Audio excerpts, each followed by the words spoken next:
Prologue. This is going to be a pain. We should have turned it down.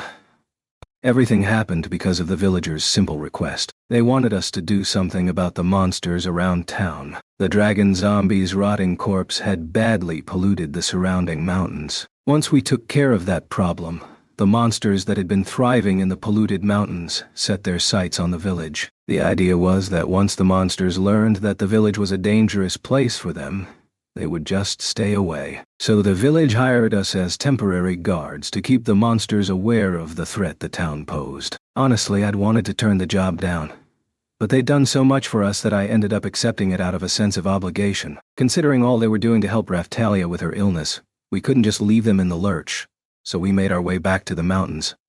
Oh, well, let's get this over with. My name is Naofumi Iwatani, and I'm a 20-year-old college student from Japan. I'm also a bit of an otaku. I was at the library reading an old book called The Records of the Four Holy Weapons when I passed out. When I woke up, I found myself in the very world the book had described, and I was tasked with the role of the shield hero. They'd summoned me to their world because they were under threat from a disaster called the Waves of Destruction. These waves consisted of a rift that opened between dimensions, from which great hordes of monsters appeared. Apparently, they needed the help of the four legendary heroes to overcome the destruction of the waves. I was forced to assume the role of the shield hero, and I had no choice but to stand against the waves when they appeared. At first it all seemed like a dream, too good to be true. But it turned out that the shield I was forced to carry had other properties as well, some of which were really annoying. I was completely unable to deal damage to monsters. I put all my strength into my blows, but monsters just brushed them off, like I was nothing but a bothersome insect. I soon discovered that I was unable to attack at all. However, I made up for it with my defense rating, which was through the roof. You could say that all I could do was defend. Eventually, I managed to get a party together, and we started traveling the world. Along the way, we fought many battles. Just then, we were in the middle of one. A huge dragonfly flew at me, brandishing its stinger, but it bounced off my shield with an ineffectual hollow clang. The shield was able to absorb different monsters and materials, which in turn would unlock new shield forms and abilities. You could say that the shield leveled up with me. That was how I learned new abilities. Anyway, there were a lot of difficulties that went along with it, but it was also proving to be a big help. It helped me compound difficult medicines, and it improved the quality of my cooking. So I guess it was pretty useful in some ways. As for the shield, I'd really love to take it off sometime, but it was cursed or something, and I wasn't able to remove the shield at all. It was always there, stuck to my arm, so I needed to rely on the rest of my party a lot. I had to leave all attacking up to them. Mr. Naofumi, are you all right?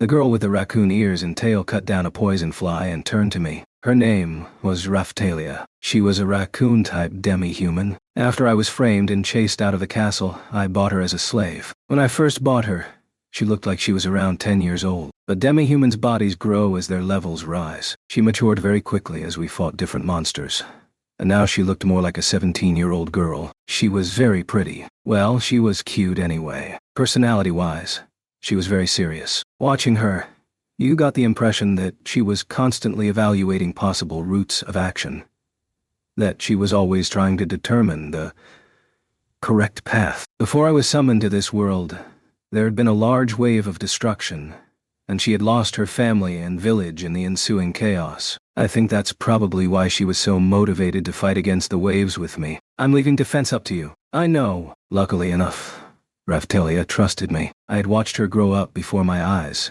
which inspired some parental feelings in me. At only 20 years old, it felt a little weird to nurse those parental instincts, but having seen her grow the way she had, I couldn't deny that I felt responsible for her. I think she probably felt the same way. She'd been with me since she was a kid, so she probably saw me as some kind of father figure. So, she trusted me, and I wanted to take care of her. That's when it happened. A shadow appeared before me. Whoa! A large bird monster called a Philolial dashed over to the approaching poison tree, leaned back, then let loose a furious barrage of kicks. That Philolial was one of my friends, too. Her name was Philo, and she was a Philolial that had grown attached to me. Philo had a mysterious power.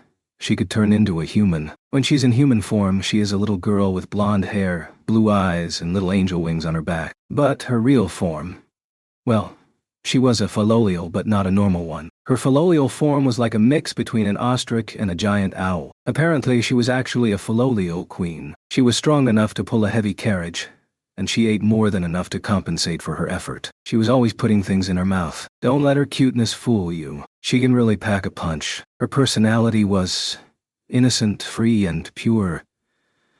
Pure probably sums it up best. She always had a happy look on her face. The slave trader who had sold me Raphtalia had also been selling eggs, so I found her there. I won her in an egg lottery kind of game. The eggs all looked the same, and a ticket cost 100 pieces of silver. I picked one I liked, and when it hatched, Philo came out. She was 2 weeks old now. She didn't look it though.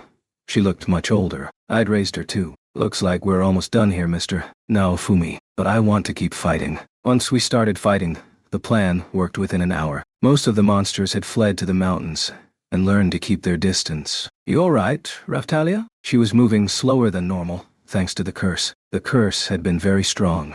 The curse that hurt her was from yesterday. We were fighting a dragon zombie out here and I used a curse. But if you really think about it, it was their fault.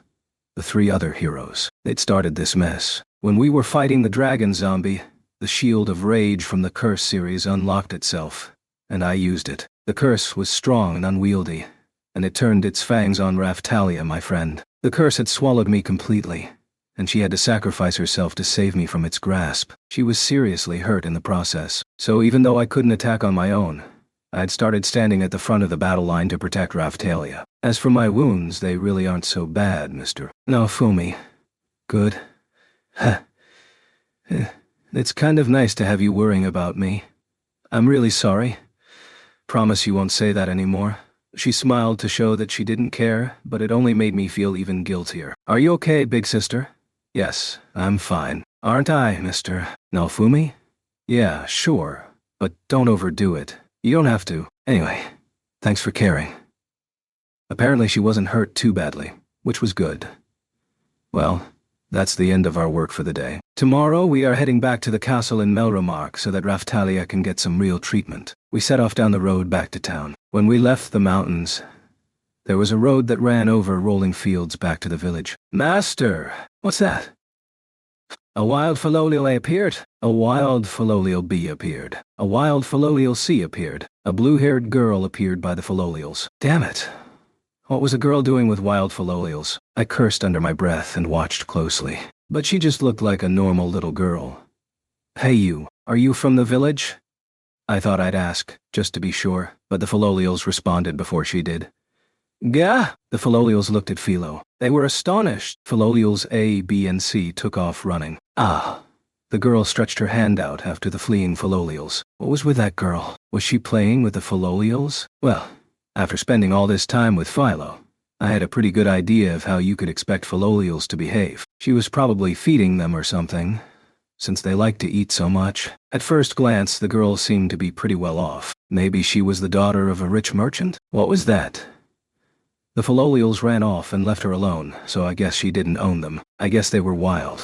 If the monsters ran away the minute you approached, they might have been the kind of rare monster that leaves behind valuable items and lots of experience points. Still, taking down a random Philolial probably wouldn't yield a ton of experience. They probably ran because they caught sight of Philo, our Philolial queen.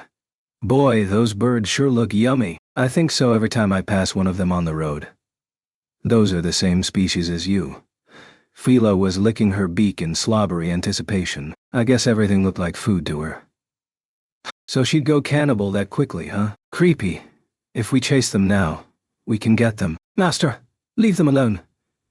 She really knew how to take the tension out of a scene. As for experience, I guess I hadn't checked our levels after we fought the shoal. The dragon zombie. Naofumi ill for 38. Raphtalia for elf. 40 Philo 40. What was the star? Hey, there's a star next to my level indicator. Does anyone know what that means? What could it be? I had a bad feeling. I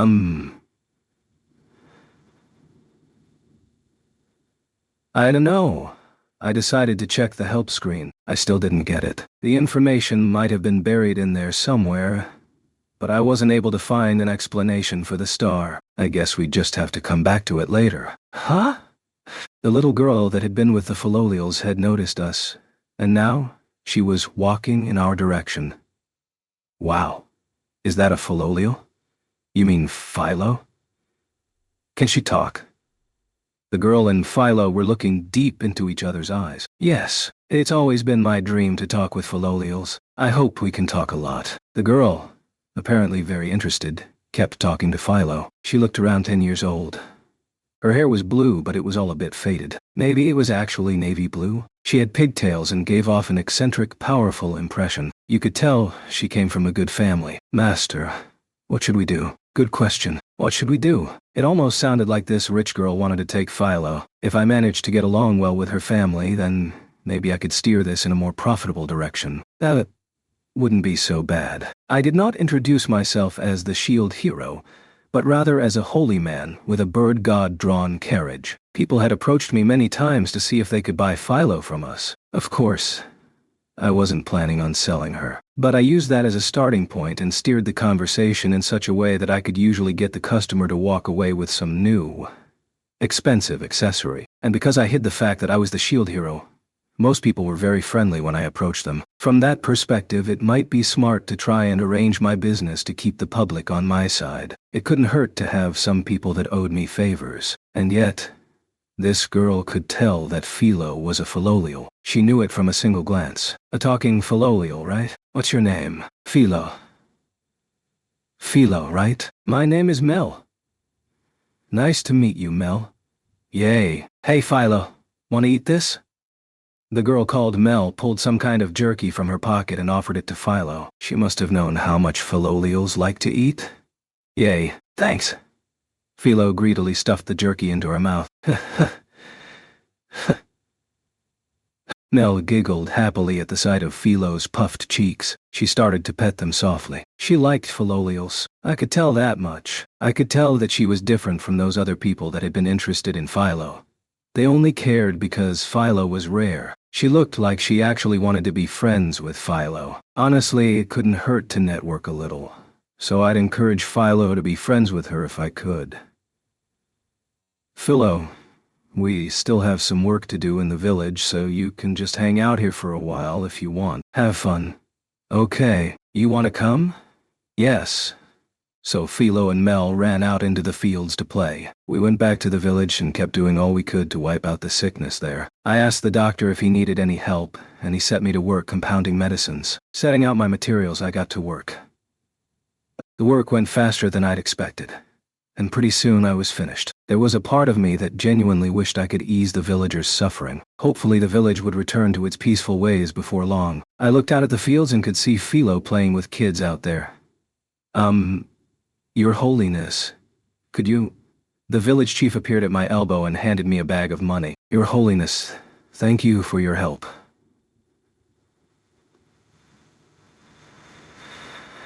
Please accept our thanks. That reminded me. These people still didn't know who I was. To them, I wasn't the fearsome and criminal shield hero. No, I was just a traveling saint with a bird god companion. I took the bag, opened it, and began to count the contents. Then I removed half the money and put it into a separate bag. What? I didn't do all of this. The doctor did most of it. Give this to him.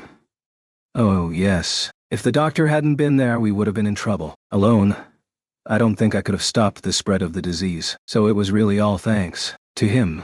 All right. To get Raphtalia's wounds properly healed, we'd have to visit a large church. But it was already late in the afternoon. We'd have to stay one night in town before setting off. We were relaxing in the village when Philo came running back.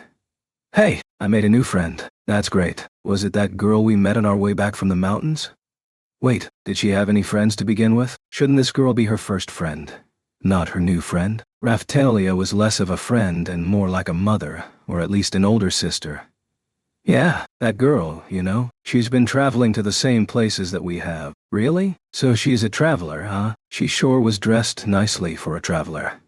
Maybe she was a rich merchant's daughter, and she had just been passing through the village when the sickness came upon it. Anyway, Philo was the type to be popular with kids, I guess. I mean, she was really popular with everyone. And besides, Apparently that girl didn't care so much when Philo turned into a human, so I suppose she was a pretty adaptable girl. And you know what? She taught me all kinds of stuff I never knew before, like what kind of monsters Philolials are, and what kind of legends there are.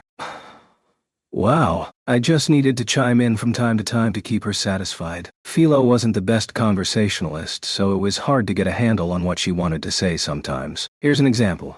When I asked her how to use magic, she said something random like, "You just weep it out." But when she was playing with the other Philolials out in the fields, she got separated and lost. That's when we found her. Wow. Mr. Naofumi, are you listening to her story? Huh? Honestly, I hadn't been paying attention, but I could probably remember what she said if I needed to. Philo became friends with that girl who'd introduced herself as Mel, and that girl had been separated from her companions? It sounded like a creepy story, and so I went to look at Philo, only to see that the girl was there too, standing right next to her. "I'm sorry to trouble you at this hour. I was wondering if you wouldn't mind. I'd like to travel with you." Wait, just a second. I need to get all of this straight. You were Mel, right? Why did you come here with Philo? If you got separated, why not go look for your friends? Yes, well, a Philolial brought me here, but I don't exactly know where I am. I know where I'm trying to go, but I was separated from my protectors quite a while ago. Protectors? Are you nobility or something? Or a merchant's daughter? Mel turned her eyes away for a moment, and then nodded to herself. You are correct that I am from nobility, but please call me Mel. I was talking with Philo about the owner of her card. You're some type of saint, and I also heard that you are going to Melromark Castle tomorrow. May I accompany you? She was very polite as she spoke to me. I wonder, if we brought her back to Melromark, we'd probably get some money in gratitude. We'd be returning a lost girl to her parents, who were members of the nobility. They'd be sure to show their appreciation, but still, if the shield hero were the one to return her, I'd probably end up accused of kidnapping her. They'd find some way to ruin my life again. Well, Master, I want her to come with us. She's in trouble. If we help her, we might end up in trouble ourselves. Mr. Naofumi, I also think we should take her. We can't leave a lost child to the winds of fate. Thank you very much. May I accompany you on your journey? Both Raphtalia and Philo were appealing on her behalf, and we might make some money in the process. Anyway, in a worst-case scenario, I could just jump on Philo and run away. We'll have to request payment. Philo will visit your family to receive that payment. Does that sound all right with you? Sure. I'll ask my father, and he will certainly agree. I guess there was no avoiding it. Anyway, if her family owned a house in the Melromark Castle town, they must have been pretty well off. Why would a well-off girl like that be playing with wild Philolials? What if we couldn't watch her all the time and she ran off? What if she got herself, and us, into some kind of trouble? You better behave yourself, or we will drop you on the side of the road.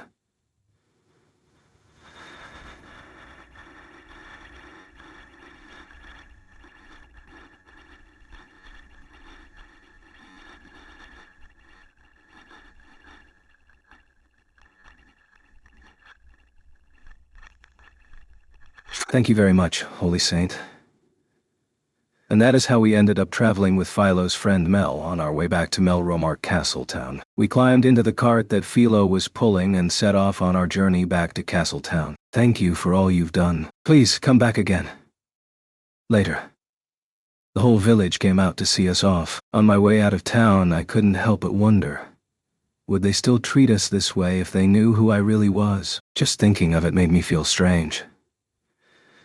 Mel, I look forward to our travels together. My name is Raphtalia. It won't be a long trip, but I'm sure we'll have a good time.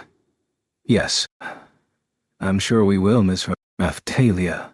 I really wanted to make sure that Raphtalia was healthy, so I was in a hurry to get back to town and get her some of that healing holy water. Mel, keep in mind that healing Raphtalia is the highest priority for us. What happened to Ms. Raphtalia? Asked Mel.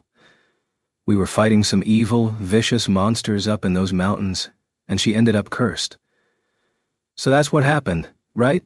I was making money by compounding medicine and selling it, but I made up my mind to make Raphtalia my top priority. Honestly, I really wanted to make money so that we could buy good equipment for when the wave came. But if I weighed that against Raphtalia's wounds, Raftalia was obviously more important. I's the one that cursed her. And if the wave was coming, then she needed to be in top condition for it. The equipment could be dealt with later, but Raftalia had a sickness that needed to be cured now. We needed to get it treated as soon as possible. We need holy water from a big church. The curse is so strong that you are going to the church in the capital, right? Yeah. The doctor back in town had told us that we would need strong holy water from a church. That's why I made up my mind to head back to the capital. It was sure to have the biggest church. Philo, we're going to the capital. Quickly now. Roger! Captain! Woohoo! Philo took off at such a speed that Mel let out a little shout. I forgot to mention that Philo tends to shake the carriage a lot when she runs. Most people end up really motion sick. Would Mel be alright? Ah ha ha ha. So fast. Ha ha ha. I can go faster. Guess she'll be just fine. Don't go too crazy now. It's dangerous. Calm down. Raftalia reprimanded the sprinting Philo, but Philo gave no indication that she'd been listening. She was actually running faster than normal. She was probably trying to impress Mel, but if she kept it up, Raftalia might get sick. Mr. Bo— No, Fumi. Do you mind if I lay down for a bit? Nope. Were we making it worse? This is turning into a real nightmare. I should have turned her down, I muttered to myself. We ran into Mel because we'd agreed to chase monsters away from the town. I was starting to regret it, if only a little. Chapter 1.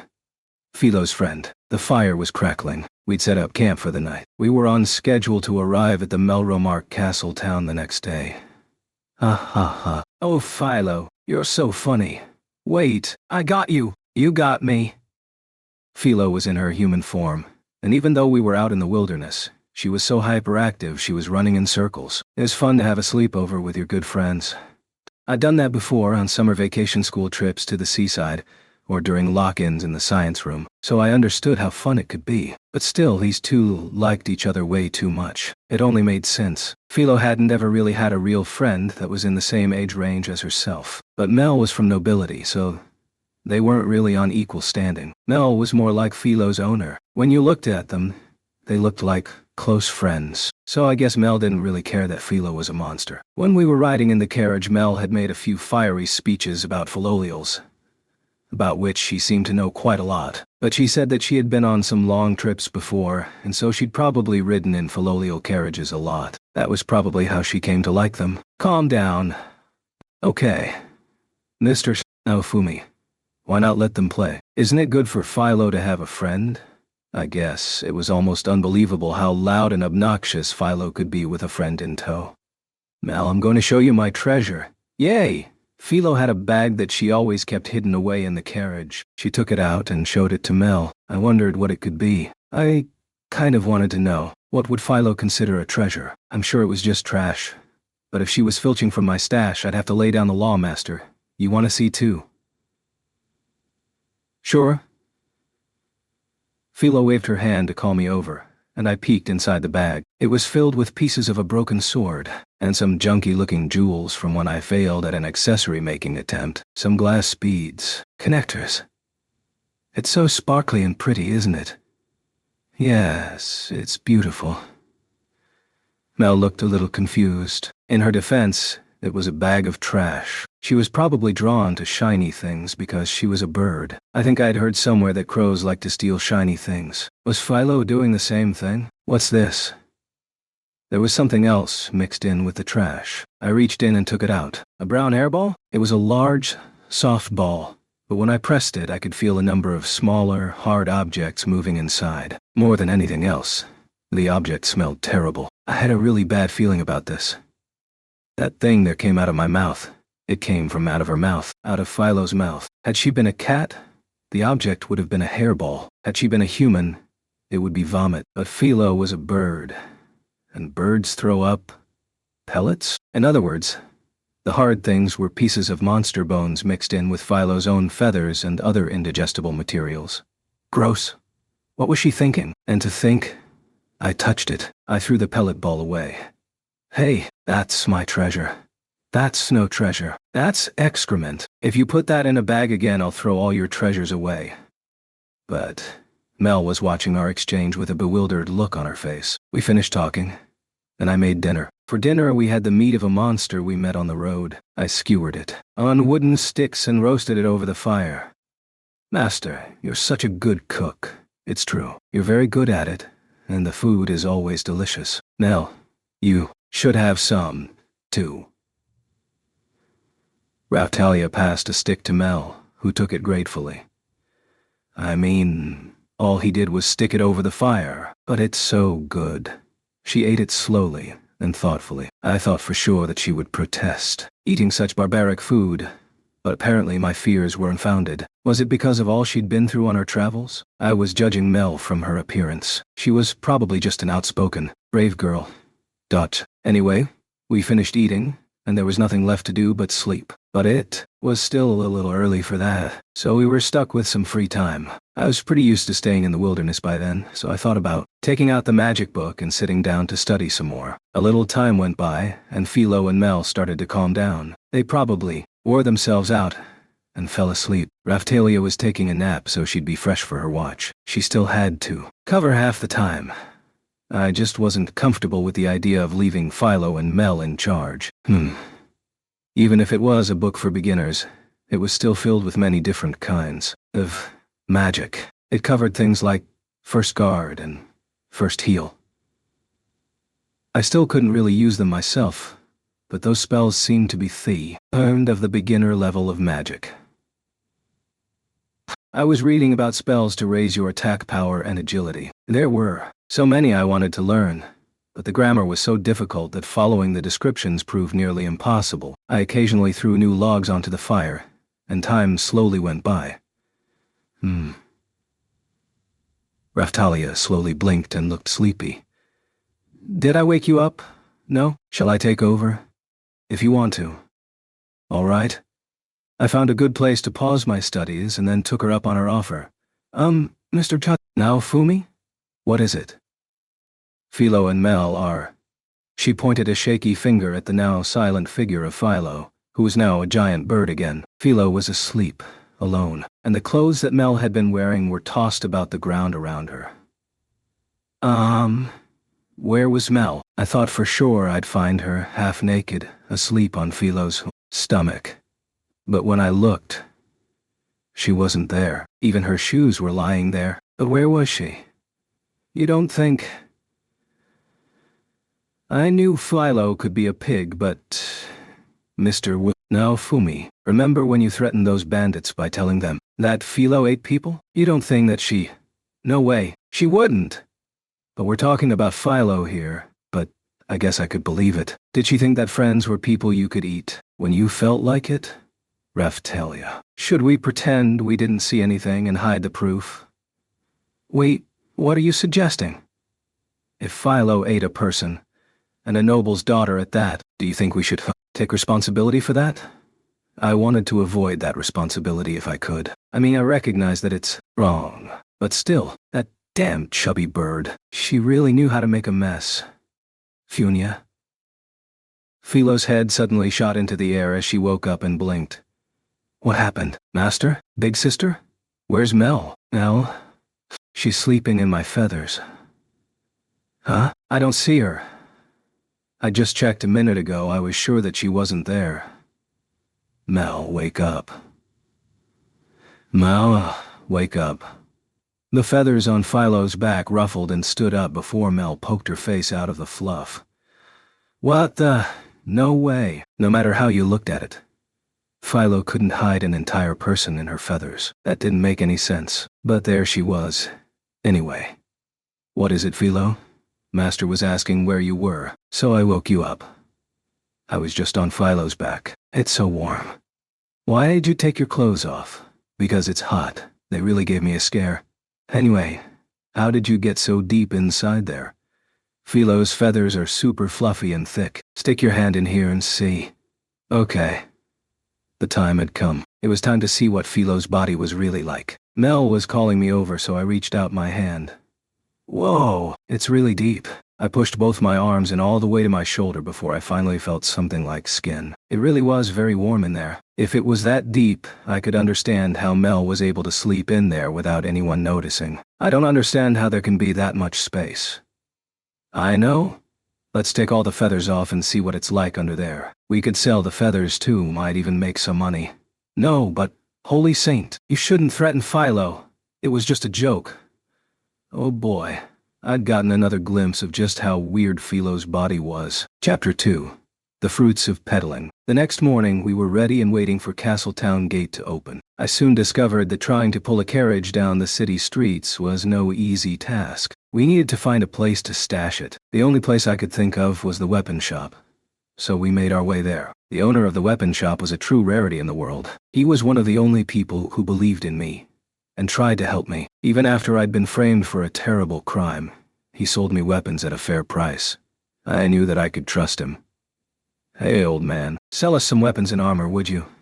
I hadn't seen him in a while. He was leaning on the counter, his brow knit in concentration. Come on, kid. Give me some warning next time? What's business if not a series of unexpected developments? I guess you're right. How's your budget looking? Good question. I pulled out my 3.5 weeks of profits and dropped them heavily on the counter before him.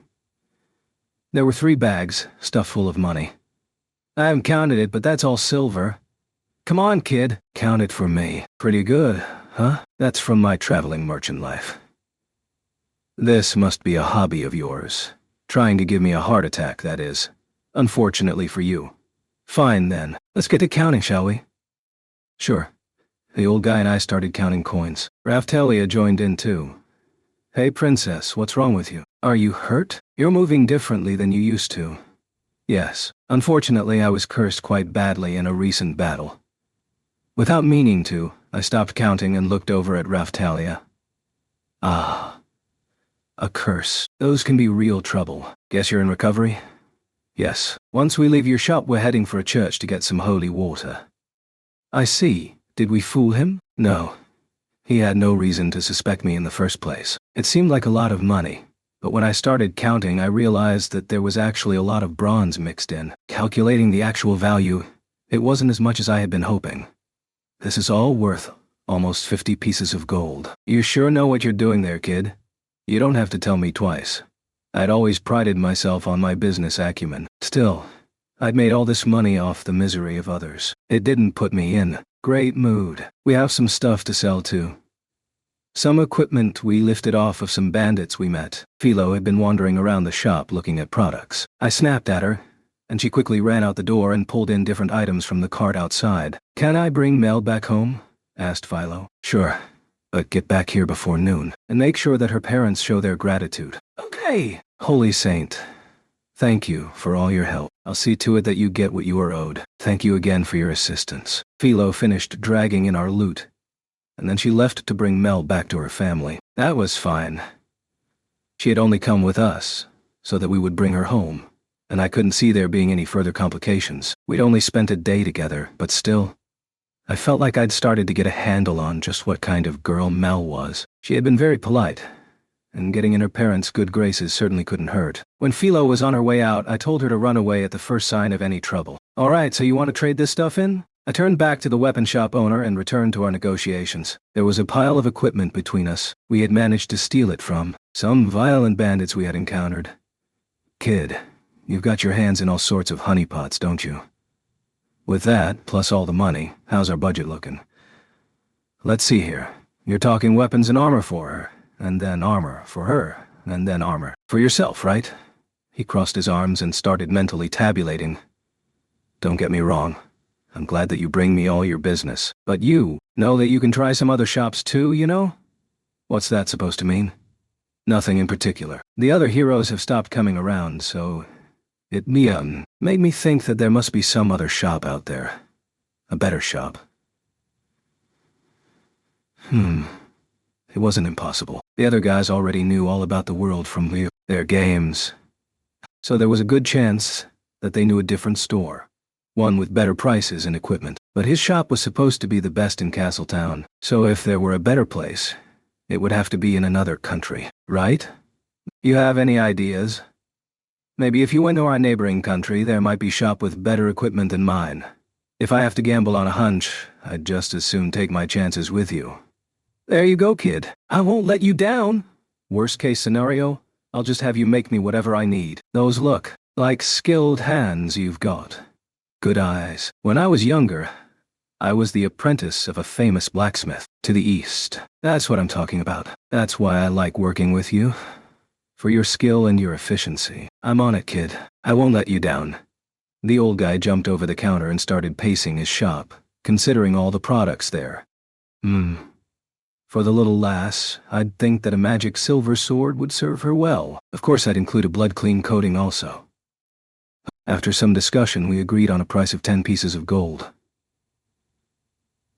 The blood-clean coating he referenced was a way of making swords so that blood and guts wouldn't stick to the blades and ruin them. If you don't get the guts off your sword quickly enough, the blade will rust and lose its edge. The coating was really important if you planned on using the blade for long. As for armor, I think magic silver armor that's been manufactured with magic defense properties. Yes, that should do it. Magic defense manufacturing? The wearer of the armor will absorb magic from the enemy. It increases the wearer's defense proportionately. Sounds great. If I wasn't able to perfectly protect her, that armor would help her escape battles unscathed. If I make a mistake, that is. It would be important going. Word. The old guy was still thinking of equipment we could make for 10 pieces of gold. That was a pretty expensive piece of equipment. Hey, we have more money. If we went all out here, what could we get? Kid, you gotta think about the girl. It will cost money to get that curse lifted. Besides, what if the equipment doesn't work for you? You'll lose money trading it in and all that. Right. Also, that's about the best I can do with the materials I have on hand right now. Fair enough. If it was the best equipment he could make, then I guess it was good enough for me. If you want to push for something different, I'll have to make it custom. I can do that, but it will take a little time. Yeah, I guess you'd need time to make it. Right, I have a bunch of different materials now, but still not enough. Mostly I'd need ore. I thought that maybe we could use the skin from that dead dragon. Put that aside for a second. What about you, kid? What about me? If we are talking about your armor, I could make a heavy armor with the airwake processing. That way it would be lighter. Or I could make something new from all the stuff you brought in. What would be better? It would probably be about the same. Hey, I remember you said that you could improve the barbarian armor if you added some bones. You're right. I was about to suggest that. Chimera and dragon bones are really great materials. Then we could cover it with dragon skin and fix the dragon's core into the center. That would be perfect. The dragon core he was referring to was a crystal-like core that had reanimated the dragon after it died. It was like the heart of an undead dragon. Philo had eaten most of it, but we still had what I'd set aside. I bet that items like that, rare items, would make great equipment. Awesome. Sounds good to me, old man. Let's do it. Thanks. I'll add the bones for free, which means that you just need to cover the manufacturing and material costs. He took 5 gold pieces, a pile of materials, and took them all back behind the counter with him. Hey kid, you better leave your barbarian armor with me when you leave. Sure. I went to a changing room and slipped out of the armor, and then I set it on the counter. Alright, I should have this all done in 2 days or so. So come back then. I'll have good stuff for you. Thanks. Oh hey, old dude. What? There's a star next to my level now. Any idea what that means? Oh yeah? Guess you guys are about ready to change class. Class? What? You don't know. Class up. ... You are going to advance into the next class. Once you break through your class, you can reach even higher levels. Plus, you get a huge power boost for breaking into a new class. Say what? What now? So it was like a game where you could change jobs at a certain level? Normally only knights, wizards, and adventurers with special permission from the crown are permitted to go through the class-up process. But you're a hero, aren't you, kid? You should be able to. Thinking back on it, it would explain why the bandits were so much weaker than I would have expected. They weren't able to break through level 40. So adventurers and villagers that weren't trusted were kept under a certain level.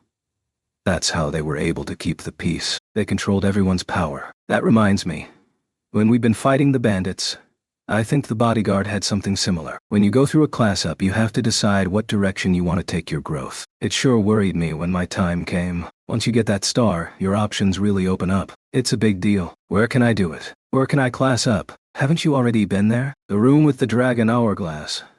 So that's where it happened. Thinking back on it, it did seem important and well protected. The Dragon Hourglass was a giant hourglass that counted down to the arrival of the waves of destruction. A while back I'd met up with the rest of the heroes there. Could it be that I'd met them there because they'd gone to class up? Just what level were they at anyway? I felt myself getting flustered. Anyway, the immediate priority is getting Raphtalia's curse lifted. Phyllo's busy too, so I'll worry about it once we're all back together again. If I could, it would be better to class up as soon as possible. Okay, old dude. You mind if we all meet up here? If that's what you want, I'm fine with it. The guy really did treat me well. I wanted to give him all the business I could. We finished up at the shop, and Raphtalia and I left for the church. There was a large church in the center of town, looming over everything, and immediately visible. It was huge. There was a symbol over the door. It looked like a sword, spear, and bow combined. I didn't like the look of that. There was no shield. Shield hero. We walked into the building, and one of the sisters there shot me a cold glare. Putting aside what they thought of me, is that how they behaved in their church? Or were those accused of rape not even allowed to enter the church at all? Do not let it upset you. A man, some type of church patriarch by the look of him, admonished the sister. Something about it made me uncomfortable, but whatever it was, I let it go. Father, what brings you to our holy space today? My friend here has been hit with a powerful curse. We've come in search of a powerful holy water so that we might cure her. They hadn't done anything rude to me yet, so I saw no need to be combative right off the bat. We will require a financial offering. The wall was plastered with various items and their prices, but I decided to ask anyway. How much? Holy water is not very expensive, but it is available in different potencies, starting with 5 pieces of silver, 10 pieces of silver, 50 pieces of silver, and up to 1 gold piece. Well, at least they weren't out to get whatever they could. Had they tried to wring money from us, I'd been prepared to show them how I felt about it. Well, I certainly wouldn't want to start debating over money here in the house of God. We'd like the holy water for 1 piece of gold, please. We can't, Mr. Naofumi. I can't accept such an expensive item. It's fine. We already went over this. You're important to me. What's a piece of gold if it will save you? Thank you so much. You won't regret it. I took out a piece of gold and passed it to the priest. Thank you. He pointed to a sister, who immediately came over with a bottle in her hand. I remembered my appraisal skill and used it on the holy water. Low-level holy water. Quality.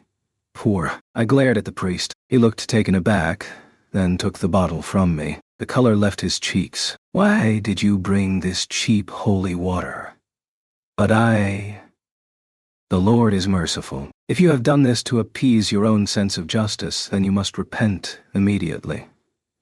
I'm so sorry. I beg your pardon. A member of our church has behaved rudely to you. If I get what I paid for, I'll have nothing to complain about. Thank you for your understanding. The priest left to retrieve the water himself, then returned with a bottle. I used my appraisal skill on it again. Curse-lifting holy water. Quality. Excellent. Looks good to me. I took the bottle of holy water from him. Please thank the Lord for his guidance. All is delivered through the mercy of the Lord. Religion sure did have an air of self-righteousness. He spoke as if it were to be assumed that I was evil, and that I should be grateful for his forgiveness. Raphtalia and I left the church. I was ruminating about their behavior as we left the building behind. Chapter 3. Everyone loves angels. Ooh. Shield hero.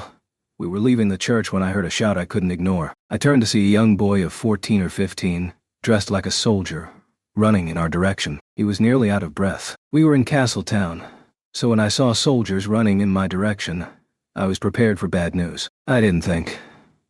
I turned and started running. Raphtalia was right behind me. There were too many ways for this to go bad. The king who had framed me, the guy I secretly called Trash, was a moody man. Who knows what he had decided to frame me for this time?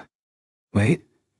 Yeah, right. Why should I? I knew that nothing good was waiting for me. Who would wait for a soldier who was shouting for them to wait? Only a fool. So I took off running. But then I realized Philo wasn't with us. I couldn't let us get captured.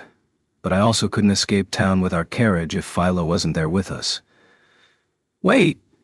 Damn this kid. Raphtalia, you get Philo, and bring her here. We need to finish our shopping and get out of town. Roger. Raphtalia and I split up and ran from the soldier. The soldier followed me. Damn, I can't lose him.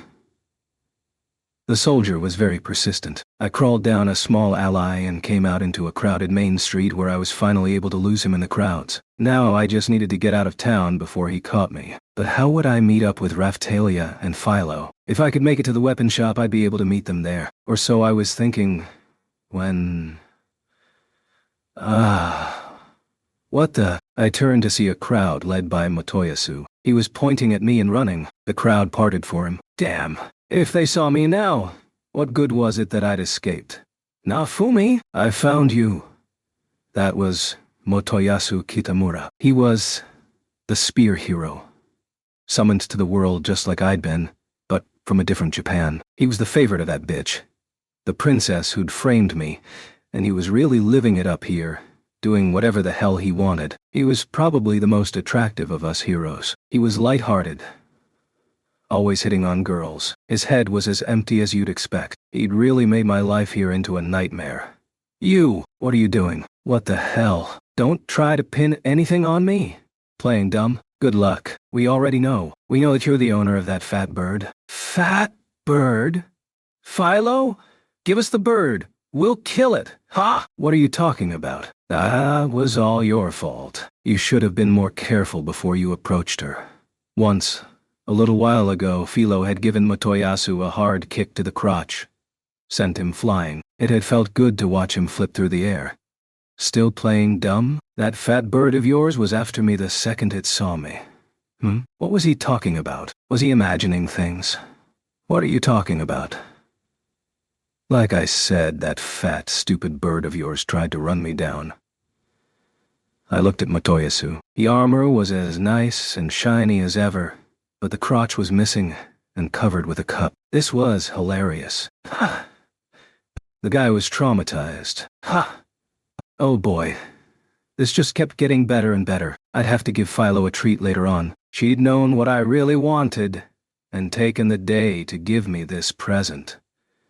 What are you laughing at? Ha! You bastard. Seriously. What was he so mad about? This was great. Motoyasu apparently realized that his current conversation tactics weren't getting though to me. He changed the subject. And hey, let that girl go. You slave her. Not again. You really don't know how to give up, do you?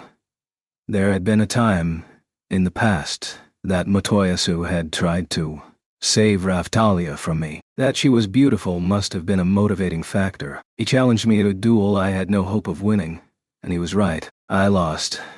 But only because the bitch cheated and attacked me from behind. And now, he was at it again. He hadn't changed at all. Raphtalia already turned you down. Once Raphtalia figured out what was going on, she turned him down, and that was the end of that. I'm not talking about Raphtalia. His hand curled into a fist. I know all about it. You found yourself a new slave, haven't you? I saw her leaving the weapon shop. What was he talking about? I had no idea. The only people that traveled with me were Raphtalia and Philo. Motoyasu had been upset about Philo this whole time. But now he was calling her a slave and demanding her release? Who are you talking about? Not Mel? She's not a slave. I don't know her name. The girl with the blonde hair? Blonde hair? If her hair was blue, that's Mel. If it was blonde, that's Philo. Exactly. That girl with the little wings on her back. You know who I'm talking about. You call her Philo? He was practically screaming now, suddenly impassioned. He just said he wanted to kill her, but now he wanted her set free. That was crazy. You, as long as she's a girl, you want her, is that it?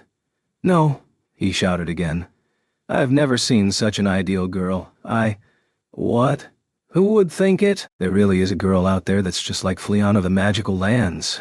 Who was he talking about now? Must have been a character from some game he played. That reminded me of something, though. I guess Philo was similar to characters from games I knew too. The pure angelic girl character. A classic archetype. I can't help it. I really like angels. Shut up. I don't want to hear about your sexual preferences.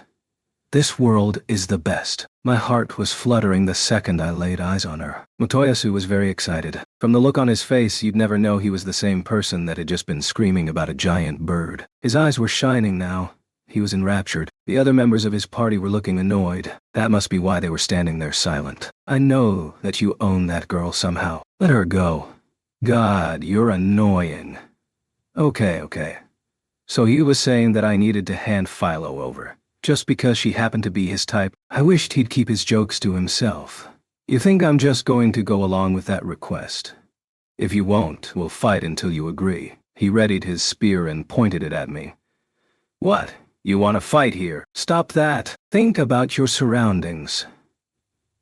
Chaos spear. Before I could finish my sentence, Motoyasu had already called a skill and sent an attack flying in my direction. I lightly lifted my shield to stop the barrage, but the flying spear tips that missed me flew on down the street before burying themselves in a storefront and bringing the wall down with a crash. There was a crowd of people in the street, and now they were all screaming because of Motoyasu's violent outburst. Hey, airstrike javelin! He pointed his spear again and sent it flying in my direction. Damn! I dodged it, but it could have hit the crowd of people. I might not have known much about this country and its people, but I knew the difference between a good place to fight and a bad place to fight. Could Motoyasu think about anything but himself? Let her go. Who would? He wants me to let that ravenous bird loose? Was he crazy? I almost considered it, just so he'd understand what a bad idea it was to let that crazy bird loose. So you won't listen? The surrounded townsfolk were on the verge of panic. Come on, control yourself. I don't care if you are heroes. Don't fight here. Shouts of protest from the townsfolk grew more and more frequent. This was not good. No matter how much damage Motoyasu caused, I was sure to take the fall for all of it. Motoyasu, calm down. It was time. Should I switch to the Shield of Rage, like I did with the zombie dragon, and counter his attack? No. That would burn everything around us, and that was how Raphtalia got hurt. I shouldn't use it when there are people around. Even still, it wasn't like I could just run away. Hey, you guys stop too. I yelled to Motoyasu's little posse of the bitch and her friends. They needed to know that they were pissing off a hero. They only looked over at me and laughed. I was getting a bad feeling about this. She never missed an opportunity to piss me off. She'd do anything. Everyone please calm down. This is a duel between the spear hero and the shield hero. It is a legitimate duel, recognized by the Crown, whom I represent here today. The bitch was pretending to go by the name Mine, but even though she pretended to be someone else, she still felt entitled to issue commands as the Crown. She flashed a certificate that supposedly empowered her to speak for the royal family. Give me a break. The first person to express their discontent was the owner of a shop behind me. Soon others in the street joined in his shouts of protest. I didn't find anything about it surprising in the least. Anyone watching would have seen Motoyasu start the fight all on his own, and now she called it a duel. Give me a break. You would speak against the command of the Crown? You scoundrel. Scoundrel? Look who's talking, bitch princess. A glance at the gathering crowd and it was clear that supporters were mixed in with the pedestrians who wanted the duel stopped. The confusion was growing, and the whole scene looked ready to collapse into riot. Damn.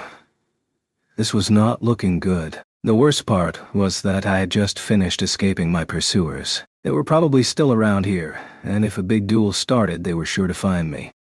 Second javelin. Motoyasu produced 2 glowing spears and sent them flying in my direction. I stopped one with my shield, protecting a shot behind me in the process.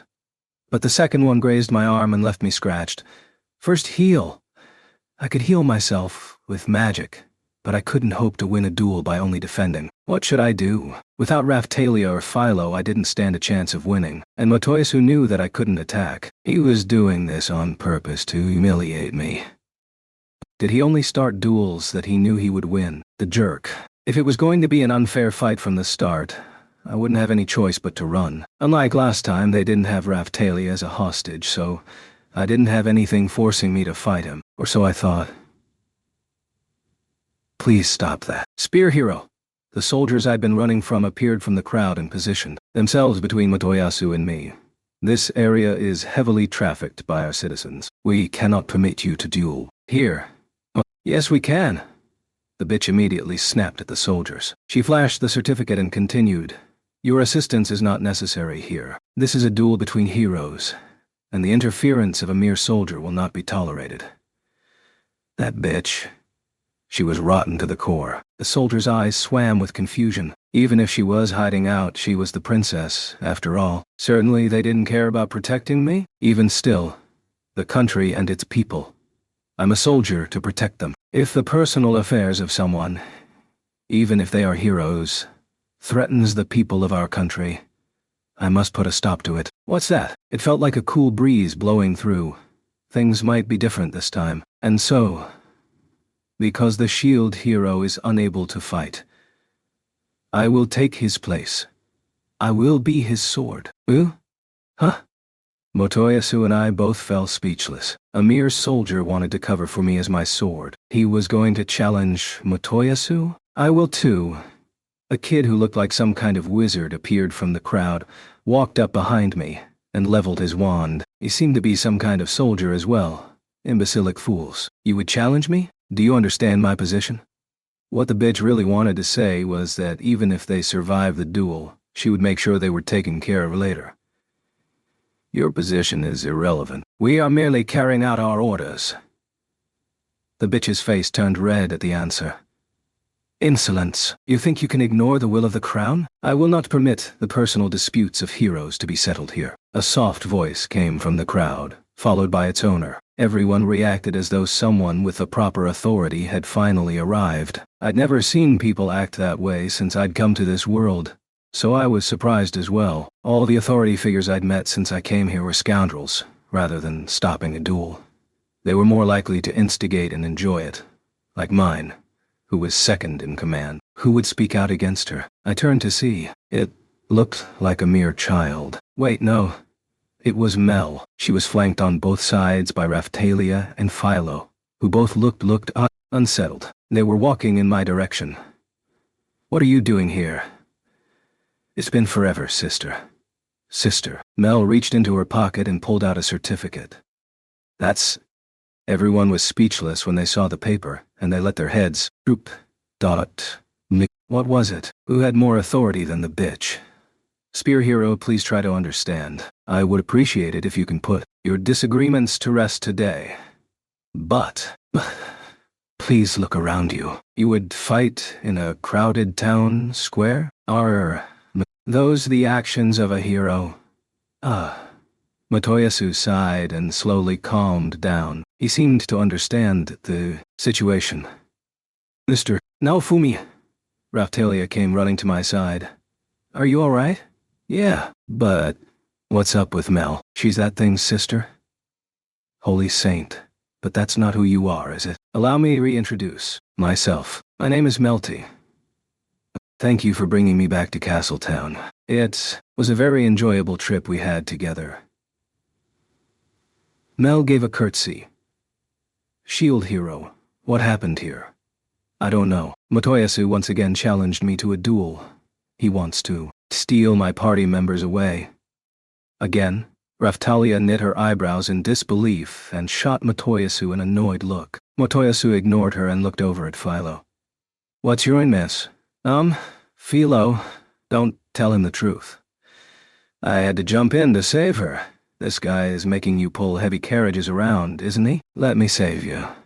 Well, that's true. She is pulling a heavy carriage for me, pretty much every day. I couldn't lie about that. I mean, that is the kind of monster she was. If I don't let her pull it, she throws a fit. She cries like a baby. You bastard! You'd treat this poor little girl like she was one of your fat birds? He sure did have a big mouth. What I did with Philo was my business. Let Philo go. Shut up already. Why did he think everyone in town was trying to calm him down? But he was angry again. He pointed his spear at me. I believe I just said that you were not to duel here. Mel once again had to order him to stop, but he completely ignored her. Was he just going to ignore her? He was the kind of guy to lose all of his senses when a woman was around. Ladies, you must escape. I'm telling you, this guy is very dangerous. Motoyasu turned to Philo and tried really hard to look like the good guy. Didn't he know that he was fighting so hard to save the fat bird? That he was screaming about wanting to kill just a little while ago? Or, I guess she was in human form right now. She just looked like your standard pretty little girl. What a Motoyasu kind of mistake to make. Huh? Why? Master isn't dangerous. Master, you Bastard. Airstrike. Javelin. Motoyasu ignored Mel's order and performed a skill. I immediately blocked it. What are you doing to Master? It's okay, Philo. I'm going to save you. Why didn't he listen? We weren't allowed to fight here. I suppose there's no getting around it. Mel closed her eyes and raised her hands. Philo, I have a request of you. Please stop the spear hero. Okay, I will protect Master. Philo stood before Motoyasu. Philo, please move. I can't take care of him with you right there. But Philo didn't move. She stayed where she was and opened her arms. Philo, he called you a fat bird. No! Fumi, you bastard. How could you say that to a little girl? I didn't. You did. You just said it like 5 minutes ago. You said you wanted to kill her. Yeah. And the last time I met you, you laughed at me. I hate you, spear guy. Laugh. When did I ever laugh at you? With a puff of smoke, Philo returned to her bird form. Yes. The Philolio Queen. Form, huh? What? Motoyasu looked shocked at Philo's transformation. He was leaning over a little, as if to protect his crotch. Philo watched him, watched the confused look spread over his face, then charged up her powerful leg and delivered a quick kick to his crotch. Ah, I saw it happen. His face froze in shock, and his body snapped into a tailspin, flying 10 meters through the air. The cup he was wearing shattered into dust and came raining down from above on our heads. Ugh. Philo wins. Philo threw one of her wings in the air and struck a victorious pose for the Thee. Proud? Was that enough to keep him down? Nah. He was probably just fine. He'd been wearing a cup. Raphtalia was pale and whispering to herself, but I'm sure she was fine. For whatever reason, his party didn't run to help him either. I suppose there wasn't much anyone could do. The crowd erupted in applause. It was immediately clear who they'd hoped would win. My bad mood was feeling better already. Please take the spear hero to get some medical care. The soldiers that had challenged him now picked him up and carried him off. All right, sister, I have to say that it seems you've really behaved poorly. Here. May I ask what the problem is? I might have to report to Mother on this.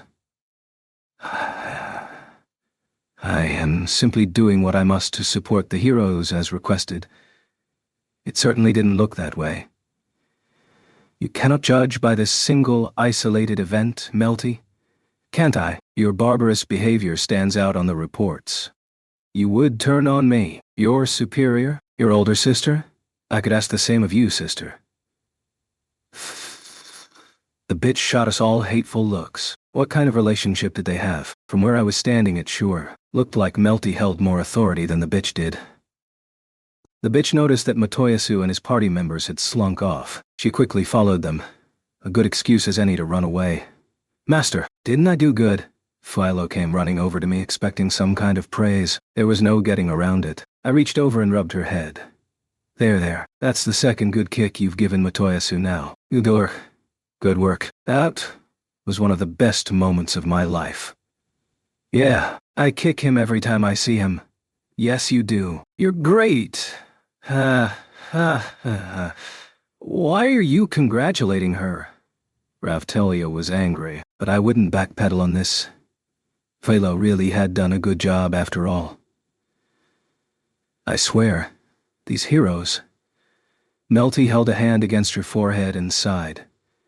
I sure wish they'd stop causing a fuss, at least here in the middle of Castle Town. Oh, I suppose I should thank you.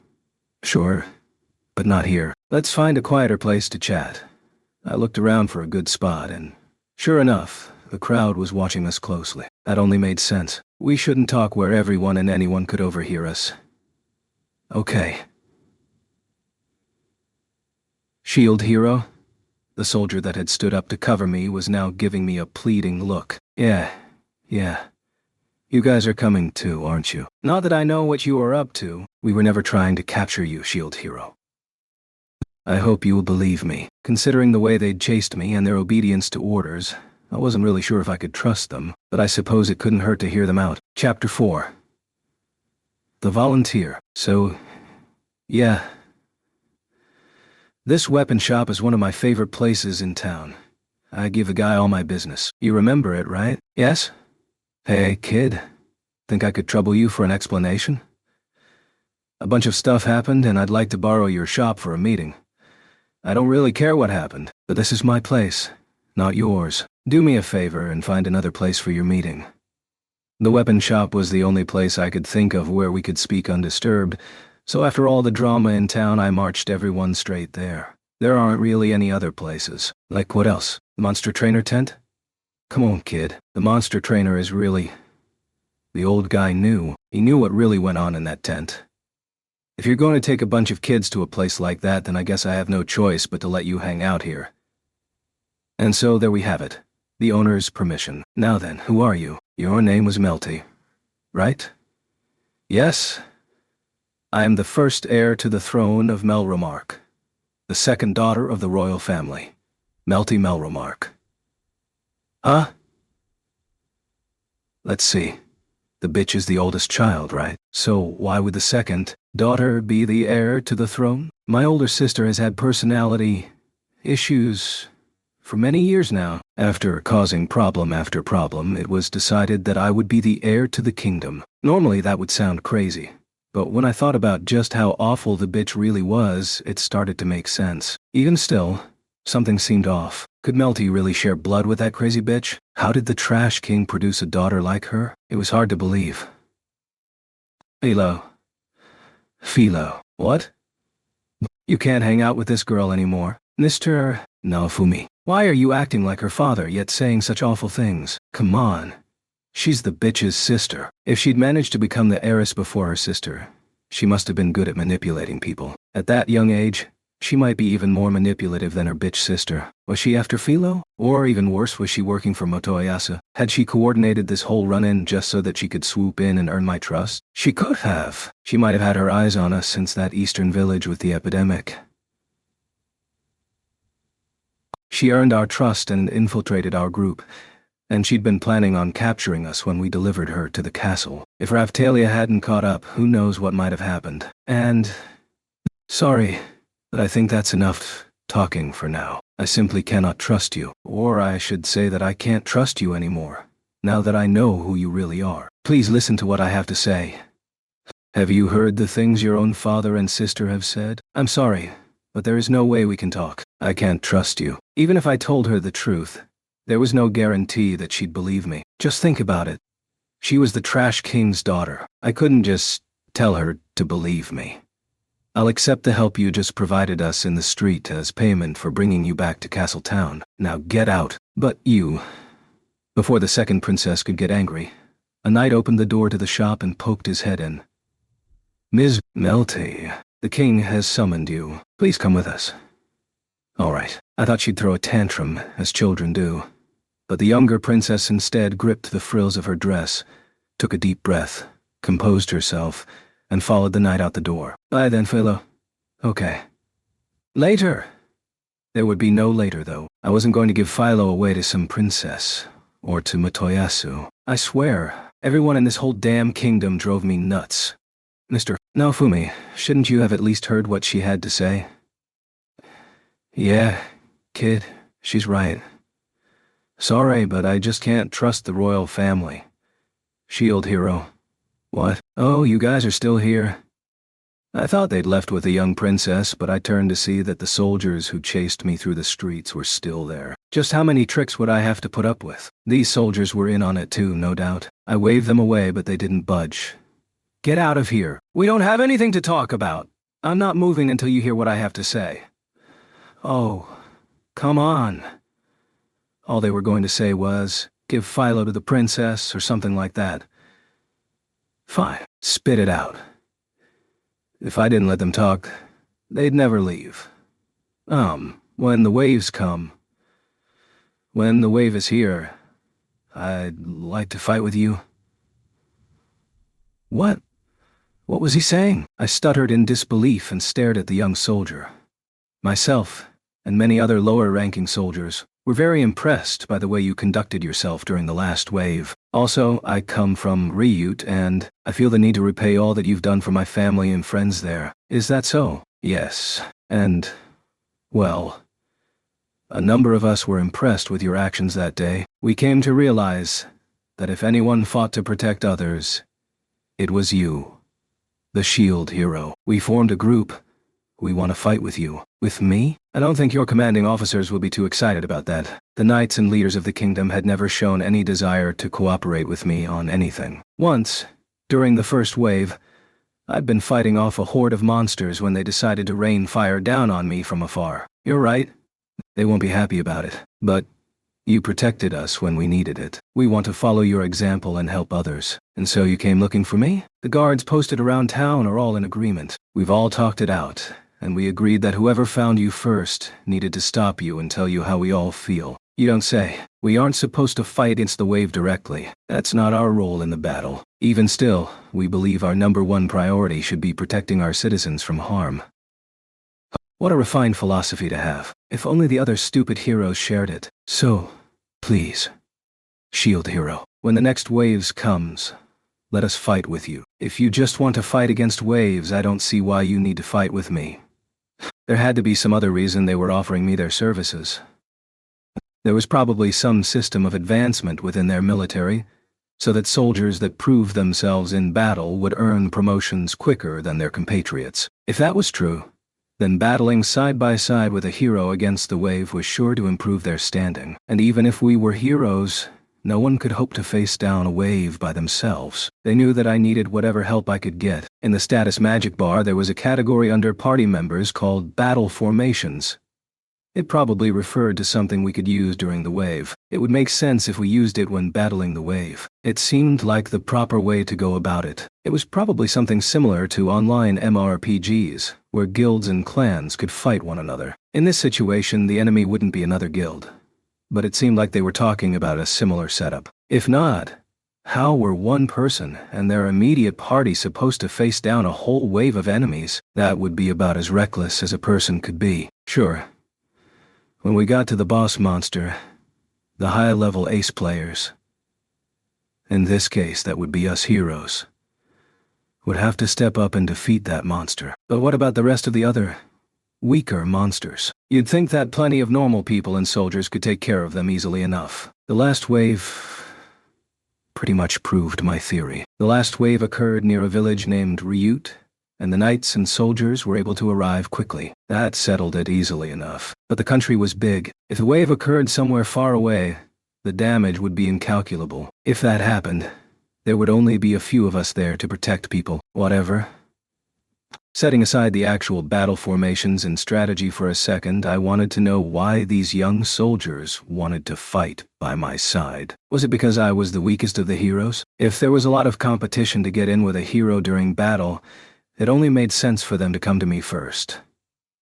Either that, or it was all a big lie. Maybe they just wanted to arrest me when the wave arrived, and I was transported to the area it was occurring. Or they'd make me count on their participation and then leave me there when the time came just to spite me. That could have been it. We simply want to fight with you to protect our citizens.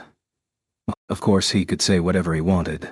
That didn't make it true. Are you trying to get a promotion or something? Not at all. He shook his head in response so quickly it was clear he expected the question. Then he turned and waved to someone standing behind me. It was a young boy in robes like a wizard. I say, like a wizard. But his robes were nothing like the purple robes I'd seen at the magic shop. They seemed cheaper, shoddier. They were yellow. The two young soldiers lined up before me and bowed deeply. I am from Ryut. You saved my family, so I want to help you if I can. I get it now. So, he felt obligated to me because I'd saved his family. If he really was from Ryut, I could probably trust him. I'm sure you're right, that there are plenty of people that would use you to secure a promotion, but I just want to help you. I guess there are some curious people in your group. Shield Hero? The young boy dressed like a wizard raised his face. Looking closely, the boy was a demi-human. Melremark was very obvious about its preference for humans over demi-humans. So how could this young demi-human survive, much less become a soldier for the crown? His robes were much shabbier than the wizards I'd seen during the last wave battle. Could it be that there was a reason for that besides his age and rank? This little guy is a real fan of the Shield Hero. Long ago, in a different country, there were legends of other heroes appearing. This one has always looked up to the SHIELD hero. Huh. It seemed like there really was a small group of people that believed in me and wanted to help. This kid hadn't mentioned it directly, but it seemed like all the while I'd been peddling my wares and saving villages. There were people gathering to support me. I could give it a try. There was a bag in the back of my carriage that was filled with accessories I'd yet to sell. I pulled it out. 150 pieces of silver. If you can pay for that, I'll think about your offer. Huh? What's wrong? If you guys buy this off me, I'll trust you. Mr. Hill. No, Fumi. Raphtalia sighed and looked a little worn out. I suppose it did sound like I was demanding money when all they wanted was to help. Normally it would be the opposite. It was just my nature. If they were after promotions or money, then they'd turn their noses up at this. My real concern was that they might be connected with the younger princess, in which case I couldn't trust them. Very well. We will go meet with everyone and collect the money you require. Please wait for us.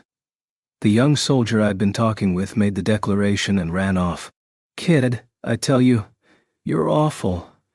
If something sounds too good to be true, it is. I have to make sure they aren't lying. The young wizard-looking boy was still there, just standing around. You disappointed in me? The young wizard boy shook his head. I believe in you. Heh. Curious little kid. I was mulling it over when the soldier came running back. He was out of breath. Huff. Huff. Everyone chipped in. Here you go. That was fast. I was just going to run around to the knights, but I stopped by the dormitories on the way. Everyone chipped in. So I guess he'd asked quite a few people. I had purposefully asked for a lot of money. He passed me a heavy pouch, and I looked inside. Each person could only give a little bit, but it should all be there. Please believe us. Sure, okay. How many people are you representing? Let me think. Including me. 5. Huh. I took 5 items from the bag and gave them to the boy, along with all the money. One of those items was a necklace that would absorb a certain level of damage. It was imbued with a special effect, making it a very convenient piece of equipment to have around. I was thinking of testing it. And I'd just made it on accident, so I felt like I could give it away. During the wave battles, you never knew when you were going to die. If they were going to fight with me, it seemed fine to let them have it. This? I asked you to get the money. I didn't say I was going to take it. I just wanted to get a feel for your sincerity. Because of this little test, it must have made it easier, even among your own group, to tell who was in this for real, and who just wanted to get their hands on money, or on a better position. Granted, the money was minted by the crown, so there was a limit on how much you could trust it, but they'd been polite enough, so I'd trust them for now. From the battle formation menu, I chose a formation leader, and set it to the young soldier in front of me. The party status was set so that I was the leader, followed by Raphtalia and Philo. Underneath that, I was able to set the formation leader authority to the soldier. What it meant was that the Solider had authority to give commands, but that authority was subject to my judgment. Basically, it meant that I could decide whether or not he would receive experience from our battles. This is... You understand? Sure. If you don't want to be the leader, then give the authority to that guy. You just need to get together a group that wants to participate. But don't misunderstand me. If you try to use us, or try to pull something sneaky, that authority will crumble, and the whole formation will break. Understood. Thank you. The two of them lined up and bowed deeply before leaving the room. There were plenty of holes I could poke in this situation, but it seemed like, just maybe, people around here were actually starting to believe in me. Except that, just like I'd warned them, if they crossed me, I'd show no mercy. Alright then, let's go do the class-up thing. Hey, kid. You don't have the nicest methods, but you are starting to act like a real hero. So you really were just trying to see if they were lying or not? It's like I said. They could have been in it for profit. I had to see that they were willing to sacrifice. We left the weapon shop and went on our way. We might have run into some trouble, but now I could return to my immediate goal. Class up. Chapter 5. A Royal Order. To class up, we had to make our way to the Dragon Hourglass. That reminds me, I heard that classing up will open up a bunch of new opportunities. What do you want to do, Raphtalia? I want to do whatever you ask of me. Stop that. Raphtalia, you should decide on what you want for yourself. I'd played a game once that let you choose the path of light or the path of darkness after a certain class change. The whole point of that mechanic was that the player would pick whatever they wanted for themselves. When the waves are over, and I go back to my own world, you'll still be here without me. I need you to become strong enough to survive without me. What? Are you going to leave me, Mr. Naofumi? Yeah. I didn't feel any particular connection to this world. I'd helped some people and gotten a party of friends, but did that really make it worth it to save the world? If I didn't like it there, I couldn't think of any reason to stay. You wouldn't take me with you? Where? What was she saying? If a girl like Raphtalia came to my world, people would stare at her. Philo could take me there. Where are we going? I don't think Philo could take you there. Really? Let's change the subject. Philo, what do you want to do when you class up? I want to learn to spit poison.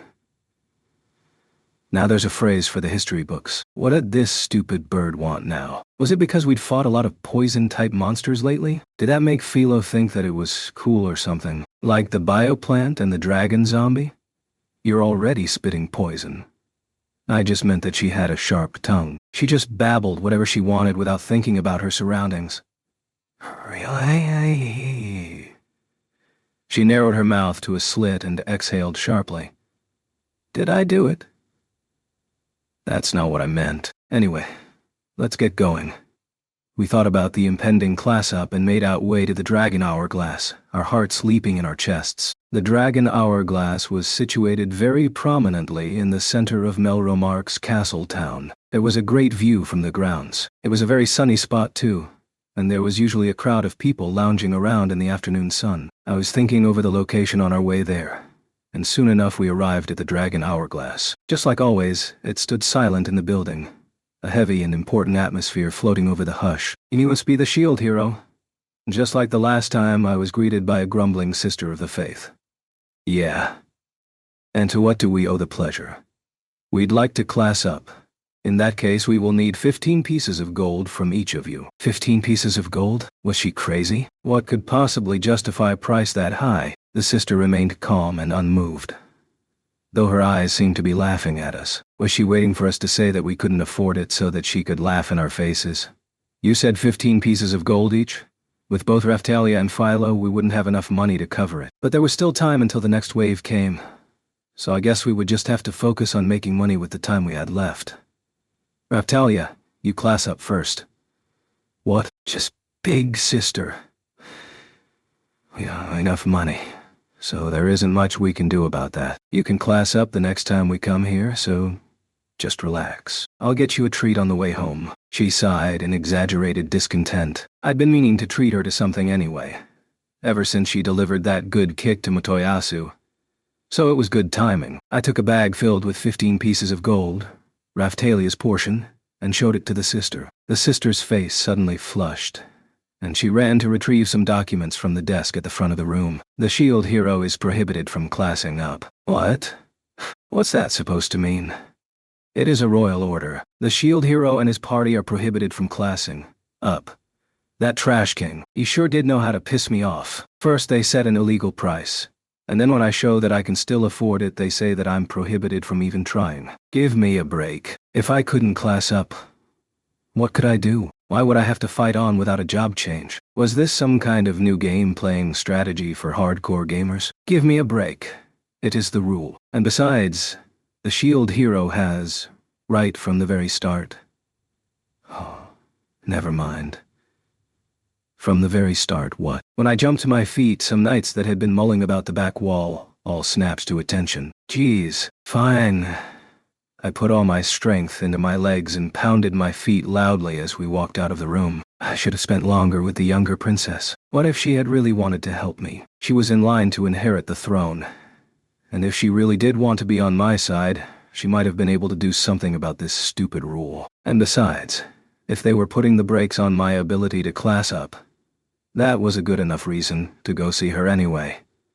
What are we supposed to do? Raphtalia whispered. She looked upset. She was right. This was a major problem. Hey, what's that big hourglass? I want to look at it more. Calm down.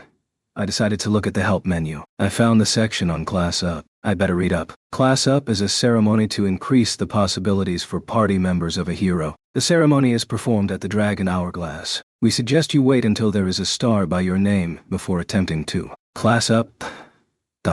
There are no limitations on the growth potential of a hero. There were no limitations on a hero's growth potential? That must mean that I, and only I, was able to level past 40, but that was no good at all. If there was no way to class up Raphtalia and Philo, then they'd be in a tough spot when it came time to battle, and that would leave us without any way to attack. There's nothing we can do. Let's come back to this later. It would be fine. I hadn't planned on doing much more leveling until the wave had passed anyway. We could worry about all this after that. Maybe we'd meet an adventurer or two that had a certificate allowing the bearer to class up. We could get Raphtalia to team up with them to get to class up, or something like that. We had some cash to throw around. Certainly we could come up with something. But that reminded me. The slave trader had slaves that were over level 40. I didn't really want to spend more time with him than I had to, but I guess I didn't have a choice. Alright, let's go see the slave trader. You looked very scared. Are you going to sell me? I'm not going to sell you, so just calm down. She was sniffling, but she seemed to relax, and we all made for the slave trader's tent. Even still, I was in a terrible mood. Whenever I felt myself getting grumpy, I closed my eyes and tried to recall Motoyazu's face after Philo had kicked him. That made me feel a little better. Mr. Oh, Fumi, that's quite a smile you've got there. Raphtalia never knew when to shut up. What was wrong with laughing a little to myself? Chapter 6. Welcome. We went to see the slave trader. If it isn't the hero, what can I do for you today? Before we get into this, I couldn't help but focus on what he was wearing. He seemed suddenly very rich. His clothes and jewelry looked much more refined than they had before. You look like you've run into some success recently. All thanks to you, hero. Yes, sir. Since you've been out on the road selling your wares, I've used the opportunity to make some money myself. What's that supposed to mean? I had a few theories on what he might be talking about, but I didn't have the confidence to accuse him of any of them. First of all, there was the Filolio Queen excitement. Many nobles and wealthy families have stopped by to inquire where they might find such a creature. So just seeing Philo in the streets, pulling my cart, had helped advertise his store. It only made sense. Considering what a rare creature she was, people would look into where she came from, and then they'd find the monster trainer pretty quickly. I'd met plenty of wealthy people who'd tried to buy her off of me directly. Come to think of it, that was probably why the younger princess had tried to get close to us in the first place. Not only was she a big help in battle, but she was a useful business tool also. Too bad for them. I wasn't planning on selling her. Well, I've gained a reputation because of that, and now many people come to purchase monsters from me. Yes, sir. Good for you. Of course, as for what makes a Filolial become a queen, no one actually knew, and we weren't any closer to an answer. So of course, I couldn't sell her. Maybe if the Filolial was raised by a hero, she'd become a queen. It was hard enough taking care of Philo. I couldn't even think about trying to manage 2 of them. Aside from the monsters, people have also seen your slave and come to learn that the slaves I supply are of superlative quality. That's led to some handsome profits. Yes, sir. He was talking about Raphtalia, and he was right. Even I couldn't help but notice that she had a beautiful face and body. If people caught sight of her, they were sure to consider this slave trader to be trustworthy. But I suppose this meant that I was largely responsible for his new business and profits. Now then, why have you come in today? Are you looking for a slave? Or are you looking to assist with my Filolial experiments? Slave trader, what do you know about classing up? Classing up? Yeah. The trash has declared that no one in my party is allowed to class up. It's becoming a real headache. Then I remembered that you were selling slaves over level 40. I thought there might be a certificate, or some way around the rule. The slave trader turned to me and tenderly rubbed his chin in an impression of deep thought. I regret to inform you that I will be unable to assist you regarding your problem. I do not have any certificates. You don't? Oh, guess I came to the wrong place. So? I guess he wasn't able to level those slaves up through any sort of special authority he had. If you want to class up, why not go over to our neighboring country? If you can gain their trust, then you should be able to use their dragon hourglass to class up. What? Did that mean that there were dragon hourglasses in countries besides this one? You mean there are other dragon hourglasses outside of Melromark? Yes, but it can take a very long time to earn their trust. Time was the one thing I didn't have. I wanted to class up as soon as possible. I wondered if my poor reputation had already spread to the neighboring country. If it had, then I might as well not even bother. If you are looking for a country that will be relatively easy to win over, may I suggest the mercenary kingdom of Zeltobel? You could also give some thought to the demi-human kingdoms of Siltvelt or Shieldfrieden. Yes, other kingdoms will not be so easy. I didn't know there were so many. There are. For you, hero, I'd recommend you try Siltvelt or Shieldfrieden. They should let you over their borders without much trouble. How long would it take to get there from here? They are all about the same distance. About a month on foot or 2 weeks by boat. The slave trader pulled out a map and showed me what roads I would need to take. He was right. If you calculated backwards from the average daily distance we could cover, the borders were all very far away. Philo could probably cover the distance in 2 weeks or so. Just to be safe, I decided to call it 3 weeks. If you had a flying dragon, you could get there faster. But considering the modes of transport available to you right now, these are pretty much your only options. They're so far. But if I wanted my party to get stronger, it looked like I didn't have any other options. I just have to make up for lost time later. If I couldn't get Raphtalia and Philo's levels up any higher, then there was no point. It was pretty much inevitable. We'd have to make for the nearest demi-human country. It was our only real option. Once the next wave passes, let's go. I swear, the trash would do anything to drive me crazy. It was his singular passion in life. Hero, was that the only reason for your visit today? The slave trader was wringing his hands. It was starting to look like he wasn't going to let me leave so easily. Have you given any consideration to getting some weapons for your Filolial queen there? A weapon for Philo? A weapon? I guess I really hadn't purchased anything for her but those clothes. She really did already have a pretty great attack power, but with the wave coming, it might not be a bad idea to try and get her some equipment. If I did, I'd talk to the weapon shop guy first. He made the best stuff. Some claws for her made from dragon bone or something would be good. Just so you know, monster equipment is only dealt with by monster trainers, so a normal weapon shop won't carry the things you are looking for. A normal shop might be able to do a custom order for you, but the cost would be through the roof. Damn, he knew exactly what I'd been thinking. Can you do it? I'd promised Philo some kind of treat. This could be it. Just thinking of her kicking Matoyasu with some claws equipped put a smile on my face. The slave trader's eyes moved over Philo. Philo, in her human form, had been humming a song to herself. But when she noticed him looking at her, she quickly ducked behind me to hide. She really didn't like him. A weapon for her would be either a horn for her head, or some kind of spiked horseshoe for her feet. If you are looking for armor, they make some for Filolials. Thinking about Philo's body shape, though, I doubted there was any armor made that would fit her. We could get a piece of armor custom made for her unique body type, but Philo transformed into human form a lot.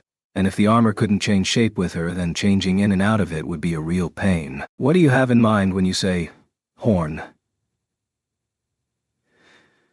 It's a type of helmet that fits over the head and is spiked. It turns a headbutt into a deadly attack. The horseshoes he mentioned must have been some kind of hard shoe. Finally, there are claws. Well, Philo, what do you think? Philo still looked nervous. Was she so afraid of the slave trader that she had stopped listening to the conversation? There's a helmet for your head, or shoes for your feet. Then there is armor. But I like to transform, and I don't want the armor to pinch me. So no thanks. I wonder if that thread the tailor had given her in the past was still working for her. We had tailor make Philo some clothes for when she was in her human form. They were made from magical fabric that turned into a simple ribbon when she was in her Filolial queen form. The helmet would work fine when she was a bird, but it would be way too big and heavy for her human form. The horseshoes would hurt her feet, and the armor would never fit. What else was left? We could go back to the tailor and see if there was some kind of metal version of the clothes we made. But that was sure to cost a small fortune, and the defense rating would probably be a joke. If you're looking for something that can easily be taken on and off, may I suggest the claws? Yes, sir. Sure. What do you think, Philo? Okay, I'll just get your measurements then. Can you transform into your monster form for me? Hear that, Philo? Okay. There was a puff of smoke, and Philo was back in her monster form. She held out her foot so that the slave trader could measure it, but the slave trader did not move. A subordinate of his emerged from the shadows and measured Philo's foot. She's much larger than an average Philolial. How long will it take? Luckily enough, I think we have this size in stock. Will Iron Claws work for you? I didn't know how to answer that because I didn't know what sort of attack power I could expect from different materials. Is it more important for them to be hard, or is it better that they are sharp? I have a little spare cash, so give me the best you have. Right away, sir. The best I can do at the moment is magic iron. And how much will that cost me? Well, you are a loyal customer, so I think we can offer you a special price. How does 5 gold pieces sound? It's half the market price. Can I haggle you down? Your parsimony never fails to impress me, hero. Very well, I will accept 4 pieces. That'll do it. Throw in some reins too. Absolutely.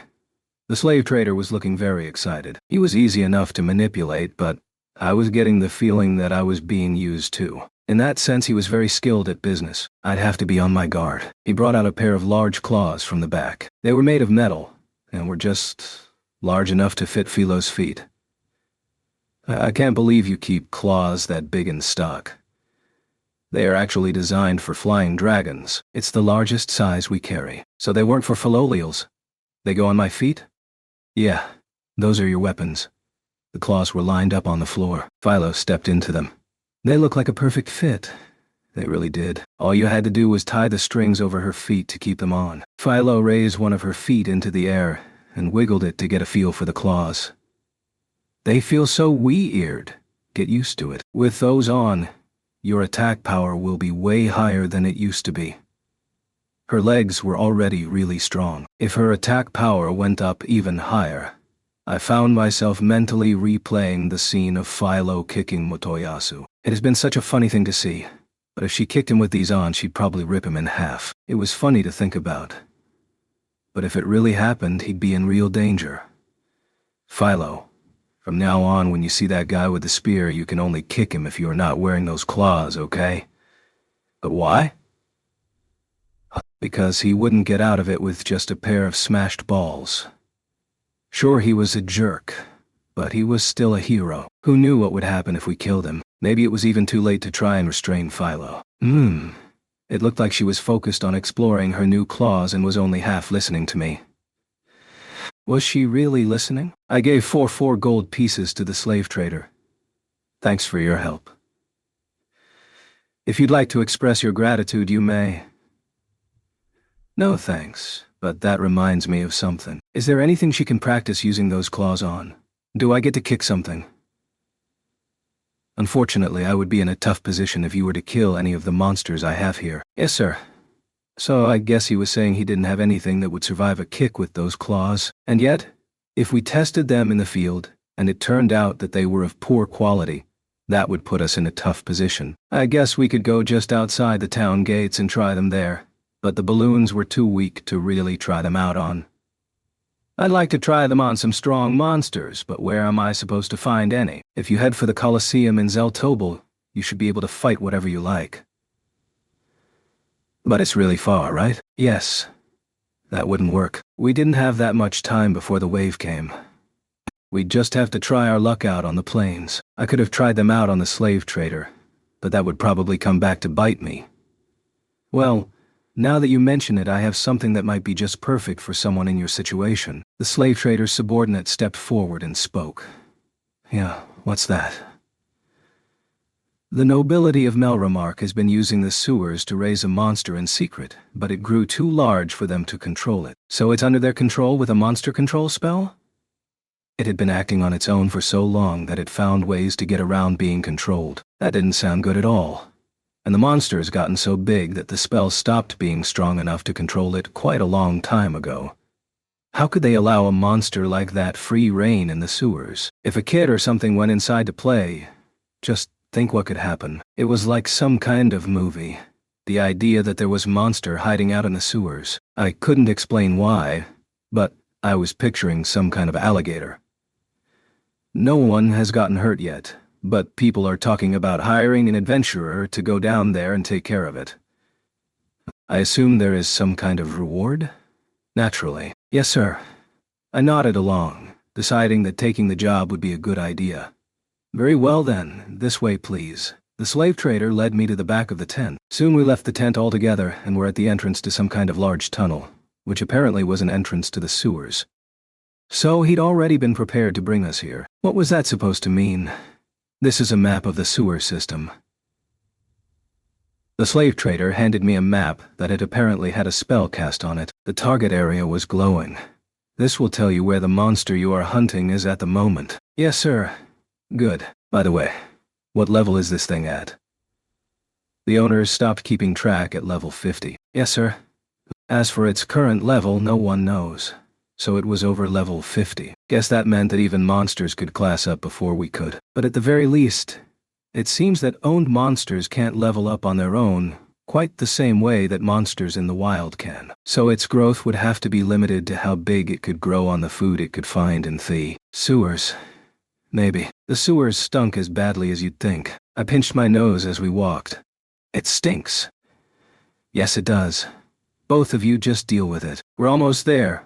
We had walked a long way into the sewers without running into any dangerous monsters. The slave trader's subordinate had given us some instruction to get through the tricky parts, and so we were able to arrive without much trouble at all. And when we got there, the monster we found was, yep, an alligator. Its body was a yellowish white, and its eyes were shining red.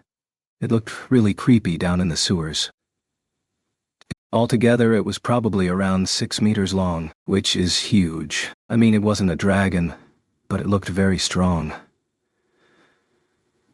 Grr. Are we fighting that thing? Yes. Hey, Raphtalia, give that new sword of yours a practice swing. Okay. We all turned and readied ourselves for the fight against the monster, the cream alligator. Let's do it. The alligator came running at us with its jaws open wide, trying to eat us. I jumped out of the way, and once I saw its jaws snap shut, I leapt onto its head to keep it from opening its mouth again. I'd read a book once about how to fight off an alligator. Of course. That book was about alligators back in my world. Even still, it seemed to be working. Grr?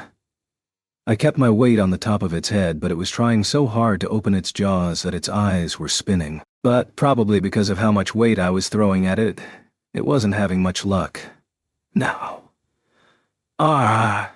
Raphtalia ran at the cream alligator's thrashing tail and swung her new sword. With a swift and satisfying thwack, the sword slid through the tail, slicing it off clean and leaving a stump. The rest of the tail went flying through the air. Big sister, you're so strong. I won't let you show me up. Philo dropped her weight to charge up, then turned to the cream alligator's exposed belly and kicked it with all her might. The alligator flew into the air. Finish it. The spinning gator crashed into the floor head first. Then, well, its skull was completely crushed, so the cream alligator just lay there, dead. I had been standing near where it landed, though, and now I was drenched in its blood. Wow, these claws are awesome. That would have been a little harder without them. Philo was so excited about her victory that she was jumping up and down in place and cheering, and the monster was apparently over level 50. So I guess our new weapons were working really well. And so our test of Raphtalia's new sword and Philo's new claws was a resounding success. We hurried back to the slave trader's tent, though of course I cleaned the blood off of myself before we got there. By the way, I did go ahead and let the shield absorb the cream alligator's body, but it only unlocked a shield that wasn't as strong as the Chimera Viper shield. As for equip effects, there was only one. It was an ability that raised your fighting ability at night, apparently by improving your vision in the dark. Well, I must say I'm very impressed that you were able to defeat the monster in such a short amount of time. Very impressed indeed. Yes, sir. The slave trader was obviously excited by what had just happened. His eyes flashed when he gave me the reward money. That money more than covered the price of the claws. I was ready to leave, thinking we had nothing else we needed to do there. But then, I remembered something. Back when we'd fought those bandits in the woods, I thought about selling some of them into slavery. but it would have been a pain, so I never did. In this country, humans are not allowed as slaves. If you looked really hard, though, I'm sure you could find a buyer. They'll want high-quality specimens, though, and it would be risky. So I guess demi-humans were as far as you could push it here. They were human supremacists, after all. Okay then. Later, we turned and left the tent. Philo turned back into a human and carried her claws. Our shopping was finished for the time being, so we went back to the weapon shop. Hey kid, that carriage isn't looking so good these days. It has gotten a lot of use. Philo loved the carriage so much that we hadn't even parted with it long enough to make repairs. I'd done what I could on my own, but I wasn't a professional. Want me to make you a new one? Really? Philo's eyes were flashing in anticipation. Come on, Philo. I just bought you those claws. But it had been rattling more than normal lately, so I'd thought about getting it fixed. As for buying a new one, I wasn't so sure about that. I'd make it as cheaply as I could. He was right. If we wanted to keep traveling, I needed to consider the durability of my carriage. I didn't want to spoil Philo, but at the same time, if we were going to have to keep making repairs to our rickety wood cart, it would be better, in the long run, to just have a higher quality one built. I'd like a durable one that can fit a lot of materials in it. My budget is around 10 pieces of gold. With 10 pieces of gold, you can make a really nice carriage. You don't care about how it's decorated, do you? Of course not. Focus on the practical details. Philo doesn't mind if it's heavy. Sometimes Philo even pulled the carriage with one hand. We could make it much heavier and she wouldn't complain. Gotcha, kid. Leave it to me. The bird girl is fine with it, right? Yeah. I want a big one. Like a house. That'd be pretty big, lass. That would have put us over budget. I was about to mention it when the owner gave me a sign that he knew what I was thinking. Thanks. Now, lass, it's good to have dreams and ambitions, but why not wait until you are bigger and stronger before you make one that big? But wouldn't you be embarrassed if I made one that big and you couldn't pull it? Yeah. Excellent. Well, I don't know how much you can pull, so I'll just make something that looks good to me. Okay? Yeah. And it would be custom anyway. It would be different from the sorts of carriages that the nobility used, so it was a new project altogether. That made it important to set priorities. Fine. Got it. I'd like a new carriage then. Good thinking, kid. Okay then. We still had some time before the wave came. It would be a little while before the weapons and carriage were ready. So I decided to get back to our traveling merchant work. Chapter 7. General Commander. I was thinking that we could probably move our stock faster, so we went to a village in the southwest and purchased cheaper materials. You see, I'd heard that there was a famine in the north, which meant I could sell my stock for more money and make a good profit. The village in the southwest was the very same village we'd already visited, where the bioplant monster had caused a big ruckus. We cleaned up their mess for them the last time we were there. But before we left, we gave them the improved bioplant seed. That's why I figured they'd be willing to sell us some food at a cheap price. And, just like I'd expected, the villagers were happy to see us. They sold us food at a huge discount. From the look of things, the improved bioplant seed I'd given them had been planted. The fields of that southwestern village were covered in vines that hung with plump, red, tomato-like fruit. We loaded up the carriage and headed north. Then something happened in a little town on the way there. Some kind of traveling merchant certificate? We were stopped on our way into town by a guard on duty who demanded a tariff and taxes for his governor. So I showed him the certificate from Ryut, but that means nothing here. Pay your dues. But the guard ignored Raftalia's protest and continued to demand money. I stepped forward to start negotiating with him, but he wouldn't back down. You brute! For them to get so angry.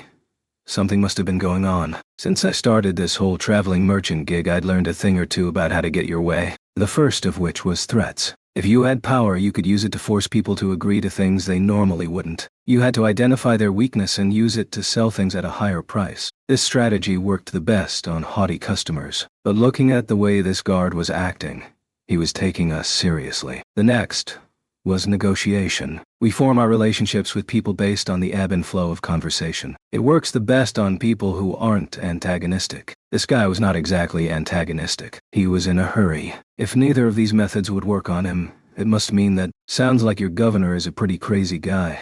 I looked around the town and muttered to myself. The guard noticed and his expression changed slightly. "Do not speak ill of our governor. You'll have charges brought against you." Things were starting to make sense. The guard apparently had bigger problems than just dealing with us, in which case neither of my strategies would work. If I pushed too hard, we'd end up paying for it. If I wanted him to budge, I'd have to create a big stink and get him flustered, or cause enough of a fuss to get the governor to come talk to me. But I had no way of knowing if the merits of the outcome would compensate for the risk of the undertaking. Fine then. I can see you have your own problems to deal with. I gave him the amount of money that he asked for. When I did, the guard suddenly looked very disappointed. "Here you go." He leaned forward and whispered, Sorry. No problem." He must have been under orders from the trash. There was obviously some kind of problem with the governor here. We entered the town to find taxes levied on nearly everything, from food and equipment to handicrafts and rooms at the inn, and the tax rate was invariably high. It looked like the town had plunged into some sort of depression. The markets were nearly empty. The businesses must have been under the burden of heavy taxes. I'm going to go look for some food and try and figure out what's going on. Okay. Yay! Bring me back a souvenir.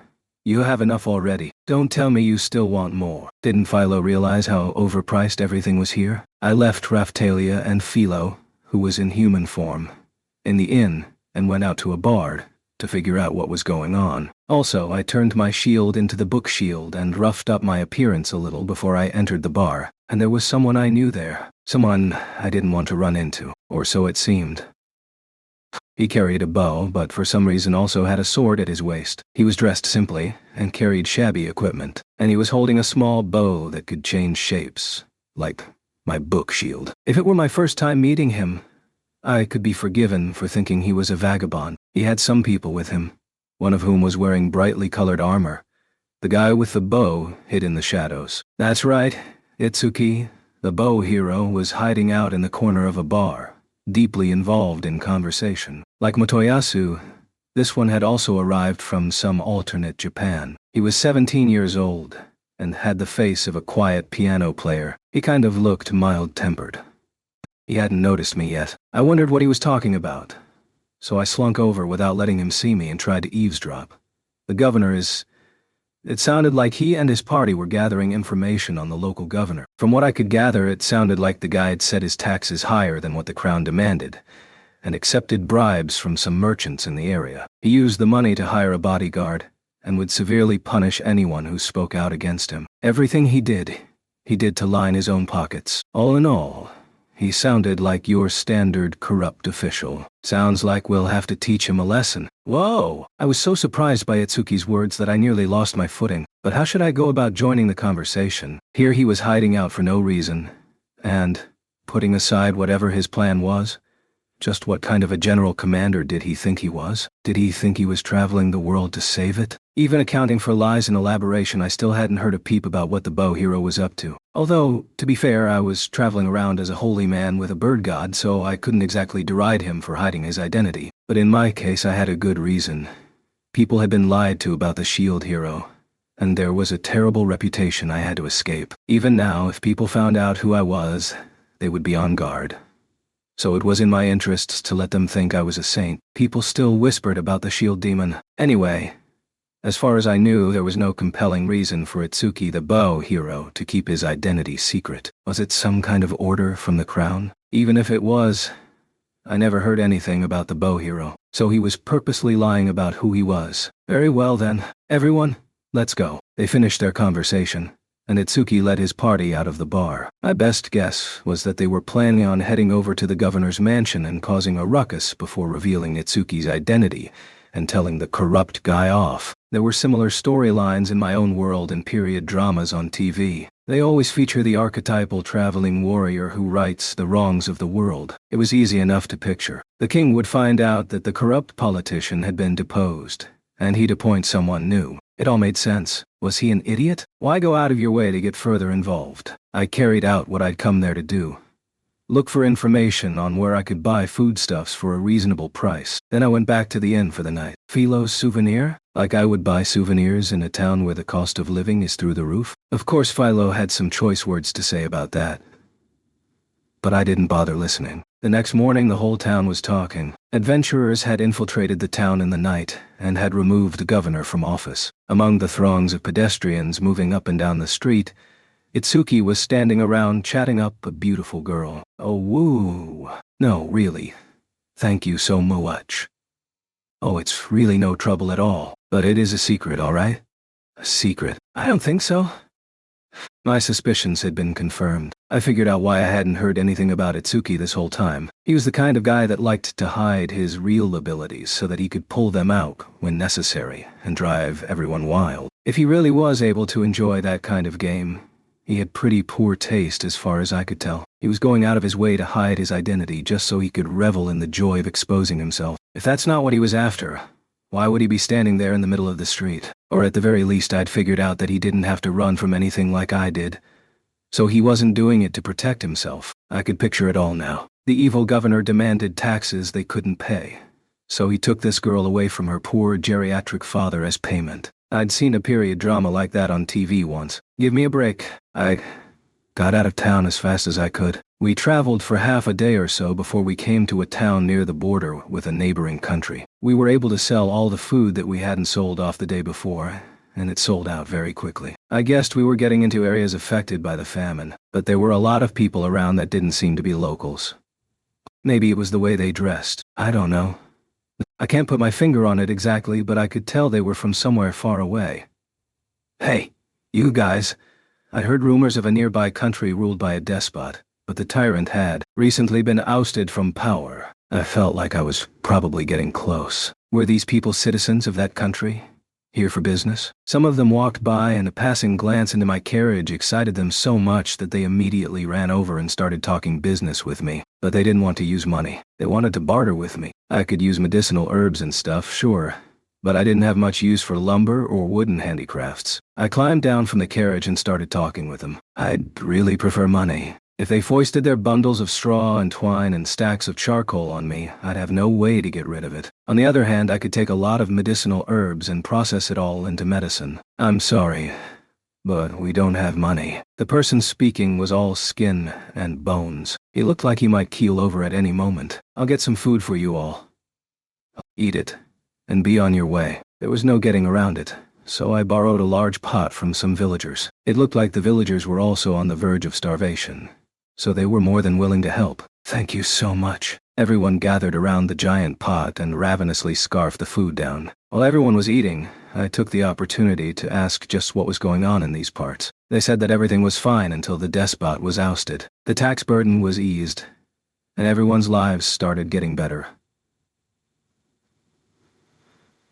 But soon enough, things went back to how they had been. The worst part was the leaders of the resistance had started raising taxes again as soon as they were in power. But why? After all they went through to oust the bad king. Well, they needed funds to manage the country, and to secure enough money for the military, they had to raise taxes. I was starting to understand. It wasn't just that the king was a bad guy. It was that he needed to raise funds to secure their military strength in order to protect the country. If your country lost its citizens, then you wouldn't have a country.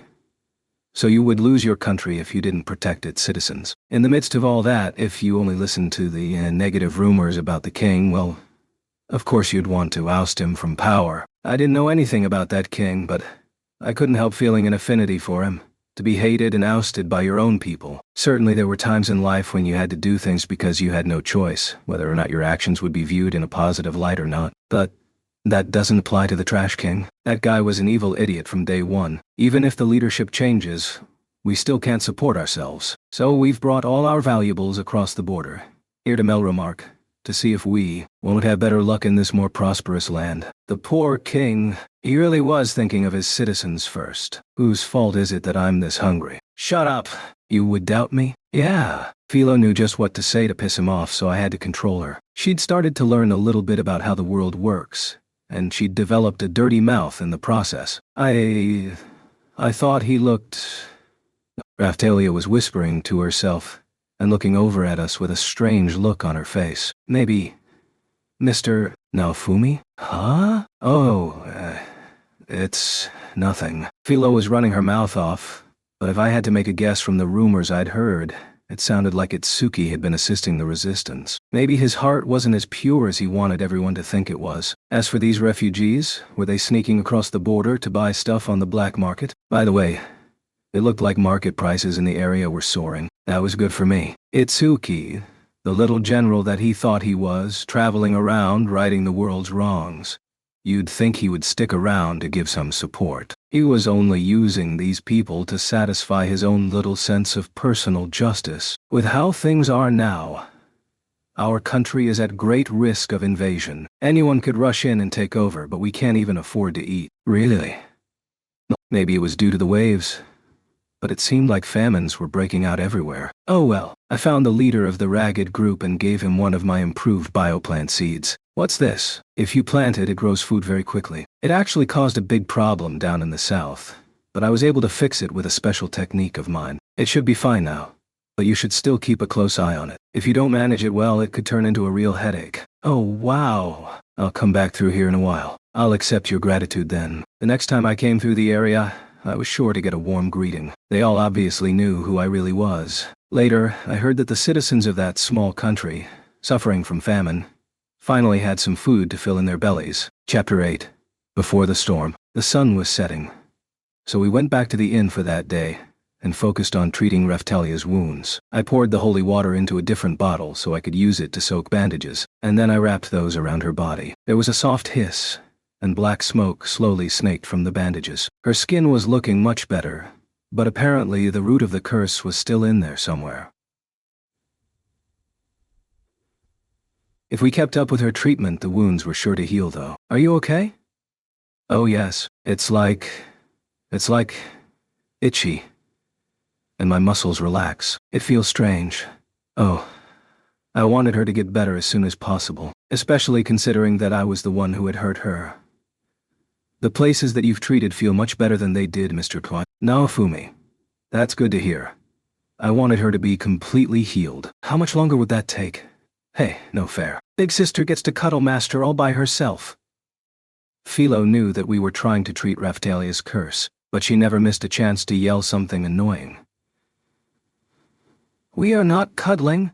She's right. We are trying to heal Raftalia's wounds. Cuddling? Is that what she thought? Oh well, where did she even learn a word like that? Regardless, we weren't cuddling. Raftalia and I did not have that kind of relationship. Oh. Because Raftalia is all black? I wouldn't phrase it that way. They were becoming good friends. Well, the next wave will be here soon. Why don't we head back to Castletown, pick up the new stuff from the weapons guy, and then take it easy? Okay, that is a good idea. We've been very busy lately. A little break would be wonderful. Yeah, that's what I was thinking. Master, are you going to make food for us? Sure, maybe we can borrow that metal plate from the weapon shop guy again. Yay! We spent the rest of the night tending to Raftalia's wounds, and then we went to bed. After a few days of meticulous holy water application, Raftalia was completely cured. I was so relieved that worked so quickly. We decided to stop our traveling sales activities for the moment and went back to Castletown to see what kind of things the weapon shop owner had prepared for us. The wave would be here soon enough, so it was high time we got prepared in earnest. We arrived at the weapon shop just as he was opening his doors for the day. Hey kid, you're out bright and early. I guess. Well, how'd it go? Check it out. The old guy went into the back of the shop and came out with his arms full of my new equipment. It was made from bits of chimera and dragon bones. Bone mail. Except that it looked almost exactly like the equipment I already had. It looked like something an apocalyptic gang member might wear. Honestly, from a distance it looked the exact same as my current armor, except that it had some glossy parts, and some color here and there. Old dude, are you trying to turn me into the boss of a bandit team? I guess it was because he'd made it from parts of the bandit's armor, but it would have been nice if he had taken it in a different direction. Huh? What are you talking about, kid? Was I supposed to wear that? I know it was a fantasy world, but it was starting to feel like all of my clothes had a villainous look to them. What do you call that armor? Well, it's all custom, so I don't even know. How about Barbarian Armor 1? I don't think the one really captures all you've done. The armor had been held together with a denim-like fabric before, and that had been replaced by a dragon skin, which looked like glossy black rubber. Around the chest was a plate of metal. It really didn't look any different. Barbarian armor Shuna. Defense up. Attack endurance. Medium. Fire resistance. Strong. Shadow resistance. Strong. HP restore. Weak. Magic up. Medium. Magic defense processing. Automatic recovery function. The armor came with a whole list of resistances. Automatic recovery. I think that was pretty much self-explanatory. It would probably repair itself if it broke. If the armor came with so many different functions, I'd probably never take it off. What is it, kid? I thought maybe you were holding out hopes for me. There had to be some reasons that he made the clothes the way he did. Did he want people to think I was a criminal? Master, are you gonna ride on me dressed like that? I hope so. Guess what? I found some black glasses. I think it would be fun to run if we were wearing these. Philo was staring at me, her eyes shining. What's she up to? Kid, when that bird girl is in her human form and she yells, "Ride me," there are bound to be some misinterpretations. Shut up. You know we don't mean it like that. I wondered. Did he just think of armor making as a way to piss me off? Was this some kind of joke to him? What is it, kid? I guess not. He didn't seem to have anything but good intentions. Oh, nothing. I'll take it. Raftalia was standing off to the side, saying how cool I looked. Whatever. I walked around town dressed like this. I was going to stick out like a sore thumb. All right. What should we do? If we wanted to get any stronger, we'd have to find some way to class up Raftalia and Philo. When the wave came, we'd be automatically summoned. If so, why not use our time on a trip to the neighboring country where we could make some money and level up a bit? We still have some time before the wave comes. Raftalia, Philo, do you guys want any accessories? Accessories? Yeah, to complement your equipment. I think we could get some made up easily enough. I'd made up my mind to try and get them some kind of present for their efforts. This was a good time to do it. Raftalia, you're getting to the age where you probably have started to care about that kind of stuff, right? Me too. I know. That's why I asked you both if you wanted anything. Raftalia looked like she was a little stunned. Was what I was saying really all that surprising? Hey! You know what I want? A hairpin. So Philo wanted a hairpin? That was a shock. I thought for sure she would ask for a saddle or something. A hairpin? Why? It won't pinch me when I transform. I guess she was still worried about that. Whatever.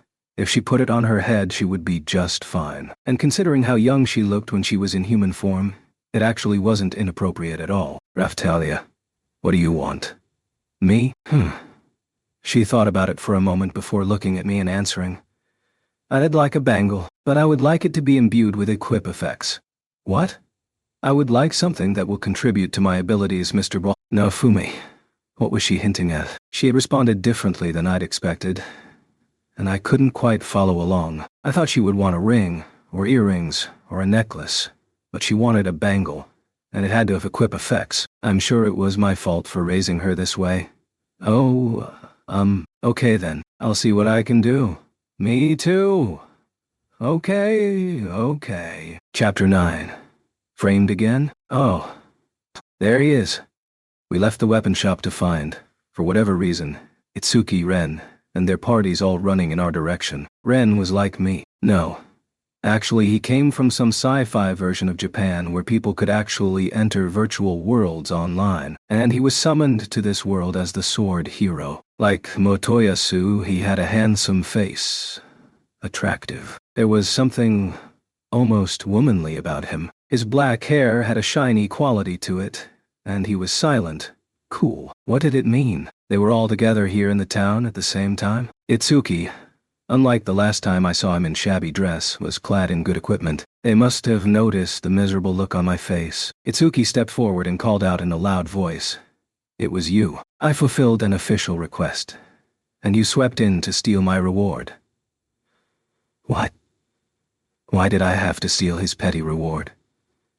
Me too. You stole my rewards as well. Ren looked like he could kill me with his eyes. I had an idea of what he was getting at. Who was it that caused all the trouble in the mountain town? Who let everyone get infected by that horrible disease? Ren, okay. You're right about that. But I don't know what Itsuki is talking about. You're going to play dumb? I don't know what I don't know. Okay, hold on. We need to talk it out first. If we don't, what will Naofumi confess to? You're going to assume I'm guilty before we even talk? Did Master do something? Nothing I can remember. I tried to comfort Philo and Raftalia while glaring at Ren and Itsuki. Anyway, why don't you at least tell me what you are talking about? Itsuki started explaining what exactly his qualm with me was. It happened in the Northern Territory. I'd been charged with investigating the actions of a local despot, and then I was charged with removing him from office, which I did. After that, he apparently did what he always did, which was send one of his party members, who was always dressed in gaudy armor, to receive his reward payment from the guild that divided out these requests. But when he went to receive payment, he was told that the payment had already been accepted, and the only person Itsuki could think of that would do such a thing was myself. Excuse me for speaking out of turn, General Commander, but have you ever considered that if a hero goes out of his way to hide his real identity, he might not get recognition for his actions? General Commander? What's that supposed to mean? You were walking around with a sword on your belt, pretending to be a generic adventurer, weren't you, General? Itsuki, perhaps thrown off guard, started yelling at me. His attitude of secrecy towards his quests was clearly becoming a problem. No one had any way of knowing what the bow hero looked like, or what he was doing. So the people of Melromark would obviously think that all the good being done in the world was the work of the sword and spear heroes. He could swear up and down that he was really doing lots of awesome stuff, but that wasn't going to affect his reputation at all. Sure, it was a cool idea to sneak around saving people, to be a secret hero, but that wasn't going to gain him any recognition. I was still a student, but I knew enough about the world to know that once I went out in the world I was going to be responsible for my own reputation. As for Itsuki, if he was still dressed as the bow hero and someone else was screaming to take responsibility for his actions, then he wouldn't be able to get anyone to believe him with his normal taciturn demeanor. But it's not like a hero who behaved like that would also be the kind of person to chase after money and fame by doing evil things in secret. I did feel a little self-conscious listening to him speak, though, considering that people were calling me the saint of the bird god. When you complete a quest, is it counted as being completed by the bow hero? As far as I know, the only quest we can confirm you carried out was what you did up in the town with the taxes, and that's because I saw you there. But that's because I am acting in secret. Then let me confirm. There was a bow-carrying adventurer who helped support a resistance effort in the northern country. Was that you? Yes. I fought with the resistance to out the evil king who was ruling as a despot. We ousted him. And do you know what ended up happening in that country after you left? Well, the evil king is gone, so I'm sure they are prospering. They are not prospering. They are starving. And things are so bad they are sneaking over the border to barter for food. No, that can't be true. Why? Well, think about it. The king might have been a bad guy, but the whole country was also in the midst of a famine. Just switching out the king isn't going to make that go away. That doesn't have anything to do with me. Stop changing the subject. Irresponsible brat. Couldn't he care even a little? Okay, back to the topic at hand then. You send a party member to go receive your payment? Can your party member explain all this? Yes, of course. Oh, of course. At the guild, right? And this friend of yours has some way to prove that he is your party member to whoever is in charge or doling out payment. Yes, well, there's a certificate bearing the royal seal. Itsuki's face displayed his confidence. What was he even saying? It's a special certificate made with special technology. It would be very difficult to fake. That's all well and fine, but since I don't have such a certificate, how was I supposed to pick up your payment? Damn it. Itsuki swore in annoyance. He knew I was right. Then, what about this weapon? Now he was really reaching for excuses. I guess he was desperate to make this my fault somehow. You can change the shape of your shield so you could have made it look like my legendary bow and taken my payment without the certificate. You think? Look around you. There must be plenty of people that could pull off a scheme like that. Can you prove that? Philo. What? Turn back into your real form. Okay. Philo turned back into her real form. When she did, her clothes disappeared and reformed as a ribbon that wrapped around her neck. I pointed to the ribbon. What? Get it? Transforming equipment exists in this world. There might be tons of different kinds of equipment that can change to look like a bow. And besides, when it comes to heroes, I'm not the only one with a transforming weapon. I'm sure you see where I am going with this. But, Itsuki, give up already. You don't have enough evidence to accuse Naofumi. Itsuki was desperate to pin his troubles on me, but Ren stepped forward and told him to back off. Besides, did you even ask what they looked like? This person that pretended to be you? No. But Ren's questions were pointed enough that Itsuki was losing his confidence. You just have to give up. If you want recognition for your actions, you're going to have to be more open about them. Okay, I'm next. I assume you're talking about the Eastern Territory epidemic? At least we are on the same page. You stole my reward. Only because I was there, don't you know? You killed a dragon, but its corpse started to rot, and it spread disease over the whole area. What? Ren was suddenly speechless. He stood in temporary silence. What was he thinking? I thought he was crueler than this. A lot of people ended up dying. They had to start a new graveyard out behind their main hall. If I hadn't been passing by, they'd all be dead by now. That can't be true. He looked unsteady on his feet and tottered off vaguely to the east. Wait. You don't have enough time to get there. What about the wave? But if it's my fault, I took care of the dragon corpse. The sick people are all getting treatment from a local doctor. If you want to call that stealing your reward, then go ahead. All the color had left Ren's face. Are you going to believe him? Itsuki turned and shouted at Ren. He doesn't have a reason to lie. The quest was completed, and so the reward was cancelled. That's not incorrect. When the dragon corpse reanimated and became a zombie dragon, I have to say, I was pretty surprised. Raphtalia here ended up cursed after that fight. We were able to get her healed, but it was a hard time going. I wasn't lying. But I didn't mention that the curse was my fault. So, that's what happened. I'm sorry. Ren turned to Raphtalia and bowed his head to her. I couldn't believe my eyes. I'd thought that Ren was cold and heartless. Apparently he was weak when he thought about any troubles that he'd directly caused. Honestly, I thought he'd say something like, it's their fault for being weak. Why did you leave the dragon corpse there to rot? One of my party members suggested leaving it there so that other adventurers could use it for materials. I thought it sounded like a good idea. That reminded me, I'd heard that the village had experienced a short moment of prosperity. We decided to leave it up to the villagers and any passing adventurers, but, well, next time you had better clean up after yourself. Corpses rot. Rotting corpses breed disease. At the very least, you need to do something about the organs and meat. Yeah. His response was disappointing. Even if he was upset, he still hadn't said anything about the village or what happened there. I guess they didn't want to admit that there was a darker underbelly to their activities. Well, you reap what you sow, I guess. Well, I still don't believe you. Itsuki was more persistent than Ren. I'll find a way to prove that you did it. Go right ahead. I'll be waiting. But don't you dare fake it. If you find out who did it, don't ask them if the shield hero had forced their hand. With my reputation, anyone would pin their crimes on me. What's that supposed to mean? We were attacked by a group of bandits, but we beat them off. Apparently they were planning on going to town and telling everyone that they were attacked by the shield hero. But that's exactly what you are doing, General Commander. You should work on that. Learn to see through the lies.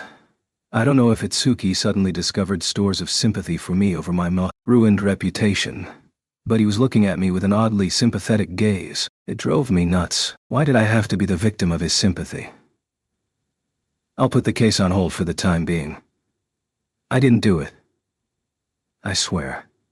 How many crimes did I have to have pinned on me? Was I supposed to be the fall guy for the entire world? But I'll get you, and I'll prove it too. Full of haughty arrogance, Itsuki turned and left. Ren, a little on edge, followed him. Let's go. I should have known that nothing good was waiting for me in this town, considering how it was stuck under the nose of the trash. We decided to go back to the inn for the night. Good evening, Shield Hero. I was relaxing in my room when 5 of the soldiers from before stopped by to say hello. The 2 I had spoken to directly were representing their group and spoke on its behalf. What is it? We thought it would be a good idea to have a meeting concerning the impending arrival of the next wave. They sure were a serious group. Whatever. I guess that was good for me. Raphtalia has experience with the waves. Philo, you join in on this too. Everyone keep in mind that I'm not exactly an expert on any of this stuff, but I don't really have a choice, so when the wave comes you'll be transported to the site with me. So, I'll try to explain how I plan on fighting and what you can do to assist, alright? Yes. In order to protect the innocent people of the world, we want to work with you. I had my doubts about whether or not to take what they said at face value, but I decided to go along with it for now. Let's go over what happened in the last battle. The last time a wave came, the monsters pouring from the rift all went to attack a nearby village, so I had to stand at the front of the line to protect the people there. Yes, it had been an intense battle. There was a giant rift through the sky, and hordes of monsters poured from it. Monsters with names that almost invariably began with interdimensional. There were some giant monsters mixed in with the hordes, and they all set their sights on Ryut. Everyone was confused and panicking. There were groups of people under immediate threat from the monsters, but I was able to save them with my airstrike shield and my shield prison skills. Raphtalia helped me evacuate the villagers, and then we turned our sights on a nearby giant. We defeated it. Honestly, it was similar to a player versus monster war. The highest priority is the safety of bystanders. Do all that you can to ensure their safe evacuation from the area. Yes, sir. Well, considering all the things they have to be repentant about, I'm sure that the other heroes will enlist some knights to help out. There must have been soldiers besides those who I was directly speaking with who placed some value on the lives of the country's innocent civilians. About that? What? We thought that other soldiers would come forward and ask to join your ranks, but that hasn't happened yet. What was that supposed to mean? The only idea I had was that maybe these soldiers were low level, and there was a cutoff point set for participating in the wave battles. Either that or higher ranked positions attracted the selfish and power-hungry, clearing those ranks of decent people. That was about it. The higher-ranked officials might have all just been terrible managers. I wonder if the other heroes cared about this kind of thing. What should I do? We will be evacuating people, so whenever a monster gets close to us, you should take them out. Raphtalia, you help with the evacuations and help these soldiers. Okay. Understood. Honestly, unlike the other heroes, I don't know very much about the waves, so I'm honestly a little worried about all this. I'll need your help. Yes, sir. Everyone nodded. I guess I could count on them. Chapter 10. The third wave. I finished making Raphtalia and Philo's new accessories just in time. Check it out, the accessories you asked for. Raphtalia, you go first. I had made a jade bracelet for Raphtalia. I gave it to her. Thank you. The equip effect is magic up, medium. Your armor uses a little magic power to up your magic defense. This should balance that out. Thanks to you, I was able to make something nice. A little while back, Raphtalia and Philo were able to save up a bunch of money at that hot spring town we'd passed thorough. Because of that, I was able to buy good materials that would have previously been out of my reach. That was what enabled me to make these good accessories. I'll treasure it. Are you sure that's what you really want? I could make one a little more fashionable. What are you saying? Do you think we are powerful enough to focus on fashion? Well, if that's what she said, then I had no choice but to believe her. Okay, Philo, you're next. I gave her an amber hairpin. I'd focused on the details when I made it, so that it would look good on her even when she was in her bird form. When it was clipped to her down feathers, they would fan out and look like a feathered hair ornament. The equip effect is agility up, medium. Thank you, Master. That's the best I could do with the materials we had on hand. I might be able to make better ones later, but that's the best I can do for now. It's no problem at all. I only hope that I can put this accessory to its best use. Yeah, I'll try hard too. I know you will. Both of you. We'd finished out planning meeting with the support soldiers too, so I guess we were as prepared as we were going to get. Philo had shown some hesitation at first, having no idea what to expect and no idea what the wave even was. But I convinced her that all we could do was tackle problems when they presented themselves. And she understood. We had plenty of medicine. As for the carriage, our new one wasn't ready yet, so Philo was pulling a luggage cart instead. That was fine. Unlike the other heroes, I would be spending most of my time in nearby villages protecting the people there. I'm not sure my participation was even necessary, but I could only imagine what people would say about me if I tried to sit this battle out. 05. There were 5 minutes left. Once we were transported to the wave, I'd have to figure out where I was and find some way to tell the soldiers. I changed my shield to the Chimera Viper shield. 00. The time had come, the whole world filled with an echoing sound, like glass shattering. In the next second, our surroundings completely changed. We calmly surveyed our new surroundings. Where are we? Yup, we were near that village where the old lady had been sick. It would take 1.5 days, at the very least, to get here from Castle Town. I looked up at the sky and, just like last time, it was wine red and covered in cracks like a tortoiseshell. Shield Hero, the soldiers had been transported along with us, and they were running in our direction. Then I saw the other 3 heroes and... Philo! See those guys running toward the cracks? Kick the spear and knock the other ones over. Don't overdo it. Okay.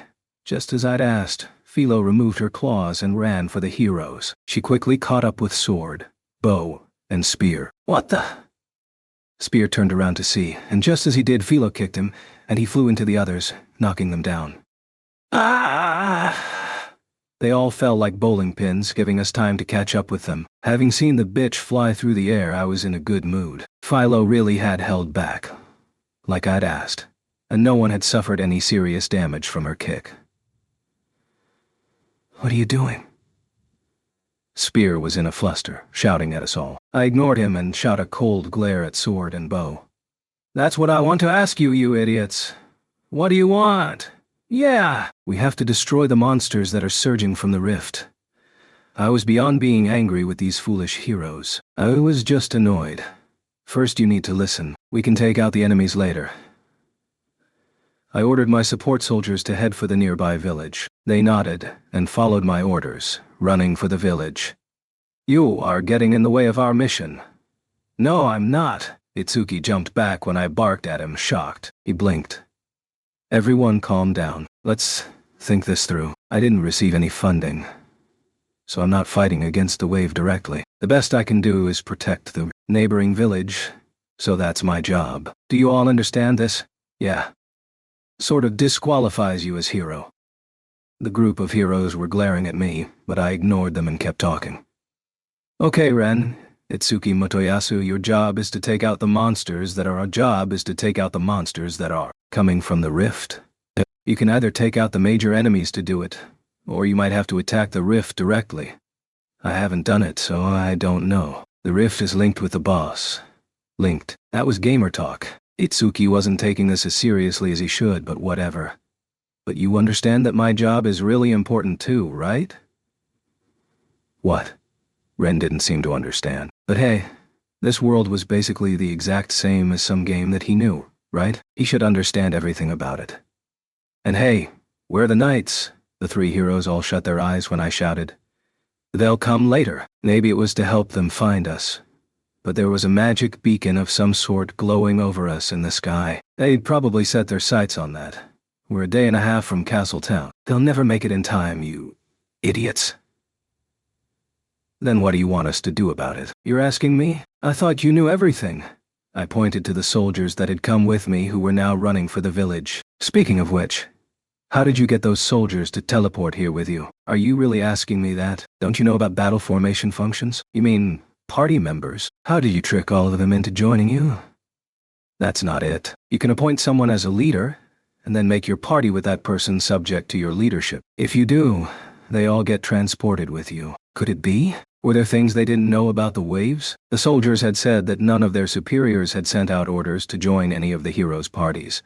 But could it be because the heroes just didn't know about the ability to do so? I was stunned into silence. That would explain why there were no knights here.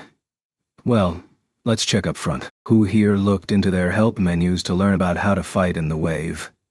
Nobody raised their hand. I guess if you already know everything there is to know about this place, then there's no need for you to read the help menus or tutorials, is that it? Yeah, we already know everything. Exactly. Can we please focus on battling the wave now? Fine then. So what do other games call these battles against the waves? Huh. What are you asking? Shut up already. We need to go. Itsuki ignored my question turned, and started to run. Motoyasu, you can see what I'm getting at, can't you? Sure.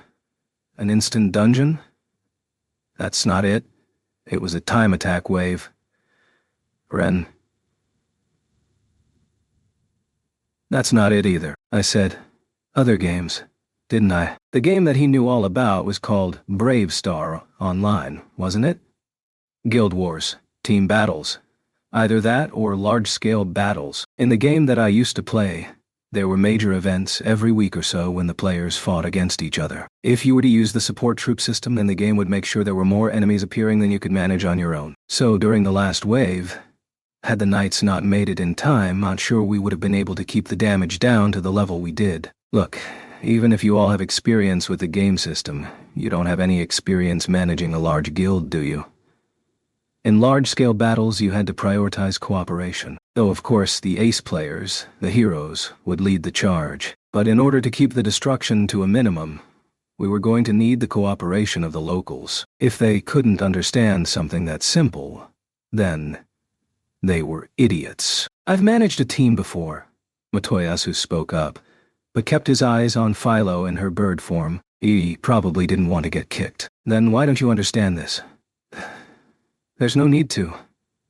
What? It'll work itself out. Jeez. And I thought this guy couldn't get any more obnoxious, any more irresponsible. Bitch, that's your job, that stupid rotten princess. As if she was intelligent enough to deal with responsibility like that. I never had any interest in that kind of stuff. Ren, the jerk, but I knew his type well enough. There were always one or two of them before a guild war, and I never enjoyed trying to talk to them. If someone like that was supposed to have been a guildmaster, I actually can't think of any way that would be possible. How would the guild even function? Anyway, we can only work with what we've got this time. But next time, make sure that you link up with the knights. I brushed them away with my hands, motioning for them to scurry off toward the wave. Ren and Motoyasu made no effort to hide their annoyance with me when they ran off. All right, guys, let's head for the village. Raphtalia, Philo, you're with us. Okay, understood. We jumped in the cart and headed for the village as fast as we could. The soldiers with us had their own cart, and they managed to keep up with us. By the time we made it to the village, it was already overrun with monsters from the wave. There were black, condor-like monsters, black wolves, goblins, and lizard men. But the lizard man didn't look like a demi-human. Not quite. It looked more sinister. When I got closer, I was able to see their names. Dark Condor, Black Shadow Wolf, Goblin Assault Shadow, Lizard Man Shadow. Next to all their names, unmistakably, were the words, interdimensional. Like demi-humans, these shadow monsters disappeared like ghosts when you defeated them. They were a creepy lot of thugs, and the monsters were completely different than they were in the last wave. Weren't there rules governing this sort of thing? Whatever, just leave it up to the heroes. They'll take care of everything. And yet, there! Hiya! The battle cry that had been splitting through the scene was coming from the old lady I had given medicine to back when I was traveling through here. She was swinging a hoe with one hand and fighting with all her strength. The soldiers were all stunned. Ah, holy saint! You were a big help. Hiya! She yelled a phrase of thanks to me just as a group of monsters surged from the wave. She swung her hoe at them. She was pretty strong, actually, and her surroundings were littered with monster bodies. Hey, you thank him too. The lady's son quickly bowed to me, like he had to do it all the time. More and more monsters are coming out of the waves. You had better evacuate. The soldiers with me were helping to evacuate the villagers. Amongst the chaos, we were fighting and killing monsters, but they kept on coming. It was going to be a hard fight, and we were going to have to focus on killing monsters. Yeah! The old lady was taking out enemies left and right. It was hard to believe that, only a month ago, she was sick in bed, on the verge of death. I've got my old strength back, thanks to you, Holy Saints. Yeah! I looked for her son and spotted him across the street, fighting monsters with all his might. But he wasn't as strong as his mother. Some soldiers joined him, and together they were able to hold off the enemy. He wasn't anywhere near as strong as his mother. I might look old, but back in the day, I was pretty famous as an adventurer. My level and my age are almost the same. Hiya! Don't overdo it, lady. I wouldn't go so far as to call her an unmatched warrior or anything, but she was definitely one of the strongest fighters I'd seen. I held off the enemy's attacks while Philo reeled back to kick them. They went down fast. It looked like I could count on the lady in battle, but I was afraid she'd keel over once the battle was done. What medicine did I give you anyway? Who knows? Raphtalia was staring at the old lady, her mouth agape. We'd have to get the full story from her son later. Regardless, we needed to focus on getting treatment to the wounded. Get all the injured people over by the cart. Keep them safe and away from the line. I would call out commands and treat people whenever I had a spare second. Holy saint, there are some weird ones showing up. I looked in the direction she was pointing. There was a huge crowd of interdimensional lizard man shadows, but I could just make out something else among them, something large. It looked to be at least double the size of anyone else.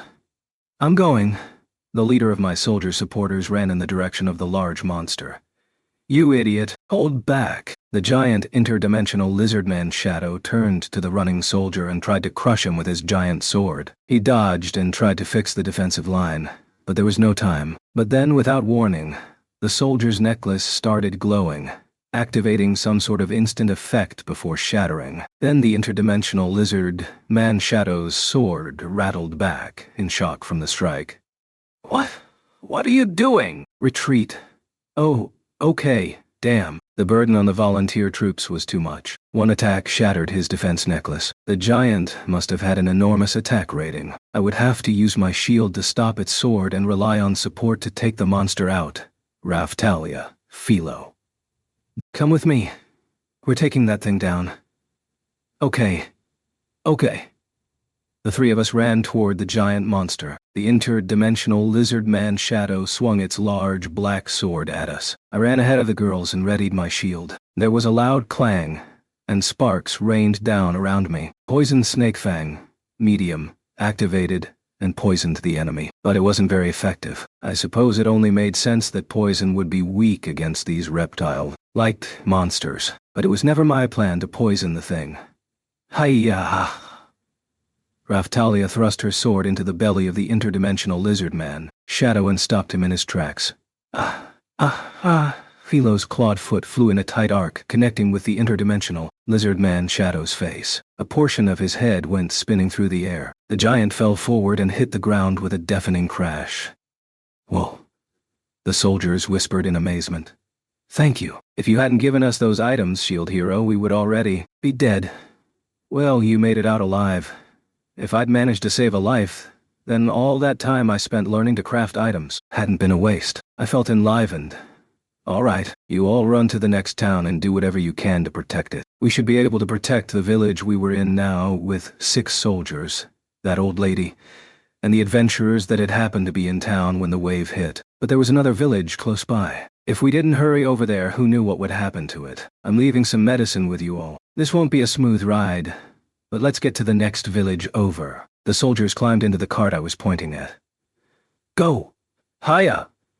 Philo got a grip on the ropes and ran off at full speed. By the time we made it to the next village, the soldiers wobbled out of the cart, having gotten motion sick on the way. I didn't have time to comfort them. There were houses on fire and injured villagers. This village looked worse off than the last one.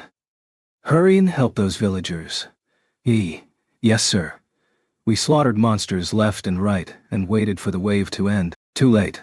3 hours had passed. In that time, we had managed to secure the safety of most of the villagers, and we were now focusing our energies on cutting through the hordes of monsters that continued to descend on the village. Most of the villagers had been evacuated, and we kept casualties relatively low, but I didn't know how long we could keep their shelter safe from the hordes. We kept fighting, but everything was taking too long. What were those stupid heroes up to? Hero. Why not leave this village to us? You should find the other heroes and assist them. It was the young soldier who had originally approached me. I don't think I can do much to help them. It was their job to fight the wave directly, and I'm sure they would just complain if I showed up. But, sir... He wasn't looking so good. His face was pale. He'd been fighting monsters for 3 solid hours. His stamina was going to give out soon. I was exhausted, too. I could tell that Raphtalia and Philo were worn out, too. Hiya! Take that. Philo kicked an interdimensional goblin assault shadow and it crumpled to the ground. She still had enough energy to keep going. Yeah, Philo would be fine. The girl was like a giant ball of stamina. Can you handle it? Leave it to me. I guess they had enough energy to keep going. Alright, then I'm going to see what's going on. I leave the village to you. Yes, sir. Raftalia, Philo. Let's go. Understood. Okay. We left the village to the soldiers and adventurers, climbed onto Philo's back and ran toward the wave itself. Chapter 11. Grow up. This should be it. I think so too. Yup. The wave was made up of giant rifts in the sky, and they extended to the ground. The ground was splitting open too. Huh? What? There, among the cracks in the sky, hung a giant ship. Ghost-like, it floated in the air. Monsters were pouring from it. The ragged masts were hung with tattered sails. Veins of lighting lit the sky around it. The ship seemed to be made of wood and was littered with holes. I had no idea how the thing managed to stay afloat in the air, but this was another world, and I figured that anything could happen during the wave. If I wondered about every odd occurrence, I'd get nothing done. There was mist everywhere, and to be honest, I didn't really want to go out of my way to get on board that thing. I guess the monsters from this wave were pirates? They've been fighting this thing? The other three heroes and their parties were fighting against the ghost ship. I could tell that Ren and Motoyasu were on board because I could see their skills flashing through the mist. Itsuki was firing volleys at the ship from a distance. The fight looked a little reckless to me. Just then, a cannon appeared on the side of the ship, and it shot a giant ball. It was heavy and flying straight at us. Airstrike shield. Hiya! I was able to deflect the cannonball with my skill, and Philo jumped up to kick the ball away.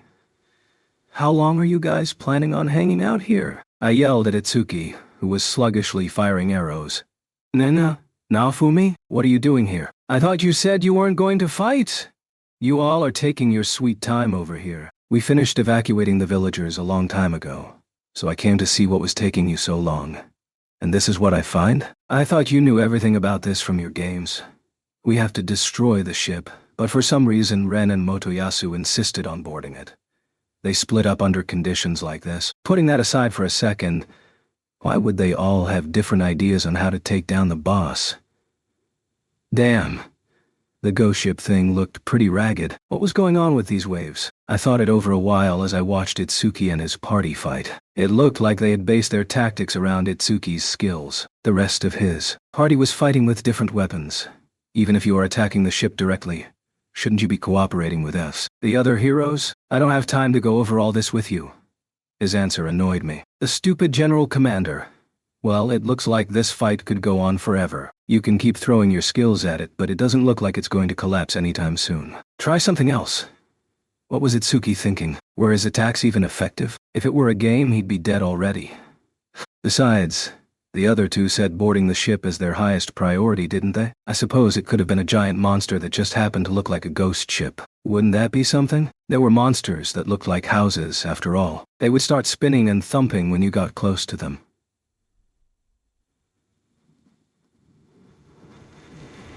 Maybe the ship has a weak spot on its interior? There might be a way to kill it that you couldn't do in your game. There's nothing like that in the Dimension Wave, I know.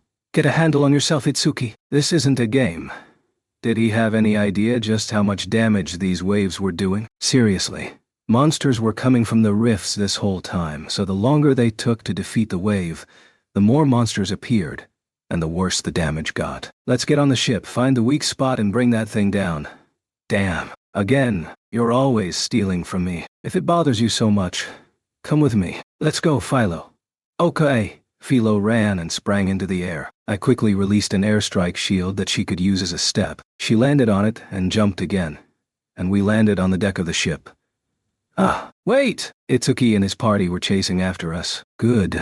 If it was going to take this long to defeat the wave, then they had to be doing it wrong. It's good that we made it to the deck, but the whole ship was littered with bones. The floorboards were rotted through and filled with holes. There were dead fish everywhere, and the ropes and lifesavers were rotten. We'd really have to watch where we put our feet. We made it to the deck, but there was... Huh? At the back end of the ship there was a giant tentacle, and Motoyasu was fighting it with his party. Shooting star spear! Motoyasu let out a triumphant shout. and his spear began to glow before splitting into hundreds of energy spears, which rained down on the giant tentacle. The tentacle died but quickly regenerated and resumed its position. What was going on? Was there a kraken-like monster clinging to the ship like a hermit crab? Philo, don't tell me you want to eat that thing. Why? I can't eat it. That would be tough, even for Philo. I looked down to the other end of the deck, and there was Ren, fighting something like a skeleton captain. The skeleton captain looked like a pirate straight from the Caribbean, dressed in ornate robes and a hook where his left hand should have been. He looked like a skeleton version of Captain Hook from Peter Pan.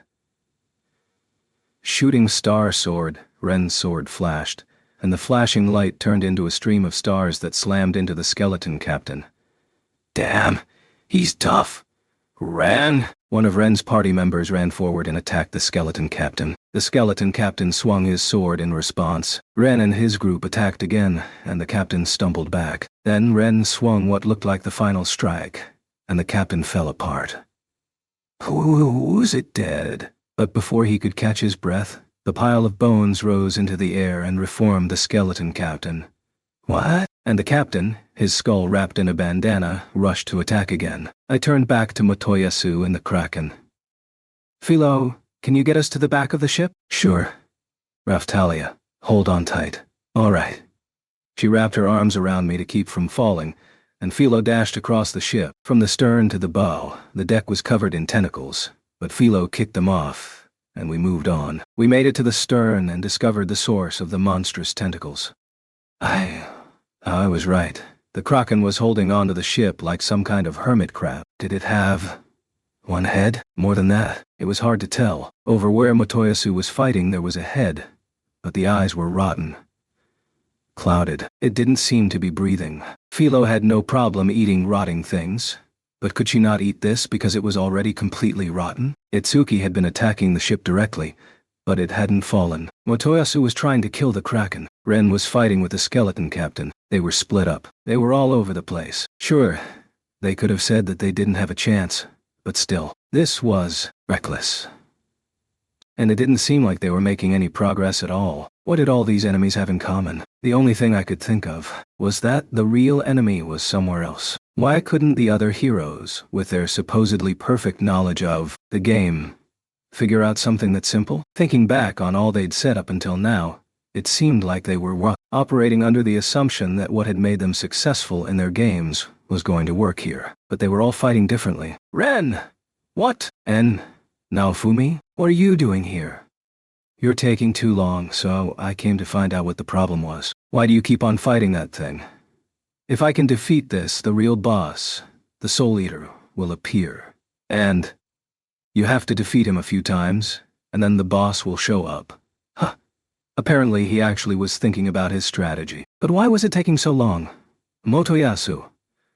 Wait, what are you doing here, Naofumi? He saw that I was sitting on Philo, and covered his crotch when he turned toward us. He must have thought that he would be kicked again. Ha! If Philo kicked him with her claws on, he'd be dead in an instant.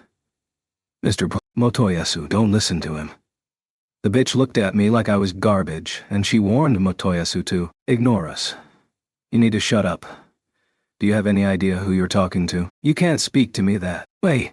I don't care. Motoyasu, what are you going to do after you kill the Kraken? The Soul Eater will show up, and then I'll take him out. So that's what Motoyasu thought too. Itsuki must have been thinking the same thing. But it didn't look like their attacks were doing any good. If this were a game, it would mean that the Soul Eater was hiding out somewhere, waiting for his chance to appear. Ren was attacking the skeleton captain, Motoyasu the Kraken, and Itsuki the ship itself. Yeah. That would take a while. Finally, I caught up with you, Naofumi. Itsuki climbed up onto the deck. That meant all the heroes were now on board. And yet, Soul Eater? I had never seen one, so I didn't know what kind of monster it was. But based on everything else, it was probably a safe bet to assume it was some kind of ghost. So it was hiding somewhere, and it could control the undead. That was why we'd have to destroy whatever medium was carrying it, I guess. Can't we use light magic to get the thing to show its face? Want to try it? Raphtalia spoke up. Oh yeah, I'd almost forgotten that Raphtalia had the power to use light and shadow magic. Then we might as well give it a try. Can you? Leave it to me. Raftalia took a deep breath and focused on her magic spell. I am the source of power, and I command you to heed my words. Lights spring forth. First light. When she finished speaking the spell, a ball of light appeared in the air over us. The ball was filled with a shining, intense light, and the whole deck was illuminated by it. Huh? The skeleton captain that Ren was locked in battle with looked different. His shadow had changed somehow. That strange shadow was. There were more of them, all around the ship. They certainly weren't normal shadows, and they seemed to be grinning. There! I got it! Shooting star sword. Ren turned and directed his attack at the captain's shadow. Yaha! Something emerged from the shadow. It was like a ghostly fish, draped in white cloth. It had a dark, evil-looking face with red eyes and long fangs. It must have been the Soul Eater. Once everyone realized what was happening, Motoyasu and Itsuki all began to direct their attacks towards the shadows, and Soul Eaters started appearing left and right. So that's where they were. Logically, our attacks shouldn't affect them. They were like ghosts, so I don't think our physical attacks were going to be able to hurt them. We were going to have to rely on magic. What? The Soul Eaters all gathered in one place and merged to form a single, giant Soul Eater. Similar things were known to happen back in my world. Fish did that. They would swim in schools to look like a larger, more dangerous fish. Yeah, anchovies did that. The Soul Eaters seemed to be the souls of fish or something, so that might explain their behavior. And yet, they really had formed one giant monster, and it was much larger than the individual Soul Eaters had been. Interdimensional Soul Eater. Mr. Naofumi, it's coming our way. The interdimensional Soul Eater had set its sights on Raftalia because she had performed the light magic. But Raftalia was sitting with me on Philo, and the Soul Eater was charging straight at us. Airstrike shield. There was a loud clang, and we were able to deflect the Soul Eater's charge, but it kept on charging in a new direction, straight at Ren and his party. Look, we found it. Now you have to kill it. Oshu, Itsuki, and Ren all shot me looks of displeasure before they turned to the Soul Eater and let loose a rain of battle skills. Their party members were all working to support them, but their physical attacks weren't going to work on this boss. We weren't prepared to fight something like this, but Raftalia could support them with her light magic. Philo, use your magic. Oka A. Philo cast First Tornado and was able to deal some damage to the interdimensional Soul Eater. But I wasn't able to use hate control, so I wasn't going to be any use to anyone. It happened the second I let myself think about it. The interdimensional Soul Eater started preparing for some kind of major attack. The beast opened its large slit of a mouth, and a black ball of magic appeared. There, slowly growing larger and rising into the air. The magic ball acted like a small black hole, sucking all the light from its surroundings and warping the air around it like a lens. Crimson Sword! Ren leaped into the air and sliced at the Soul Eater with his sword. Huh? There was an explosion of sparks. It's harder than I thought it would be. Hey, these damn game experts. I found the monster for them and they still couldn't take it down? If it got away and hit again, we'd be in a tough spot. Wind Arrow. Itsuki performed a skill. Lightning Spear. Motoyasu's skill wasn't going to be enough to kill the monster. Did it have to do with the monster's weaknesses? Sometimes it took forever to figure out what worked against ghost-type monsters. It looked like light magic should be effective on it though. The ball of black magic the Soul Eater had released looked like it was nearly charged and ready to release its attack. Hurry! That evil skill is almost ready! Oh, Ren shouted, and Motoyasu turned, ready to attack. Yeah! With a reverberating thwack, the Soul Eater spit the large black ball of magic. It flew like a cannonball and slammed into the deck. There was a large black explosion. The entire ship shook violently. This wasn't good at all. The enemy was powerful enough that all the fighting up until that point was starting to look like little more than a warm-up. Had we finally lured the snake from the grass? It didn't matter. If we wanted to end the wave, this was the only way. I jumped down from Philo, ran in front of everyone, and readied my shield.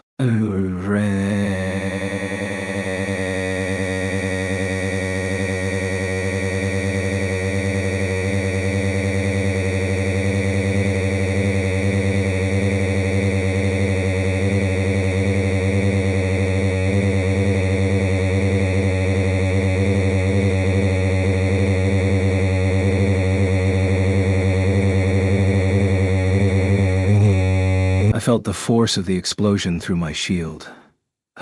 It actually really hurt. The thing was strong enough to break through my defense and over a really wide area. Ren and the others hadn't been killed by the blast, but they were tottering, unsteady on their feet. The interdimensional Soul Eater had apparently noticed how effective its attack had been, as it was already producing another ball of black magic. That powerful attack again? Give us some time before you fire off another one. It was annoying, but I suppose that was the only way to fight. You had to do what your enemy didn't want you to do. In games, the makers knew what would anger players, so they made it so monsters wouldn't behave that way. But that was the difference between games and reality. Philo. Yeah, I know. She was already running, full speed, at the Soul Eater. She leapt through the air and kicked it hard. I heard the kick connect, but the interdimensional Soul Eater just laughed it off. Haiku! Philo spun away from a second kick, landed on the deck and started casting a spell. For a second, Philo looked somehow blurred. There was a series of quick clanging sounds and the Soul Eater fell back. A second later, and it was back up and preparing to launch a black ball at Philo. Apparently she'd found a way to bother it. You can't hit me! Philo shouted a taunt at the thing and ran behind me. That's it, Philo.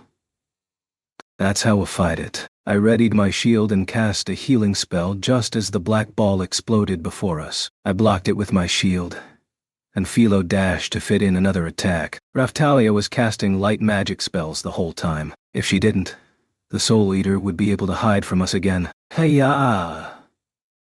Philo was dashing here and there, fitting in attacks when she could and slowly dealing more and more damage. This thing was tough. That's why it was the boss, right? If this were a game, a monster like this would only appear at the end of a large group battle. As far as the internet games I was familiar with, a boss like this was about as strong as they got. It was the kind that required a bunch of strong players to team up and take down within an hour. What options did we have? We could keep making small attacks and hope that they wore the monster down enough for us to win. But would they? The longer we spent fighting the boss, the more damage the surrounding villages would incur. Even now, monsters continued to pour from the rift. We didn't have the time to spend chipping away at it. If only there were some kind of powerful skill we could...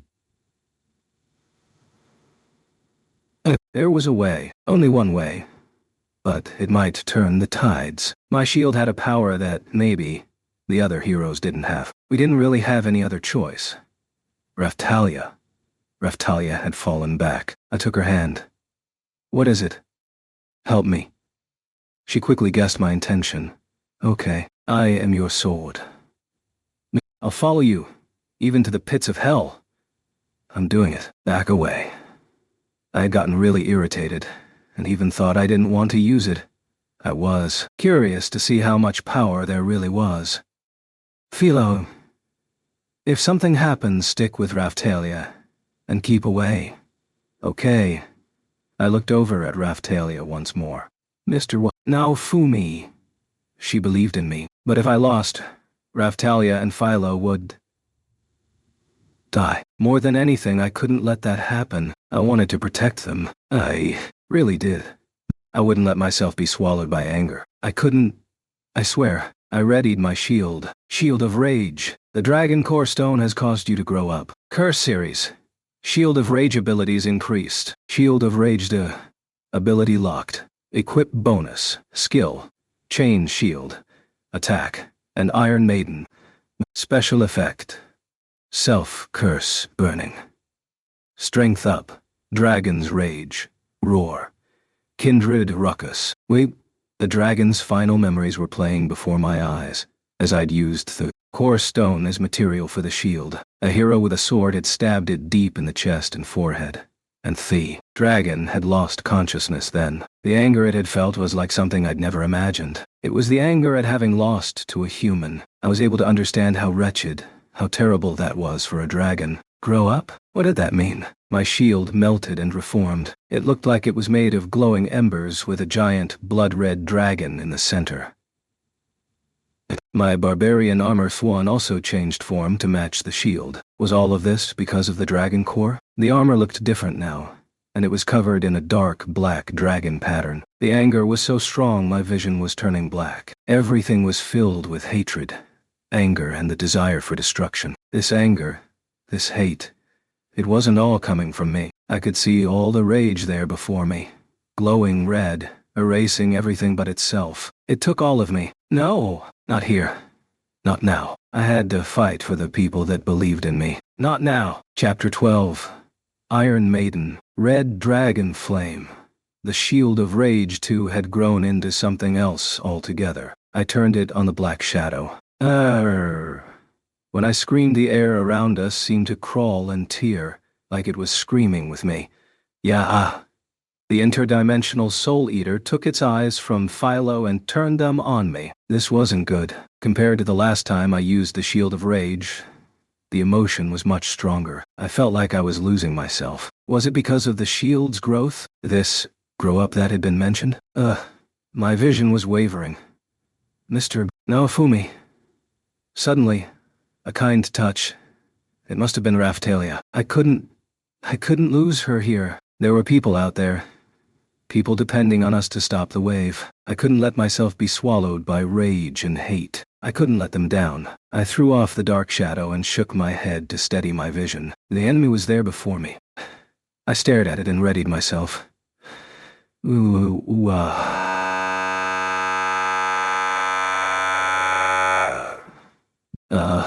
I turned and, for whatever reason, Philo was engulfed in dark flames. Gah! Her eyes were sharp, like a bird of prey. She ran at the enemy and kicked it hard. It might have been because she'd eaten the dragon core that I'd used on my shield. Philo turned on the Soul Eater and kicked it again. Yeah? It looked like her attacks were successful, but it also looked like she was unable to distinguish the real enemy. She turned on another, random monster in the area and started to attack it instead. The shield was threatening to absorb me. I ran at the interdimensional Soul Eater and pressed it back with my shield. It gnashed its teeth at me, scratching my shield. But I wasn't taking any damage. Perfect. But the Shield of Rage 2 had self-curse burning. It was a counterattack that answered an enemy's attack with a powerful curse. One that would burn the enemy to ash. I felt the cursed flames rising within me. They roared throughout my body and engulfed the Soul Eater. Yeah! The interdimensional Soul Eater screamed in pain, but the self-curse burning wasn't powerful enough to completely burn it. The Skeleton Captain, Kraken, and Ship's Cannon all turned to focus their attacks on me. I don't think so. Shooting Star Sword! Shooting Star Spear. Shooting Star Bow. Ren, Motoyasu, and Itsuki had recovered their footing, and they all unleashed a barrage of skills at the enemies before them. Then they turned to the interdimensional Soul Eater. They were trying, and their attacks connected and worked, but none were powerful enough to defeat their targets. The enemies healed themselves too quickly. Wasn't there some other way? I remembered that there was another skill, one I hadn't tried yet. Chain Shield, Attack, and Iron Maiden. Both of them were skills from the Shield of Rage 2. I didn't know what they did, but it was worth the risk to find out. I'm pretty sure it was Shield Prison to Chain Shield, Attack, to Iron Maiden. It might have meant that performing the skills in order would lead to some kind of chain reaction. Could it be some kind of combo skill? Shield Prison. I turned to see the enemy encased in a cage made of shields. Luckily enough, maybe because Ren and the others had drawn its attention, the Soul Eater had left itself wide open. Now it was caught in the Shield Prison. The monster was now attacking the cage directly, and it seemed ready to crumble at any moment. I wouldn't let it escape. I couldn't let my chance slip away. Change Shield. Attack. The command was the same as my normal Chain Shield skill. I was presented with a number of new shields to choose from. A needle-covered shield seemed like the obvious choice. There was the Animal Needle Shield and the Bee Needle Shield to choose from. I chose the Bee Needle Shield. The shields that made up the Shield Prison all suddenly turned into Bee Needle shields, their needles facing the interior of the cage, and the monster took damage. The walls were pressing in on the monster inside. Iron Maiden. I was ready to use the skill when a paragraph appeared in my head.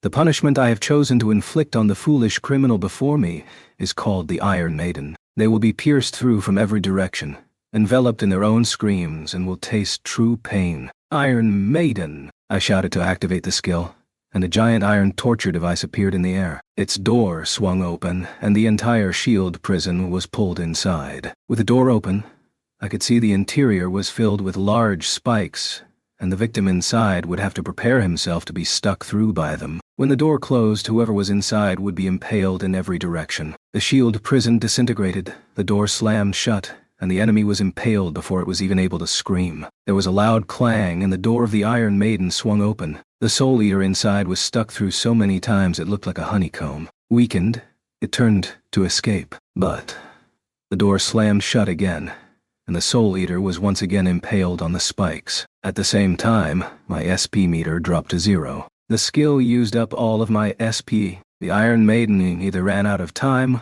or power, or whatever. The torture device vanished. Huff. Huff. Whoa. Everyone was whispering, breathless. The interdimensional Soul Eater was riddled with holes, and clearly dead. We won. I tried to control my ragged breath, and change my shield back to the Chimera Viper shield. I would have to find some way to control Philo. She was running around violently. With the shield powered up, I apparently wasn't able to use it for very long, huh? Whoa. Probably because the Shield of Rage 2 had disappeared. Philo slowly came back to normal. She sat down, exhausted. Whew. You did it, I guess. Oh boy. What happened? I turned around in time to see Raphtalia run up to me, and Philo collapse in exhaustion. Did we stop the wave? I'm tired. Ren, Motoyasu, and Itsuki were all glaring at me. They looked envious. We lost this time, but things will be different next time. What was that? After all you said about not knowing anything about the world, that was some fighting you did. You didn't join the fight for so long that you still had all your energy. Itsuki had the nerve to say something like that. He traveled the world and tried to not stand out, doing all his adventures in secret, and he had the nerve to call me lazy? Regardless, now we've... What the hell? I suddenly had the worst feeling.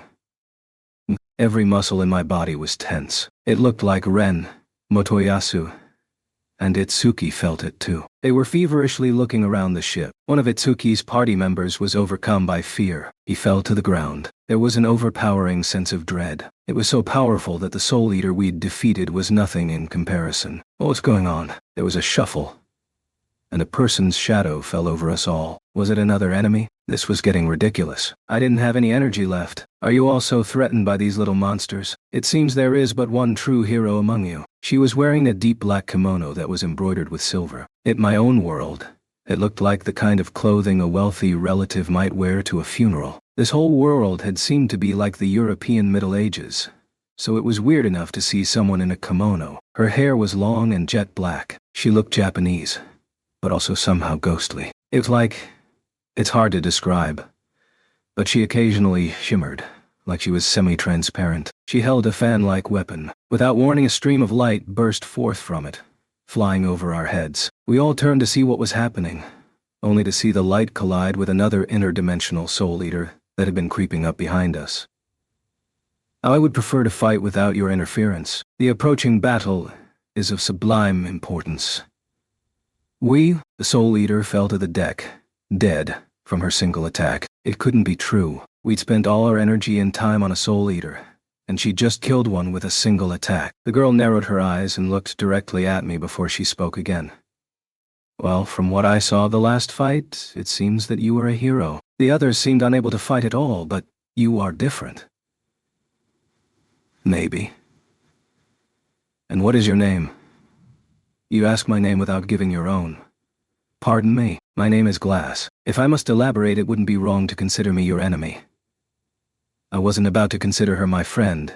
Naofumi, then. Shall we begin the real battle of the wave?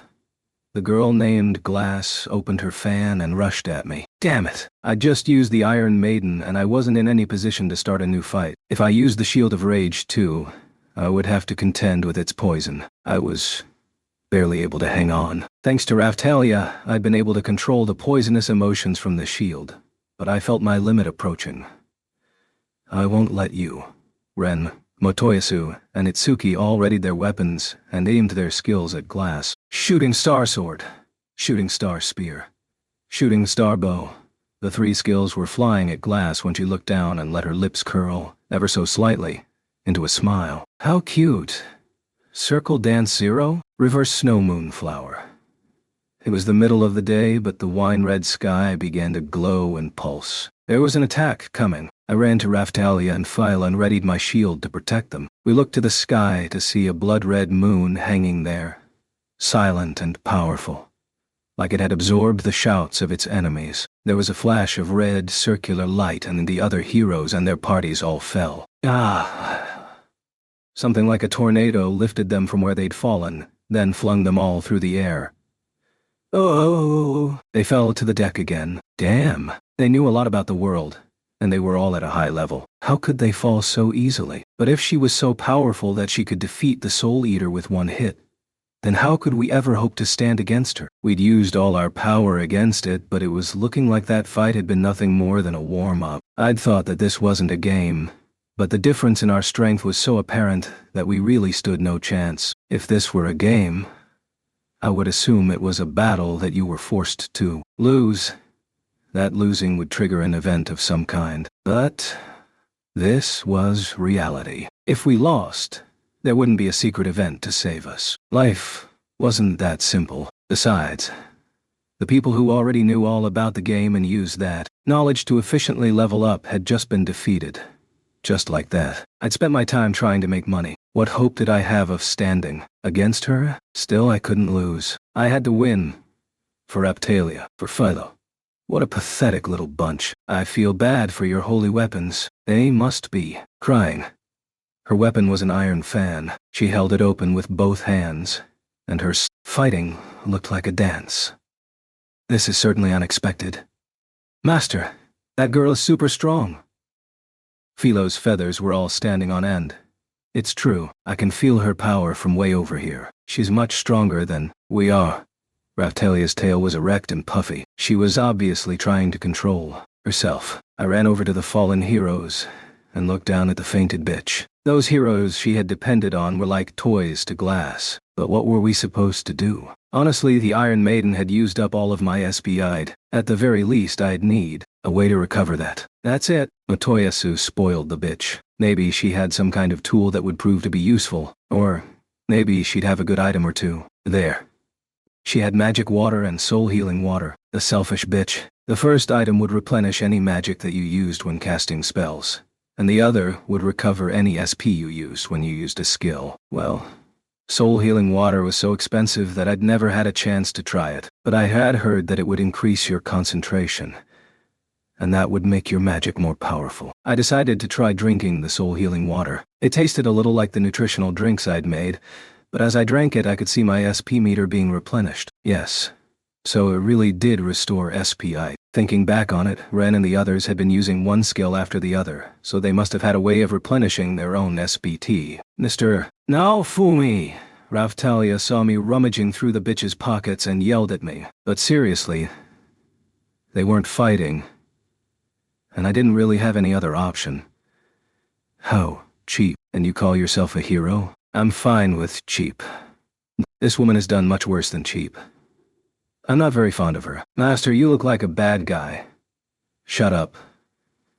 The enemy speaks truthfully, I don't know what to say. Raftalia sighed to herself. The enemy seemed to be growing annoyed with us. She is not on our side, but she is not incorrect.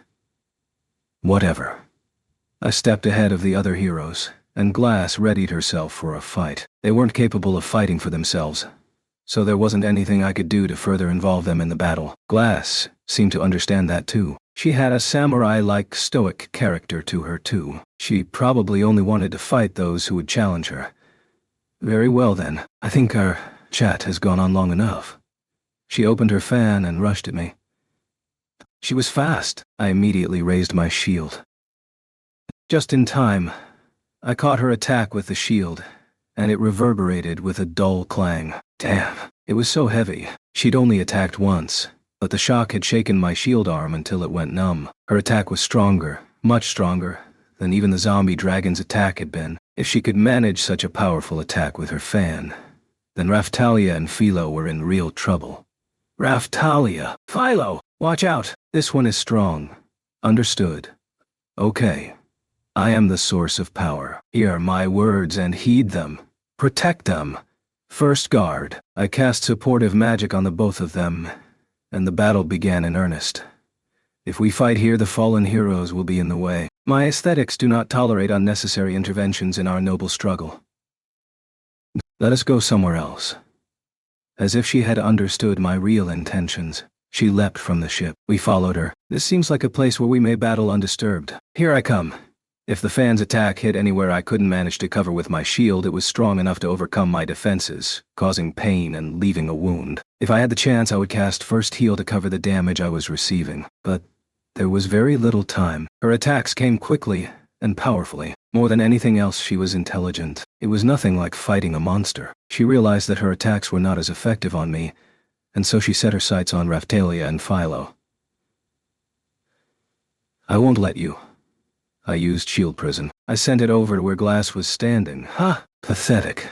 Glass destroyed the Shield Prison with a wave of her hand. That wasn't my real plan. The real reason I used Shield Prison was... Hiya! Take that! So that she wouldn't be able to see Raphtalia and Philo's attacks coming. Raphtalia and Philo's attacks covered a larger range than Glass could defend with her fan, and where they connected, they produced a shower of sparks. So you are using a similar battle tactic. This is much more interesting than those other heroes. She was quick with her counterattack. Her fan opened and sliced at Raphtalia. I wouldn't let that happen. I jumped ahead of Raphtalia just in time and covered her. I took the attack with my shield, which activated the counterattack skill Snake Fang, medium, and the shield bit deep into the enemy. Do you think a simple attack like that will defeat me? It didn't look like the poison worked on her. After taking the Snake Fang attack, she didn't appear fazed. Of course I knew her defense from when I saw her parrying Raphtalia and Philo's attacks with her iron fan. Regardless, she was too powerful. Her attacks were so strong. The fact that she had defeated the other heroes so quickly proved how powerful she really was. Honestly, I couldn't picture a version of this fight that ended in victory for us. Even if I could keep us healed, I didn't see a way to defeat Glass. We just weren't powerful enough. Master, watch my magic. Philo entwined her hands and ran straight for Glass. Haikuiku! She had used that back when she was fighting the interdimensional Soul Eater. It was a powerful technique that made her move faster. For a second, just a second, Philo was nothing but a blur. When she hit the enemy, the attack was so strong it sent the air vibrating, and I felt the shock through my shield. That person is so hard. She took my attack and didn't go flying. Yes, you were able to kick me 8 times in that second. Unfortunately, you simply aren't powerful enough. What? Did she mean that she was able to follow Philo's attacks? Glass turned quickly, like a pirouette, and opened her fan, slicing at Philo. She was our enemy, but I couldn't help but admire her graceful movement. She took the brunt of Philo's attacks without even batting an eye. Philo, one more time. I can't. I don't have any more magic, and I need time before I can attack again. So that was her secret. Her ultimate attack? I guess she hadn't been able to use it in quick succession during the last fight either. It wasn't looking good. We were running out of options. While Philo kept Glass occupied, Raphtalia had maneuvered behind her and sprung a surprise attack. She appeared out of nowhere, so she must have used magic to hide herself. Now, Philo. She'd waited for the perfect moment, for Glass to expose a weakness. Glass would surely take heavy damage if she were attacked from the rear. And yet, what are you doing? No! Raphtalia had snuck behind Glass and aimed an attack straight at her back, but Glass had stopped it without even turning. There's no point. Glass looked a little disappointed. She sighed and then flicked her fan, parrying Raphtalia's sword. She seemed to move as lightly as a breeze, but the clang of her fan against the sword spoke to the strength she concealed. Clang. What? Raphtalia's sword broke. How strong was this girl? Sure, iron fans had long been known to be capable of breaking a sword, but to think that she could do it so easily? I'd cast First Guard on myself and switched to my hardest shield, but even at that I could barely stop her attacks. Now only Philo had a chance of defeating her, but she wasn't strong enough. Raphtalia jumped back to put some distance between herself and the enemy. Then she pulled out another small sword she'd had stashed away. Did she stand a chance? Is this really your true ability? To be honest, I expected more of a fight from you. That's what you get for assuming. We've been giving this our all the whole time. What a shame. Glass's whole body started to emit a light. No. That was the attack that had defeated the other heroes. Raftalia Philo. Glass began to spin, as if she were dancing. There was only a second. We could barely move in time. Raftalia and Philo leapt behind me. Shield prison. I set myself as the target, and we are immediately enveloped in a magical cage of shields. This was the other way to use shield prison. It wasn't only for stopping the enemy. I could use it to protect us too. The wall of shields would protect us while we were inside. Among all my skills, the shield prison had the highest defense rating. Dancing Circle 0. Reverse Snow Moon Flower. There was a powerful wind, and a barrage of clattering iron fans destroyed the shield prison. The attack was incredibly strong. If it destroyed the prison and injured us, then it only seemed natural that it had decimated the other heroes. Are you two all right? Yes. It hurts. I turned to find both of them suffering from the attack. I quickly applied healing ointment to my own wounds. They were within the effective range of the skill, so the ointment worked on them too, healing their wounds. Impressive. That you might stand after my attack speaks to your defensive capabilities. The tornado vanished, and the enemy walked in our direction. So glad we've won your approval. We were tattered and tired, but we hadn't lost yet. What's next? Aren't you going to use that shield of flame from before? Did she think I was holding back? Or, not quite? It's like she was waiting for me to use the shield of rage too. What should I do? Keep fighting a losing battle? Send Philo running away and use the shield of rage too, knowing that it would consume me. If we were going to lose anyway, should I accept the regret of using it? Fine. But you don't know what you're getting into. I switched to the shield of rage. Philo ran at Glass again and unleashed a fury of kicks. Your attacks are stronger than they were, but unfortunately... Glass didn't even change her footing. All of Philo's kicks were connecting, but Glass was completely unfazed. What's the point? She used her fan to lightly brush Philo away. Gah! She'd barely touched her, but Philo flew 5 meters through the air. How strong was this girl? If this were a game, I'd have expected the inevitable losing event to have started by now. But I was still standing. I'd be okay, no matter how powerful the hatred that might overtake me. It would never be able to stand up to the feeling I had for those who believed in me. But if I let it go on for too long, it would be dangerous. Cold sweat dripped down my face, but I stepped forward anyway, signaling for Raftalia to get away. Mr. Naofumi. Are you sure? Yeah, I can control it. I kept walking until I was close to Glass. There was still some soul-healing water in the bottle I'd taken from the bitch. I drank it and recovered my SPI. I felt like I could concentrate suddenly. I felt fresh. I felt like I could keep the shield from consuming me entirely. Please show me what you've got. I sure as hell will. Her fan flicked open and slashed at me. Yes. This attack was much stronger than the Chimera Viper shield. I readied the shield. Self-curse burning activated, centered on me. The flames burned with intensity proportionate to my anger. But I had managed to control my anger, so that was probably limiting the power of the counterattack. But the flame was still cursed. Raftalia backed away at the sight of the flames. A moment later, the shield of rage 2 exploded in black flame, spiraling toward the sky. Glass was knocked back. What? But she wasn't concerned. She stood there, placid, like the winds were massaging her. Could it be? The self-curse burning was the strongest counterattack I'd seen. Could she really let it batter her without worrying at all? How tough was this girl? Why are you still playing around? Damn it. She was too strong. Not even the shield of rage 2 could stand against her. Is that all you've got? Circle dance rupture. Tortoise shell crack. She pulled her iron fan back and then thrust it powerfully in my direction. It emitted something like an arrow of sharp light. Damn it. I raised my shield and felt it reverberate with a heavy, dull shock. My whole body ached. I'd taken damage straight through the shield.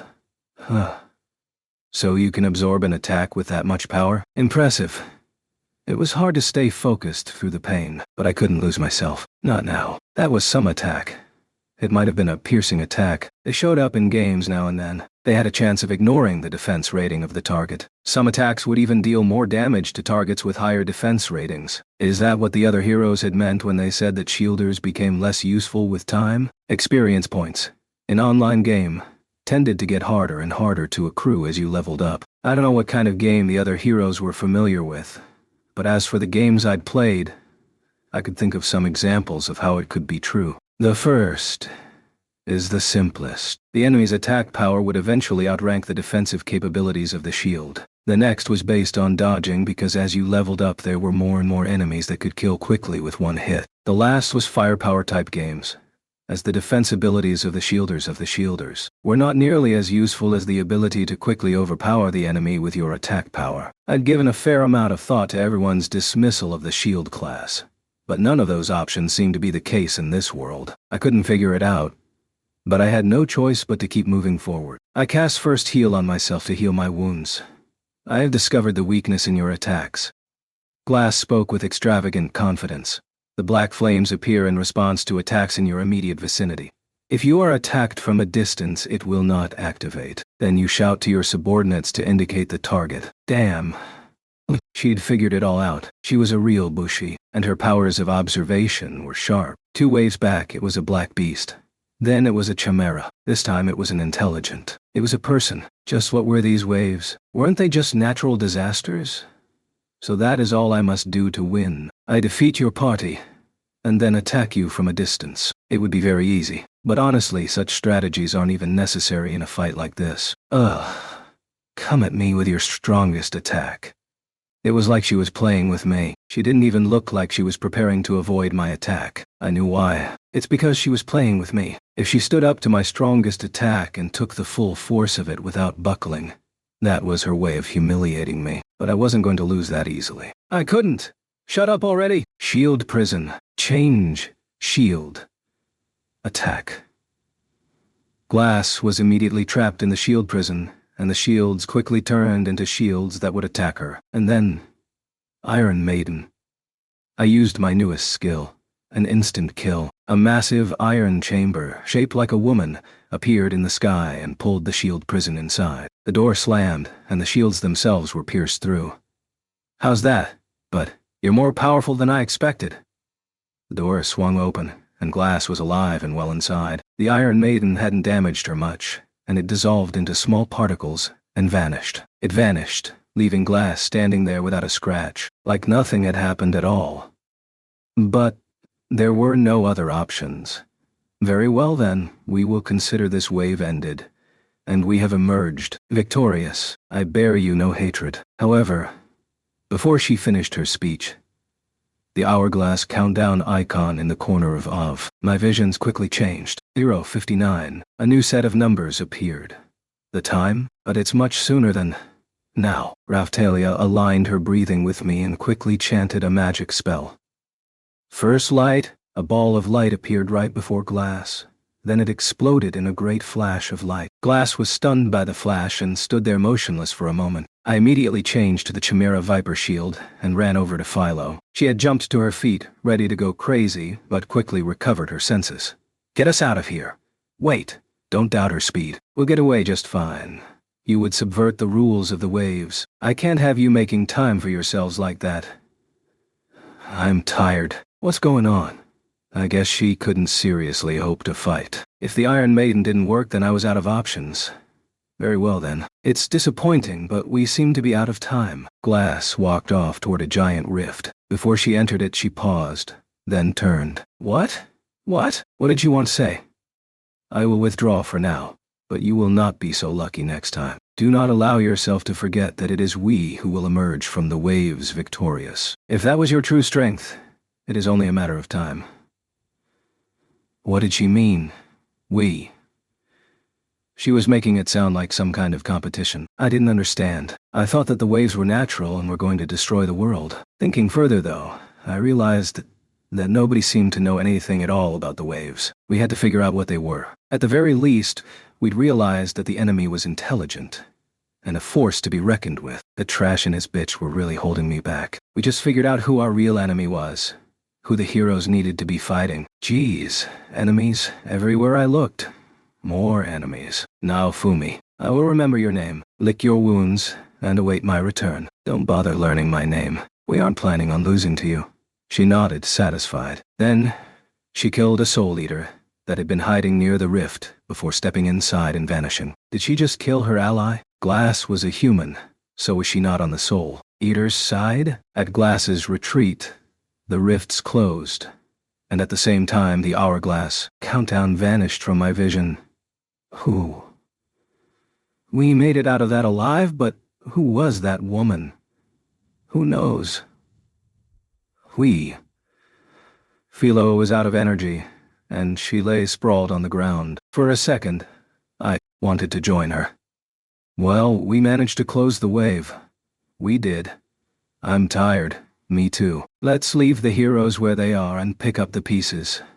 Honestly, it had been a terrible loss. How could we have known the enemy was so strong? If we couldn't win despite knowing all the secrets of the game, what hope did we have? And what was that countdown that appeared at the end? Regardless, we needed to get stronger before the next wave arrived. It was clear as day. If we didn't class up, we'd never survive the next wave. But still, the others must have classed up, and they were still defeated. We needed something else, some kind of decisive advantage. And so the third wave of destruction came to an end, and we made it out alive. Chapter 13. Parting Ways. We went back to the ghost ship where we'd fought the interdimensional Soul Eater. Perhaps because the enemy had been defeated, the ship was lying on its side on the ground. The heroes and their parties were there too, unconscious. The volunteer soldiers and villagers were standing around them. Apparently, they'd been protecting them. They shouldn't have had to do that. Finally, it was time for the best part of this whole disaster: adding the materials to my shield's repertoire. Unfortunately, the Goblin Assault Shadows and Lizardman Shadows were just that. Shadows. Therefore, there were no materials left for me to absorb. Well, there was a little clump of shadowy material, but I was only able to unlock one new shield with it. Shadow Shield. Ability locked. Equip bonus. Shadow resistance. Small. There were some other things, but they just unlocked status boosts, so I'll just ignore them for now. All that was left was the interdimensional Soul Eater. Oh, yummy. Don't eat it. Philo had grabbed it and was about to put it in her mouth when I stopped her. It was clear enough what had caused her to go crazy and violent. Any way you looked at it, it must have been because she'd eaten the dragon core. Come on. I reached out and took the material from Philo, but for some reason it instantly ran through my fingers and fell to the ground. How did you hold on to it? I cast wind magic on my hands. Really? So you couldn't hold the fish in your bare hands? That was weird. Is everything okay? The volunteer soldiers saw the confused face I was making and came over to help. Oh, yeah. I was just asking Philo how she was able to hold on to the monster here. These monsters don't have physical bodies. To get a grip on them, you need to use something that has magical properties. What? It's pretty well known. Did you not know about it, Shield Hero? No. Oh well, monsters without physical bodies are a pretty rare thing, so you've probably just never run into one. Then do any of you have a weapon with magical properties I could use? I'd like to butcher this thing. The soldier went around the group asking if anyone had a weapon like that, and he found one person whose weapon had some cheap magical materials in it. No! They let me borrow it, and I butchered the fish. Philo told me how she'd gotten the magic into her hands, and I copied her. I picked up the tail and let the shield absorb it. Soul Eater Shield. Ability locked. Equip bonus. Skill second shield spirit resistance. Medium. Spiritual attack resistance. Medium. SP up. Special effect. Soul Eat SP recovery. Weak. The shield unlocked with just the tail, and it didn't reference any other parts, which probably meant that further butchering the Soul Eater wouldn't do me any good. I tried letting the shield absorb other parts, but nothing changed. But what was this second shield thing? Spirit resistance probably meant that I could hold off spiritual attacks. The special effect Soul Eat sounded kind of interesting. I hope it didn't mean that I could eat souls. That didn't sound so good to me. I slowly changed the shape of the shield. It was like the whole thing was made from the monster, from the Soul Eater's head. It was a strange design, and the Chimera Viper shield had a higher defense rating. If the special effect Soul Eat meant that I could eat souls, then I should be able to hold the Soul Eater. So I reached for it, but my fingers weren't able to actually touch its flesh. I guess I was wrong. Good. I wasn't interested in eating any souls. It was probably a counterattack of some kind. Maybe it ate the enemy's soul in the sense that I absorbed their SBI. Okay, next. What was this second shield skill? I tried it out. Second shield. Airstrike shield to second shield. That's what the icon flashing in my field of vision said. Airstrike shield. I waited to make sure that the airstrike shield appeared in the air before continuing. Second shield. Another shield appeared, so that's what it meant. Up until now, I could only use one airstrike shield at a time, but now I could apparently summon two. There were probably a lot of different ways to use it, but it didn't excite me all that much. I looked back at the remaining interdimensional Soul Eaters. I kind of wanted to absorb them all and leave nothing for the others, but they would never let me live that down. Besides, if they didn't get stronger, it wouldn't be good for anyone, let alone for me. If I was going to have to fight with them, they would have to be strong too. Sure. In this fight, I was definitely the MVP. Still, I decided to leave materials for the others. Master, let me eat the leftovers, Philo shouted, a long trail of spittle dangling from her beak. Can't fight nature. I cut through the spine and tossed a tail over to Philo. She gobbled it up.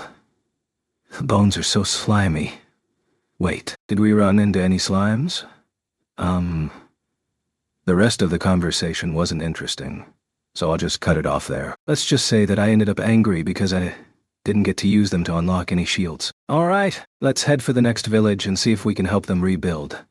We had finished what we had come to do, so the volunteer soldiers and I started to help with cleaning up the bodies and making repairs in the village. We obviously weren't going to be able to help with all the jobs that needed to be done, so we focused on feeding the survivors and treating their wounds.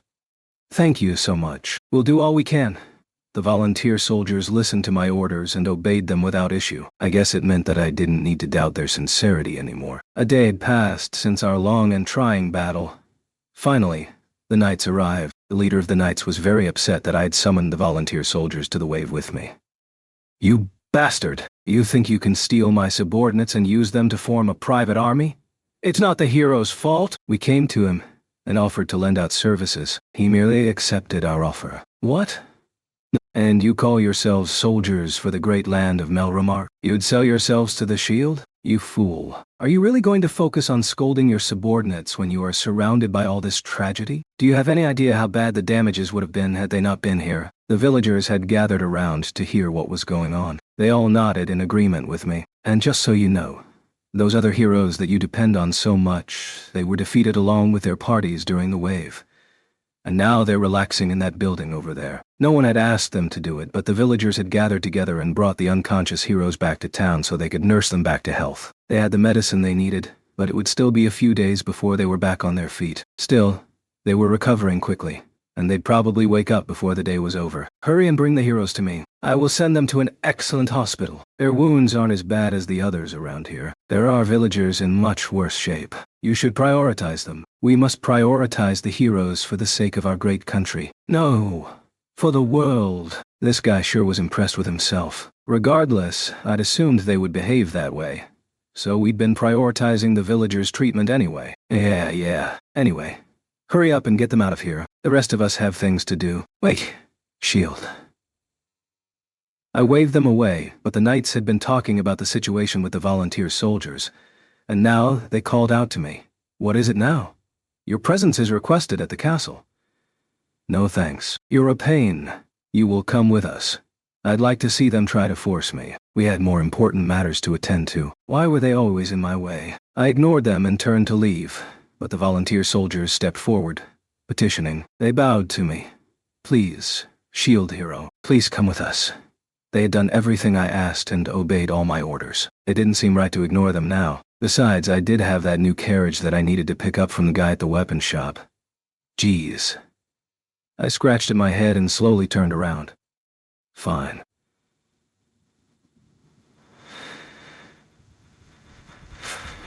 All I have to do is go with you, right? I owe these soldiers. So that's the only reason I'll do it. Thank you so much. They were all clearly thankful that I was going with them. I slowly nodded, and so we all made for the castle. We arrived the next day and entered the castle. We'd like for your companions to wait in the other room. You'd bring us all this way and then send them off? These people drove me crazy. Mind if I just get out of here? It wasn't like they were going to do anything nice for me. All this was a waste of time. You may not leave. We have a great deal of information we need to learn from you. I told you everything on the way here. I'd already told them about how the heroes were defeated and we were left to face the final enemy alone. The volunteer soldiers had seen it all happen, albeit from a distance, so there was no room for them to doubt what I was saying. The trash might try to make something up, but if he did, I would just run away. I was strong enough to get away now, and if Raphtalia and Philo were with me, then I should be able to outrun anyone who tried to pursue us. Silence! You are before the king! The door hinges squealed as the door opened, and we were led to the thrones, where the trash sat and looked down severely at us. I'm sure he'd already been told everything. He was obviously irritated at how successful I had been during the wave. It is incredible to think it, but I hear you were able to fight back the wave, Shield. As for myself, I don't believe a word of it. Is that how you express your gratitude? Insolence. I have a question for you. Not that I can trust your words. What? What? How awful was this guy? Did he need to indicate his distrust after every single sentence he spoke? Shield, I hear that you have discovered a strength that has made you more powerful than the other heroes. I don't believe it, but you have an obligation to tell me if it is true.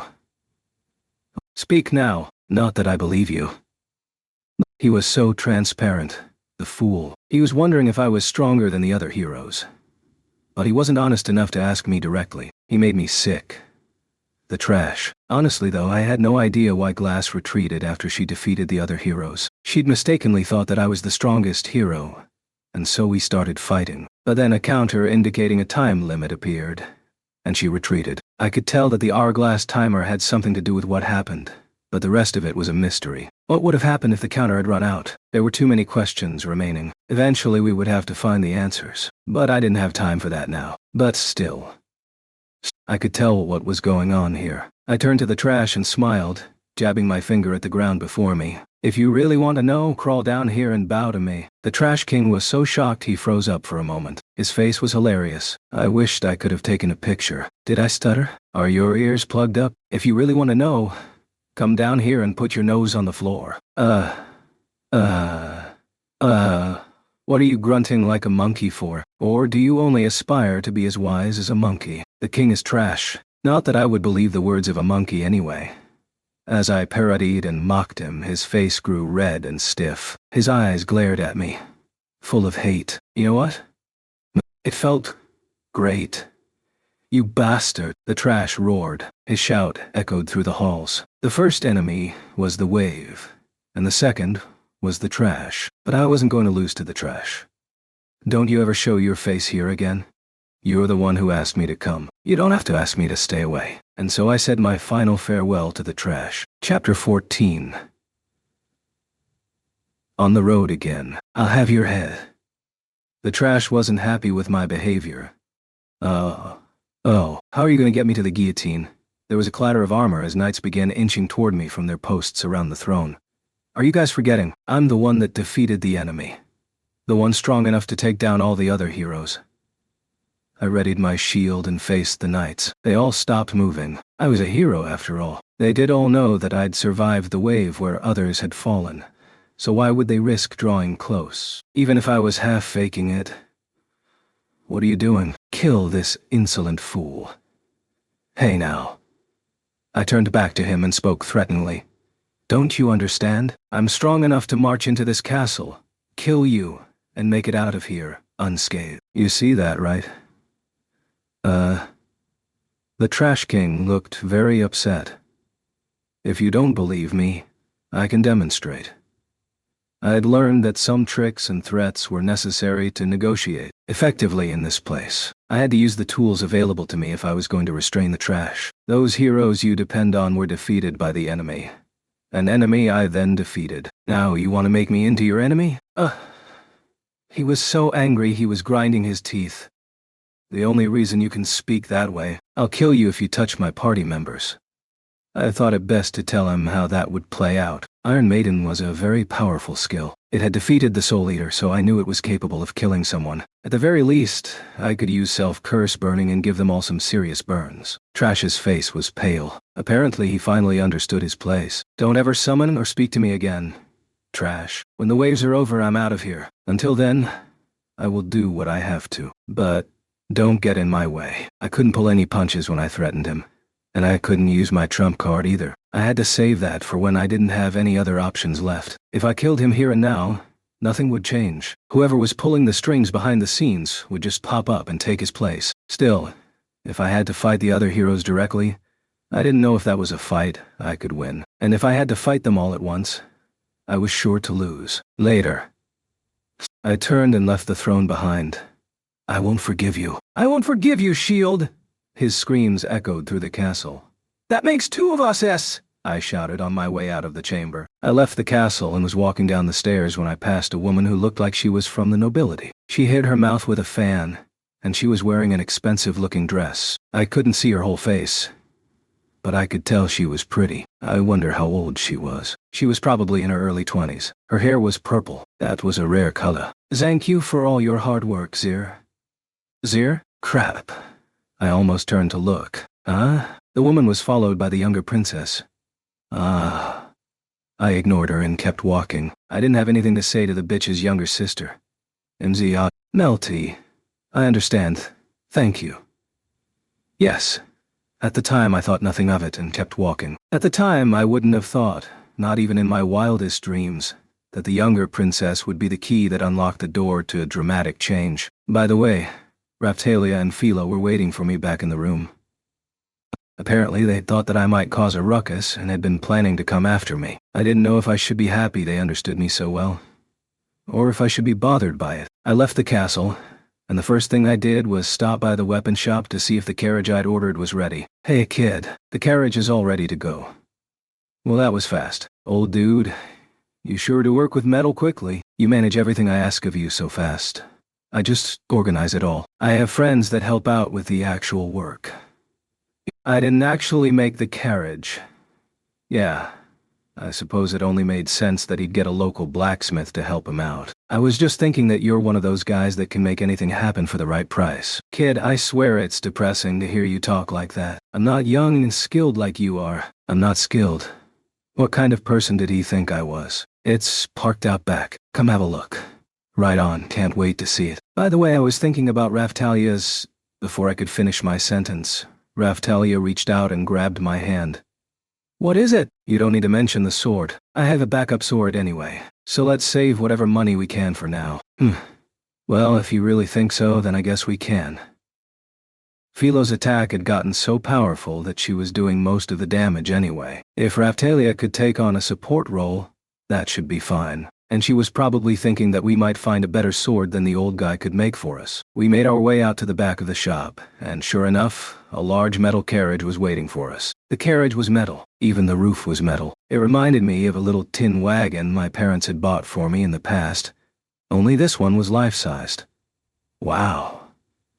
Philo's eyes were wide and sparkling. I had never seen her look so excited. She tottered over to the front of it and slowly reached for the reins. I'm allowed to pull it, aren't I? Sure. Yay. Her eyes were fluttering, and she readied her grip on the reins. She was so excited she looked like she might explode. Let's load it up first. Understood. Okay. We went to the old carriage, took all of the luggage out of it, and then moved everything to the new carriage. I couldn't help but notice that we were spending more and more of our time moving things and carrying luggage around. What do you think, kid? The old guy poked his head out to see how it was going. I gave him a good job thumbs up. It's just what I wanted. Great. Though I have to say, it looks pretty heavy. Think the bird girl can handle it? Yeah, no problem. She was pulling the last carriage with 3 carts linked to the back. Impressive. She might even start whining that it's not heavy enough. You know what I like? Hard ones. Maybe it was a filial thing. Did they compete to see who got to carry the heaviest, hardest objects? You can do it. Hey, that has me wondering. Where are you off to? Now? What do you mean? I heard all about it. You did something crazy at the castle? The old guy looked a little worried. Well, that was fast. Rumor is the spice of life. Whatever. The trash was acting crazy again, so I had to make sure he knew his place. I was sure you'd do something someday, kid. Glad I didn't disappoint. I could have used a little disappointment, actually. Great. Well, to answer your question, I'm thinking of heading for Siltveld or Shieldfrieden so that we can class up. Sure.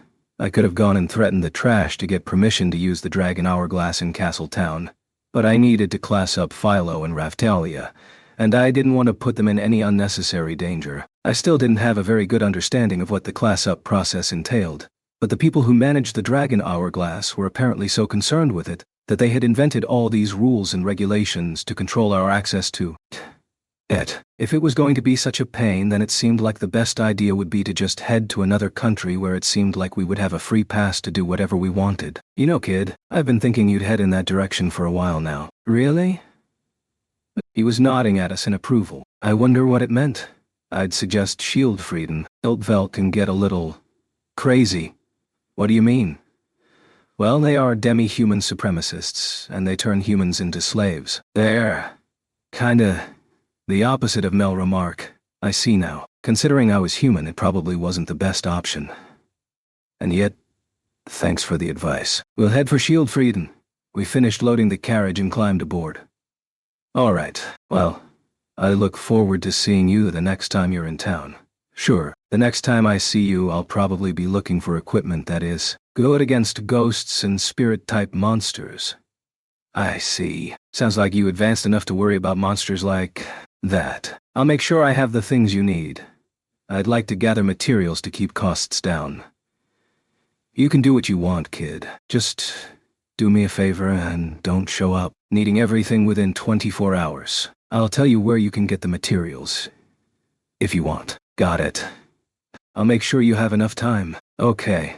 We're out of here. Later, old dude. Later. Philo started tugging at the reins. Our immediate goal was to class up. With Philo pulling us, we could get there in 2 weeks. It would be a long trip, but it would be for the best. That's it. There was a loud voice coming from outside the gates. As we left Castletown, we were suddenly overwhelmed by the sound of someone banging against the sides of the metal carriage. Found you. Huh? Mel. What? I had Philo stop and turn to look outside. The younger princess was there, her eyebrows arched, pointing a finger at me. Behind her stood a crowd of knights. It was the knights whose voices we'd heard. Please, return to the castle. What? Just like that? I'm asking you to return and have a real conversation with my father. The little brat was getting obnoxious. I didn't have anything to discuss with the trash. Your father is wrong about everything. I'm not wrong, so at least we figured that out. What was that?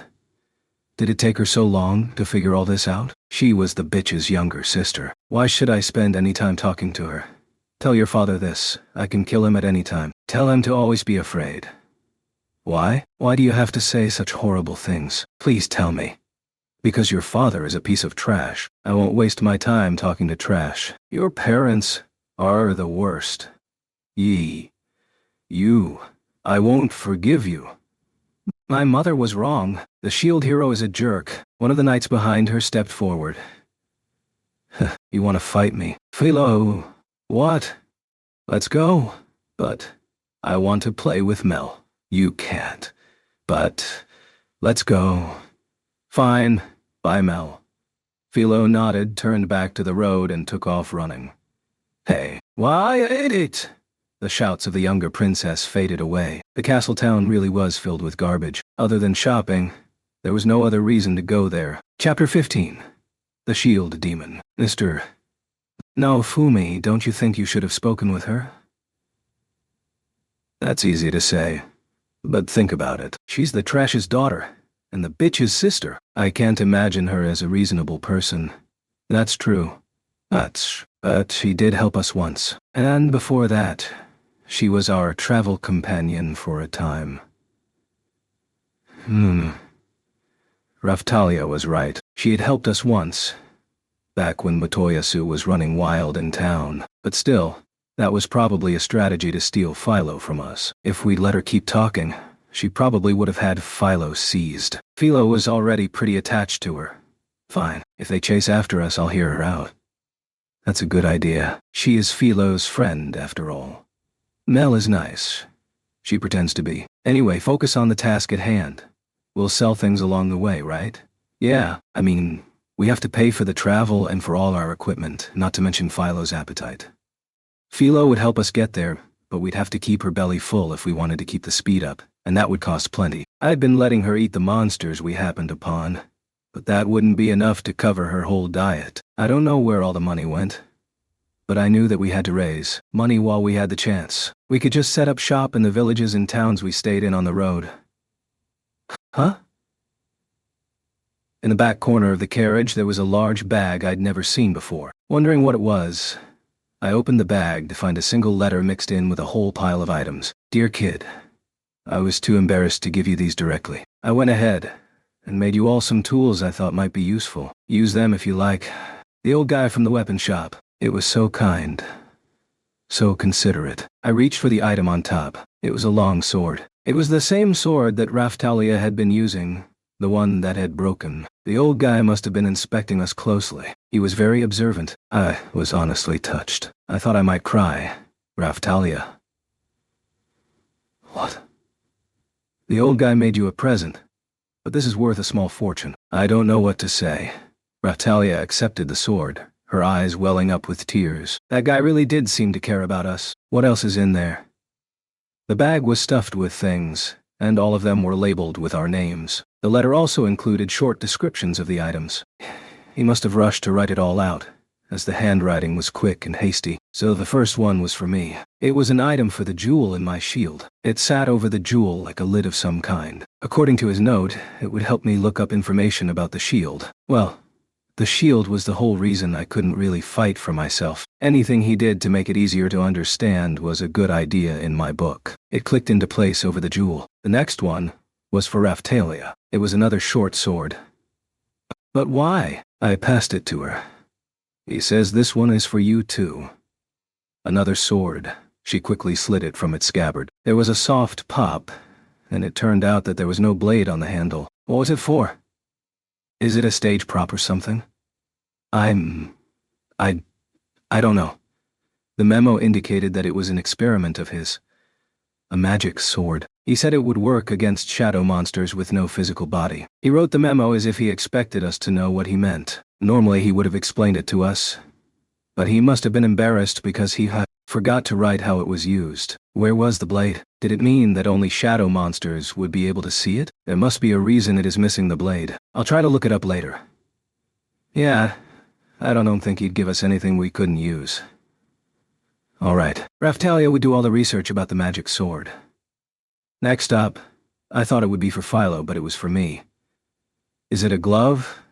It looked like a glove with a jewel affixed to it. It was pretty cool looking. Let's see here. Yup, there was a memo explaining it. Reading it made me tense up.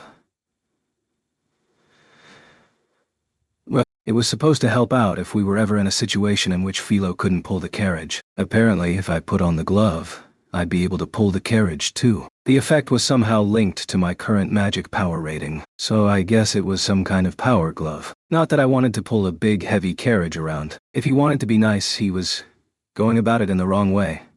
Philo, this one's for you. I figured it was best to leave the pulling and tugging to Philo. After all, she was the one who liked it. My hands won't fit in those. I guess it wouldn't work when she was in her Philolial queen form. Well, that only made sense. You can wear them when you are in human form. Use them to play or something. Even in the worst case scenario, I could use them to craft something.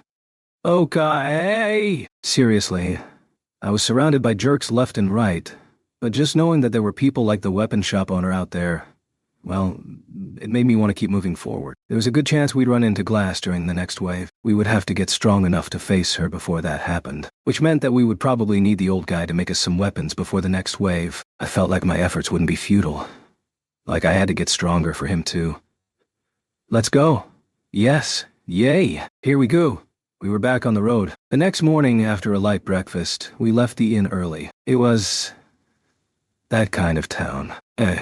Eat. Please talk to my father. I sighed and slapped my palms to my forehead. I figured they'd chase us, but I didn't think they'd catch up so quickly. If they were capable of keeping up with Philo, they must have been moving quickly. And to think, I'd purposefully steered Philo in the wrong direction to throw them off. We finally caught up with you. Ah, Mel. Philo had stopped, so I climbed down from the carriage and faced the little brat. Apologize, and speak with me. She'd been so polite at first. Now I guess she thought she could order us around. And so the monster sheds its skin. I knew she was after Philo. Sorry. Here I am. Don't apologize to me. Apologize to my father. Shut up already. I couldn't handle talking to the little brat. If you don't, my mother will make him pay. What are you talking about? I considered jumping back into the carriage and running, but Raftalia had already told me off about that kind of behavior. I guess I needed to hear her out, just this once. To be fair, this girl hadn't actually done anything bad to us. As for stealing Philo, that was just my guess. She'd never been anything but nice to us. And yet, here she was, begging me to speak with the trash. I couldn't imagine anything I'd rather do less. What did she mean that her mother would make him pay? Was the trash in for a spanking? What do you want me to do? That's what I've been trying to say. I'm trying to create a space for the shield hero and the king to make amends. The group of knights behind her ignored our conversation and drew their swords. What's that? One of the knights in the back was pointing a crystal ball at us. Huh? What was that supposed to be? Then I noticed. None of them were looking at me. I suddenly had a really bad feeling. A shiver went up my spine. It was a feeling similar to how I felt when I realized the bitch had betrayed me. Tension, with a lot of dread. It was a feeling I'd spent the last few months trying to forget. That sense of betrayal. The air was thick with it. Without stopping to think, I quickly ran toward the knights. The reason for my growing dread became immediately apparent. The knights turned their swords on the younger princess. Airstrike shield. The little brat let out a shrill scream. The airstrike shield appeared before her just in time. What are you doing? In a flash, I was in front of the brat, glaring at the knights. You, shield. You would use the princess as a hostage? Huh? They were the ones moving to attack her. What were they talking about? It looked like the younger princess understood that just fine. Her face was pale. The shield is our enemy. We've known it from the beginning, the knights shouted, and came running to attack me. I readied my shield to protect the younger princess. The air was soon filled with the clang of sword on shield. The knights in the back were busy casting a spell. It started to rain fire. There was no time. I threw my cape over the princess and we waited for the fire to burn out. You shield demon. Philo, Raftalia. Understood. Okay. They knew what I meant, and they were both attacking the enemy in a flash. The knights knew a counterattack was coming. They jumped on their horses and fled. Fools. Philo was way faster than any horse. In less than a second, she'd knocked one of the knights from his horse. No! A demon. We'd already taken care of one of them, but as we chased down another, then another, the other knights were able to get away. What the hell was that about? Weren't they here to protect the younger princess? How would we get to the bottom of this? We tied one of the knights up with a rope and questioned him. Okay, jerk. Okay, why did you all just try to kill the princess in front of me? Better speak up. I don't have lips for talking to demons. So I'm a demon now? It's been a while since people had been so rude to my face. There were plenty of people who said that the shield hero was a demon without knowing that I was that person. I'd wondered what they'd meant, but I had never gotten a chance to ask. And then here was this guy, saying he didn't have lips to speak with a demon. You do understand the position you're in, don't you? I called out to Philo. Lunchtime? The knight went pale, but he recovered his sense and spoke. Even if I die, I would be a martyr for a holy cause. God will lead me. So he was religious. Threats probably wouldn't work against this sort of fanatic. Hey, princess, you have any ideas? The princess was trembling with fear. She shook her head. You don't say? What religion are you talking about? Some stupid cult, I'm sure. The Church of the Three Heroes. You demon. You would blaspheme our God. Of course. Fanatics can't stand it when you start to make fun of their beliefs. I could use that to wring information out of him. That's the major religion here, Raftalia whispered to me. You know it? Well, most people are part of the church here. My village was a different religion. So I'm not part of it. Mr. Naofumi, you mean you've never heard of it? Never. I thought that you knew. Why didn't the weapon shop owner tell me anything about it? He was probably just trying to protect your feelings. Maybe he'd thought I would do something reckless if I'd found out the real reason that everyone had been treating me so poorly. There really had been a time that I would have done pretty much anything. The last time I saw him, I'd rushed the conversation too. So I don't know if he had actually been trying to tell me. I'd have to make an effort to listen to people more. Fine. Dottie, go through their belongings and see if you can find anything relating to the religion. Oh, okay. Raphtalia rooted through their things and came back with a rosary. From what I could tell, it was just a normal item, made from normal materials and without any special properties. Put it on the ground? What a strange symbol. There were 3 weapons, all folded into one design: sword, spear, and bow. It was a weird selection of violent weapons. That reminds me, the church we'd visited to buy the holy water had the same symbol hanging up. I guess I'd entered the church without saying anything, so Raphtalia had assumed I already knew about the church. All right, guy, if you don't start talking, I'm going to stomp on this thing. No. No! The veins on the guy's head stood out as he screamed. He sure was quick to anger. Was this little string of beads really that important? Back in my own world, there were religious groups that were fanatical enough to go to war. These guys must have been like that. Well. I slowly lowered my foot until it was almost touching the rosary, and then raised it again. And I pretended to step on it again, raising my foot at the last moment. I did it over and over. You demon! Our God will never forgive your behavior. What do I care what your God does? Now tell me why you tried to kill the princess. ... No? Are your beliefs so flimsy? Are you just going to let me, a demon, stomp on your precious little rosary? Your God must be very understanding.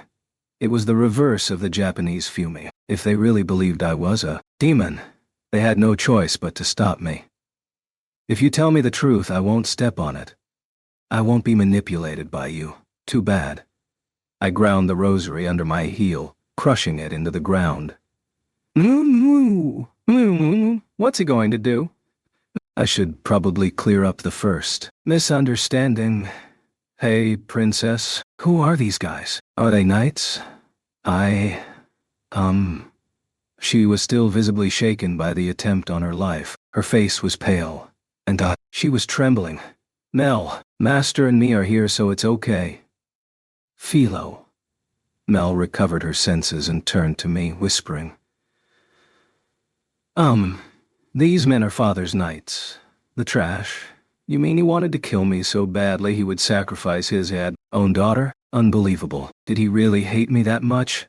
I don't think so. Why not? I don't think my father knows about this. When he plays strategy games, he's super smart.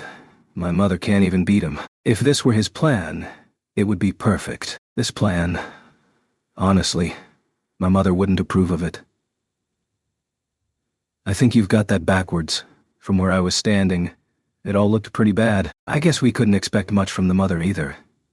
This seems like something my sister would think of. It's just like Mother said. We'll have to keep an eye on her.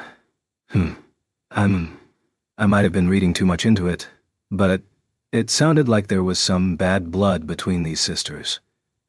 So you think it was your sister? She was an heiress to the throne, so there was a motive for her to try and get rid of her sister. The younger one was apparently first in line. The bitch would know that, and a plan like this certainly wasn't below her. She might want the throne. She'd have to get rid of me to get it. That does sound like something she would do. I wouldn't put it past her. My sister, from a young age, has loved bringing ruin to people. My mother has said that she would do anything to get what she wants. It sounded like, at the very least, she had a handle on the basics. But Father doesn't understand that. He keeps saying that she's serious and good. So the trash trusted her. The younger princess wasn't taking his words at face value. Maybe the king just doesn't want you to inherit everything? That's not it. Why not? Because Mother is in charge of choosing a successor. And Mother does not trust my sister. Mother, your mother, is that the woman with the purple hair, the one who walked with you and said, Zir, That was a double. They pretend to be her in public.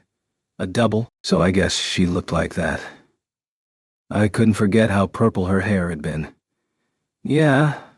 Well, the double looks just like her, but talks kind of strangely. Huh. Because she's the queen, way more powerful than the king. There she was again, whispering big news like it was nothing. What was that? Her mother is more powerful than her father. Huh? Mr. Naofumi, Melromark is a matrilineal country. I just found out recently myself. Raphtalia jumped in, adding more information as if it were the most obvious thing in the world. What did this mean?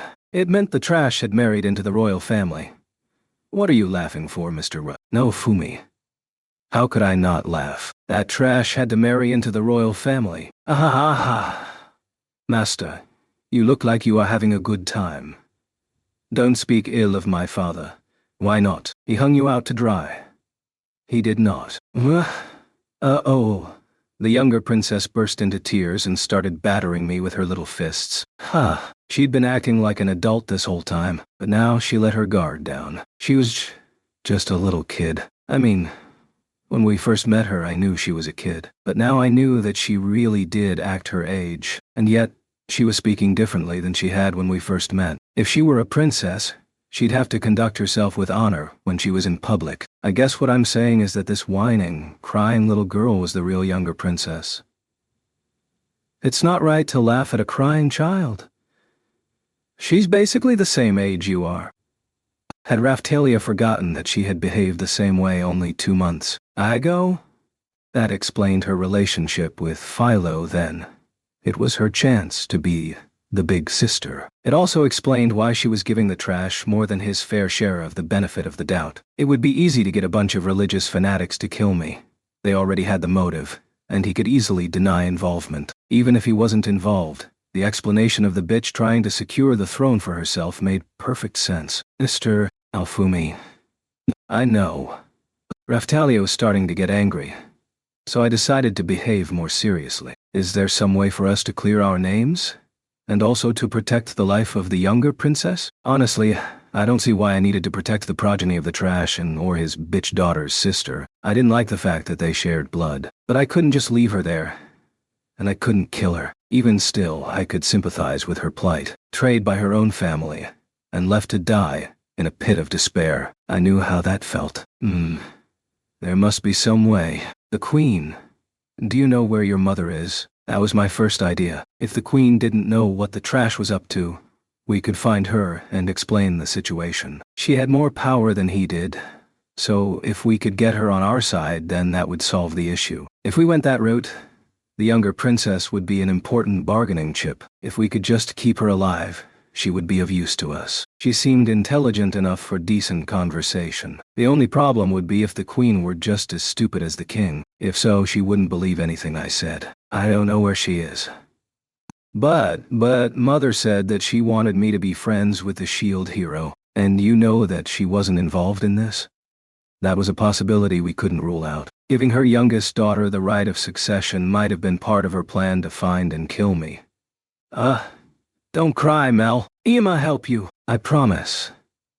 The princess had started crying again, so Philo comforted her. Hey, don't you promise her anything. But Master, I want to help her. No, but I want to help. I want to help. Shut up already. Damn it. I was getting a bad feeling about all this. What was happening? We went back and forth a few times before I noticed that the knights were laughing. Looks like the demon has finally learned his place. Shut up. I don't have time to deal with you losers right now. That's not true. This means we have fulfilled our purpose. What's that supposed to mean? The death of the princess would guarantee the public's opinion of you, demon. But even without her death, there is no major problem. There must be a huge price on your head by now. Yeah, well, I suppose I should have expected that much. You can assassinate a member of the royal family and flee to another country, but don't think that you won't be followed. Wait. I don't understand why you had to murder the princess before my eyes. If they were trying to frame me for her death, why bother with all this? The bitch framed me just by pointing at me, and everyone believed her. But they wanted to bring the younger princess out into the middle of nowhere, kill her, and then frame me for it. Why did they bother actually catching up with us when they could have killed her any time? Then I remembered the knight in the back with the crystal ball. Most of the knights in the back row had managed to escape. What if that ball had functioned as some sort of camera? Shield Demon, your murder of the young princess is now well known all throughout the land. You have nowhere to hide, nowhere to run. I was starting to get it. The last time, they tried to frame me in their own country, but they went too far and weren't able to make it stick. If I had run to another country, they wouldn't be able to call for my forced removal. What it would lead to is my exile in another country, and that would give me an opportunity to recruit sympathizers. But this time was different. They had a crystal ball that contained a scene of me leaping at the princess. That would be all the proof they were likely to need. They could easily show it to any neighboring countries, and it would put an end to any domestic revolts they might face. Wow. Honestly, I was pretty impressed. So that brings me to my main options. Option 1. Leave the princess and be on my way. The knights that the trash sends after her will kill her, and that will give the crown all the cause it needs to go after me. The queen would put a huge bounty on my head. The word would spread to neighboring countries, and someone would always be after me. I'd be in real danger when the next wave came. They'd arrest me when I teleported to the scene. Option 2. Take the princess back to the Trash King and explain the situation to him. It would save the life of the princess, but then we'd have to deal with the trash. I wonder if he would try to charge me with kidnapping. Basically, it would save the princess, but I couldn't guarantee my innocence would be accepted. The queen might step in to save me, but we didn't know where she was, so we couldn't go meet her. We would have to wait for her to come to us. We certainly had no obligation to put ourselves in that kind of situation. And if the queen was the one pulling the strings this whole time, then that would be the end of us all. Option 3.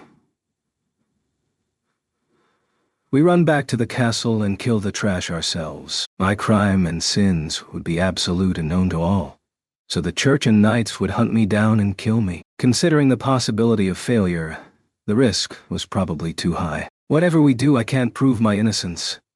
Why did the trash and his family have to go so far out of their way to make me miserable? Ah, this will be the end of the Shield Demon. Now you will suffer for threatening our church. Shut up. I ordered Philo to eat them, and they finally learned to shut up. I could have killed them, but it wouldn't matter. Some of them had already escaped. With their crystal ball in hand, I was soon to be charged with murder. Even still, the Church of the Three Heroes. The Church of the Three Heroes is a church with 3 heroes. So, that must be what the name meant. The symbol of the 3 weapons showed how much they valued their afterlives. But something didn't make sense. There were supposed to be 4 legendary weapons: the sword, spear, bow, and shield. Not only were the knights trying to frame me every chance they got, but apparently the church was against the shield as well. That must explain why, when I first found myself in this world, none of the assembled adventurers volunteered to travel with me. If the crown had gathered the adventurers, then it was safe to assume they picked people they felt they could trust. Thinking back on the large church in town, and the behavior of the knights here, it was evident that the church held a lot of power in Melromark. If the church said that the shield was a demon, the people were sure to go along with it. Why would anyone, of their own free will, volunteer to team up with a demon? It didn't matter if they knew me or had all the information of not. Any little push would do it. If all this were true, it would explain the nasty looks I got everywhere I went. The fanatical zealotry of these knights made sense in that context, as they were under control of both the crown and the church. Thinking back on it all, they had been acting strangely towards me even before the bitch had me framed for rape. They intentionally ignored me and then convicted me without a shred of evidence, both of which would be easier with the power of a church behind you. The people didn't need evidence when it came to me. If I were accused of something bad, they'd accept the accusation because I was already a demon in their eyes. When I'd gone to see the Dragon Hourglass, the sisters had been cold, treating me like an enemy from the get-go. That was all of the proof I needed. I was starting to understand what the trash was up to. If he wanted to keep his position, he would have to treat the shield hero differently than he treated the other heroes. Over the last month or so, the public was starting to think that maybe the shield hero wasn't actually all that bad. I'd acted as the bird god saint and traveled all over the place. I'd saved people. Lately, even in Castle Town, people had been more polite to me than they had been. It had to do with the teaching of the church. It just had to. All they had to say was that the 3 heroes had been threatened. And that wouldn't exactly be a lie. That was why they used their trump card, the princess next in line for the throne. All this was just a guess, and it wasn't going to clear my name. Still, running to another country. Then I remembered what the guy from the weapon shop had said. I think he'd said that the citizens of Siltveld were demi-human supremacists. That would mean that they probably didn't have close relations with Melromark. If we took the princess, the heiress of Melromark, there to force negotiations, the queen would have to show her face. Sure, I was a human, so I wasn't likely to receive a very warm welcome, but Raftalia was with us. It might be the perfect hideout. By the way, Siltveld was to the northeast, and Shieldfrieden was to the southeast, but I would have to cross through 2 other countries to get there. Like I'd learned earlier, they were pretty far away. I just had to press forward, and hope that something turned up. Alright. We're going to go to Siltveld for now. There might be a way for us to set all this straight, if we can get there. That's the demi-human country, right? Raftalia nodded. The younger princess muttered, unsure of what to say. What is it? Oh, nothing. Fine. Raftalia, once we arrive, I'm leaving all the negotiations up to you. Understood. All right, princess. You should come with us for your own good. I promise to protect you. So relax. If you don't want to die, come with us. Okay.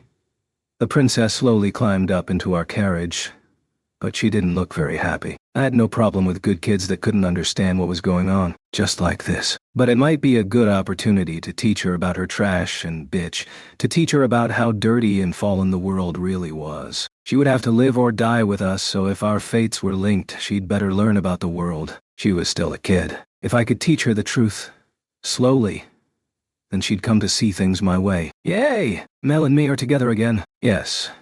Well, thank you, Philo. Philo was thrilled that she was getting the chance to travel with her friend. So, what is the queen up to? Why did she leave the kingdom? She's always traveling to maintain our diplomatic relations. I used to go with her. Really? Diplomacy, huh? And what about us? Mother said she wanted me to go meet with father, and to look for the shield hero and to befriend him. She works so hard every day to keep us from going to war. She said the waves have made the world crazy, and that I needed to be home to protect Melromark. From the way Mel described her, she seemed way more reasonable than the trash. That is, if she wasn't secretly behind all of it. Even still, all this was based on the word of a child, one who came to us for a fight to protect the trash. We hid the fainted knights in a nearby grove and cautiously turned our sights on Siltveld. Chapter 16. Appointment arrangements. I was hiding in the shrubs, observing the situation. It had been a few hours since we picked up the young princess. We went to nearby village, and now we were hiding out to see what would happen. The village wasn't far from the village where we had fought with the zombie dragon. Turns out, those knights were telling the truth. The shield demon, Naofumi Watani, has savagely murdered a group of royal guards, abducted the princess, and is running loose. He's wanted dead or alive. A reward?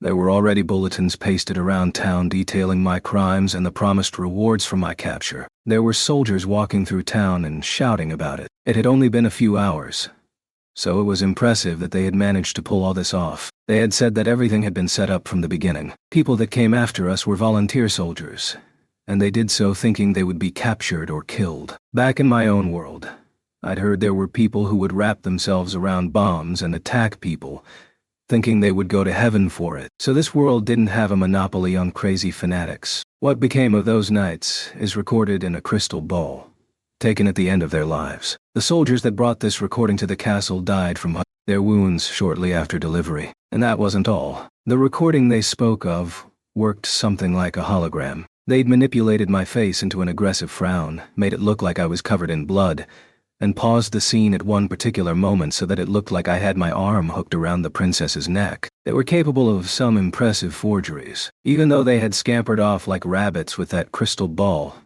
here they were making it sound like I'd butchered them. They looked pretty healthy last I saw. Still, it wasn't like they could completely fabricate the data. If you looked close, the princess's face didn't look like I was chalking her. More just that she was surprised by something. But still, if they could make up a forgery like this, why did they go through all the trouble of trying to kill her in front of me? I didn't get it. He is moving with a large carriage which he has pulled by an evil, strange bird demon. If you see him, immediately contact the nearest official guards. Philo was in the hologram too. They'd manipulated her face so she looked like an angry hawk, and they'd made it look like she was spitting poison. Well, good for her. In this forgery, she could spit poison, just like she'd always wanted. But if people were looking out for Philo, that would make it harder to get around. On second thought, though, maybe I could use Philo to draw the attention away from the rest of us. Understand what I mean, Philo? We're traveling separately from here on out. No. I finished checking out the village and went back to see everyone. I told Philo that she stood out too much, so we were going to have to split up. Philo would pull the carriage and draw everyone's attention while the rest of us snuck away. Then Philo could ditch the carriage and catch up with us at her natural speed. She wouldn't have a carriage or any luggage, so she'd be able to run pretty fast. I explained my plan to her, but all she did was complain. There's no other way you stand out too much. All I meant was that she was a pretty rare kind of monster. She was known around the country as the bird god, so she was practically a target. I just have to look different when people are around, right? I can do that. How are you? But before I could finish speaking, Philo started to glow, and she began to transform. Why did she bother? She was just going to have some stupid idea, like pulling the carriage in her human form. That's what I was thinking anyway. But her neck and legs started stretching. She looked something like a large ostrich. Or actually, she just looked like an ordinary Philolial, though she was still larger than a normal Philolial. So you can turn into one of them? Queh. She gave a heavy nod. Why are you clucking like a bird? Way. I guess she can't talk when she's in that form. I guess that meant she didn't like being stuck in a normal Philolial body. Wow, Philo, that's amazing. The princess was very excited, and her and Philo were practically jumping up and down. Gwe, you know, if she was spitting poison, maybe it meant that I wouldn't have to listen to her shrill cries anymore. Stay like that from now on. Then we can enjoy the quiet. Gwe. Slam. She raised a foot and wrapped her claws around my head. Philo and Raphtalia basically never broke any of my rules, so I'd forgotten all about them, but attacking me was definitely breaking a rule. Before I could even move or think, the monster control spell on her began to activate. Gwe? Philo? Oh, come on.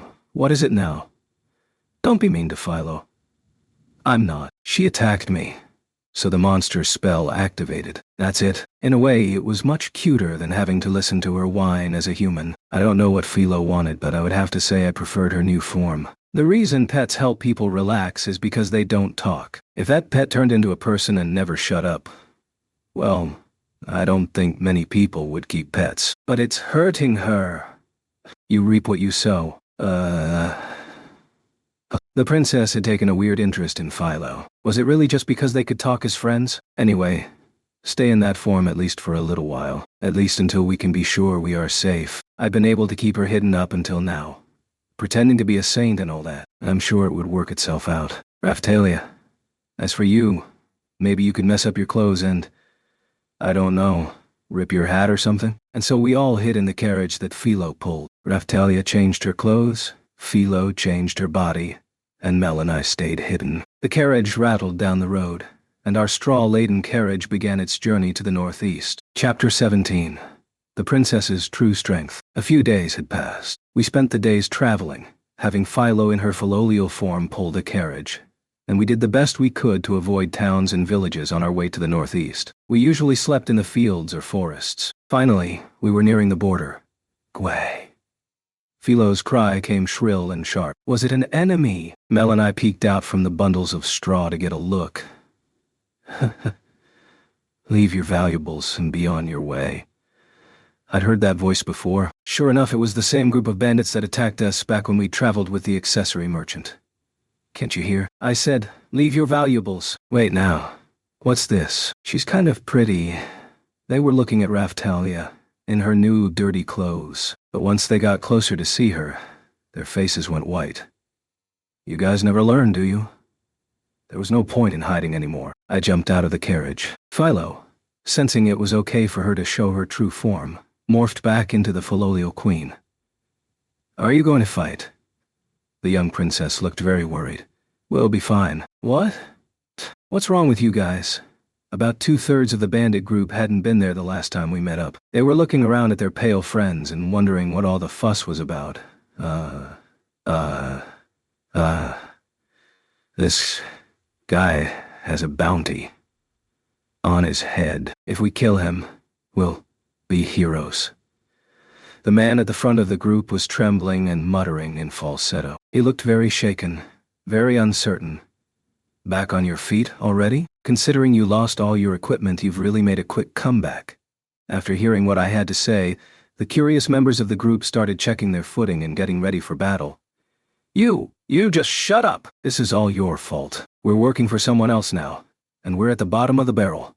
What a shame. Your little group was absorbed into a big, bad bandit group? Our boss went back to the countryside. Good for him. He managed to wash his hands of your dirty profession. Shut up. We'll take care of you. Everyone readied their weapons and ran at us. Philo, Raphtalia. Yes. Okay. I fell back to protect the princess. Neither Philo nor Raphtalia were weak enough to be actually threatened by a group of mere bandits. Take that! A bandit brandished his sword at Philo. Philo. The princess jumped from the carriage, threw her hands out before her and began chanting. What? Could she fight? I am the source of all power. Hear my words and heed them. Shoot a ball of water at them! All's white aqua shot. A large ball of water materialized before her and then split into a number of balls before flying into the enemy. They were all knocked back. Wait. I think that meant it was a medium-level spell, and the all must mean it was plural.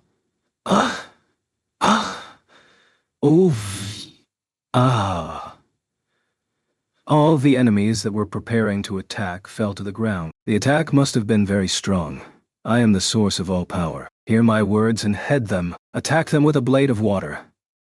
White aqua slash. The princess immediately cast another spell. A ball of water appeared, then elongated into a sharp blade that flew through the air and sliced through the group of men with a satisfying swish. The men didn't fall, but a tree behind them split in two and fell with a loud crash. I'll make sure it hits you next time. She was breathing hard. It must be difficult to cast magic in succession like that. They have a witch with them, and she's powerful. Philo! Okay. The bandits were momentarily stunned by Mel's display, and Philo took the opportunity to rush over and kick them. I'm done over here. Not yet. I turned to see a pale-faced bandit had snuck behind us in the confusion. He'd climbed onto the roof of our carriage and was about to leap down onto the princess. Air strike shield. He jumped. But the shield appeared below him in midair, and he fell right into it. One more! The last bandit standing, probably the weakest among them, ran for the princess. Second shield. Chain shield. I called for another shield to appear, used them to stop the running bandit, and then used chain shield to turn them into bee needle shields. They had a poison effect, which wouldn't kill the bandit but would paralyze him. He fell to the ground, twitching. They're still coming. Bandits were crawling toward the princess for a surprise attack. Nope, we're done here. Philo's large shadow fell over the bandits. They must have noticed, too. They started crying. In their hearts, they were probably thinking of their last words. Or waving white flags. I'll save you, Mel. Philo plopped down heavily on the bandits. The sun is starting to go down. Perfect timing, guys. Tell us where your hideout is. We tied them all up for questioning. If we talk, then we'll... Philo, over here. Hey, what are you doing? Don't tell them. Apparently there were still bandits that didn't understand the situation they were in. One of the bandits among them, one who we'd run into last time, started furiously trying to explain the situation. If you don't tell them what they want to know, they'll feed you to the bird. You're not serious. You think he looks like he's joking? One of them jerked his head in my direction and asked, "What's with that one over there? What was with that magic?" You don't know. That's the shield! What? Once they all understood who I was, the whole lot of them turned pale. The one with the human-eating demon bird? Yes, that thing eats you. Starting with the head. If it goes after you, you're as good as dead. Think of your lives. Just give him what he wants. I guess the rumors were building on each other now. Raphtalia, flabbergasted. put her hands against her forehead and sighed. If you lie, I know. Please just let us live. They led us to their hideout. Obviously, we took it over. We stayed the night in their hideout and entertained ourselves with all their stolen valuables. Most of it was food. Since we'd been on the road and sleeping in the wild, our meals had consisted of monster meat, and I was getting tired of it. When we first entered the hideout, the princess had looked pretty scared, but she warmed up soon enough. We found their gold and valuables, which was mostly money. We took that, rounded up the rest of their stuff, and burned it. If we had done a less than thorough job of disposing of their equipment, they would just take it all back and come after us. The very thought annoyed me, though to be honest, I sort of enjoyed the look of disappointment on the bandits' faces. Hey, princess, I didn't know you could use magic. I can. I learned it to protect myself. How good are you? If Mel was able to fend for herself in battle, it would probably be a good idea to go ahead and add her to the party. And what level are you? I'm at level 18. As for magic, I can use pretty much all the mid-level water magic. Well, that was lower than I had expected. She was a princess, after all. I hoped for a higher level, but she could use mid-level magic. And you're good with water magic. Yes. Probably because her hair was blue. That must have something to do with it. And I can use a little earth magic, too. Really? She had a pretty wide repertoire. That reminds me, your sister could use wind magic, couldn't she? I didn't want to remember it, but I couldn't forget how she'd attacked me from behind during my duel with Motoyasu. Just thinking about it put me on edge. Better think about something else. My sister? She's good with fire magic, but she knows a little wind magic too. I guess that made sense. She had red hair, after all. Mother is good at both fire and water magic. Huh. Interesting. Anyway, I'm going to invite you to join the party. Accept it. Okay. I wasn't planning on depending on her in battle or anything, but she would be good insurance to have around. If she was capable of fighting, there was no reason not to add her to the party. Even still, I didn't want to use her in battle if I didn't have to.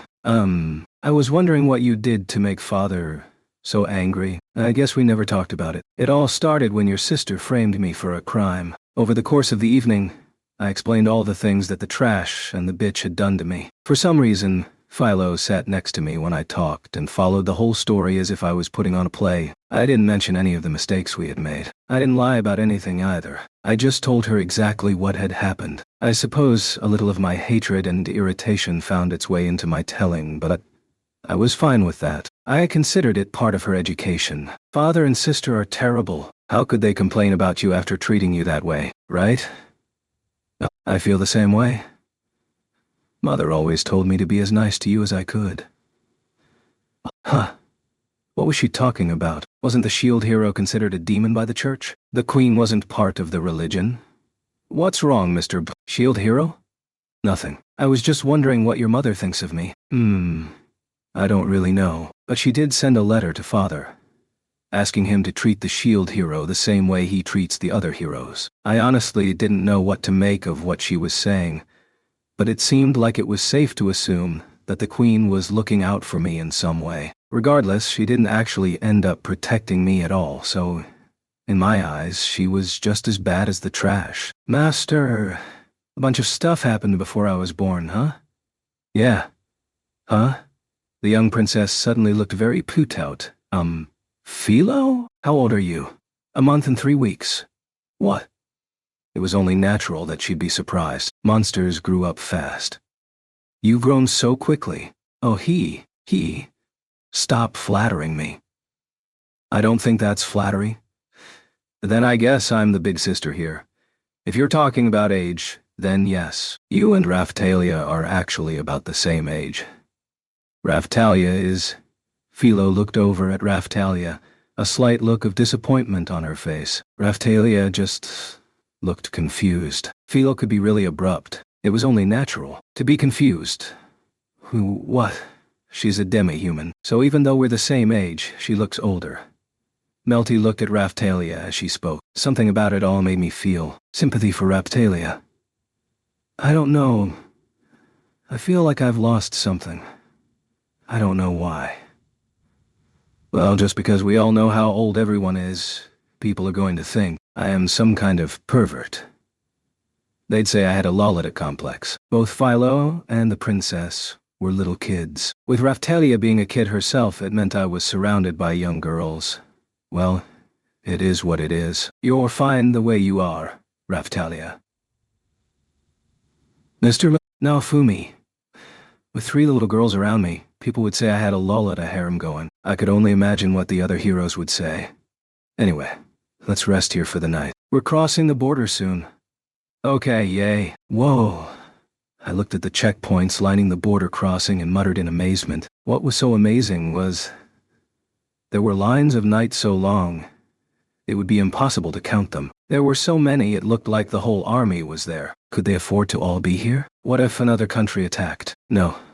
It couldn't be the entirety of the army, but it sure looked like it could be. The shield demon is, without a doubt, aiming to cross the border into Siltveld. Do not let him over this border. Yes, sir. They looked roady. The border was so heavily watched it didn't look like an ant could get over it without being noticed. Had I been alone, I could have just run through the ranks.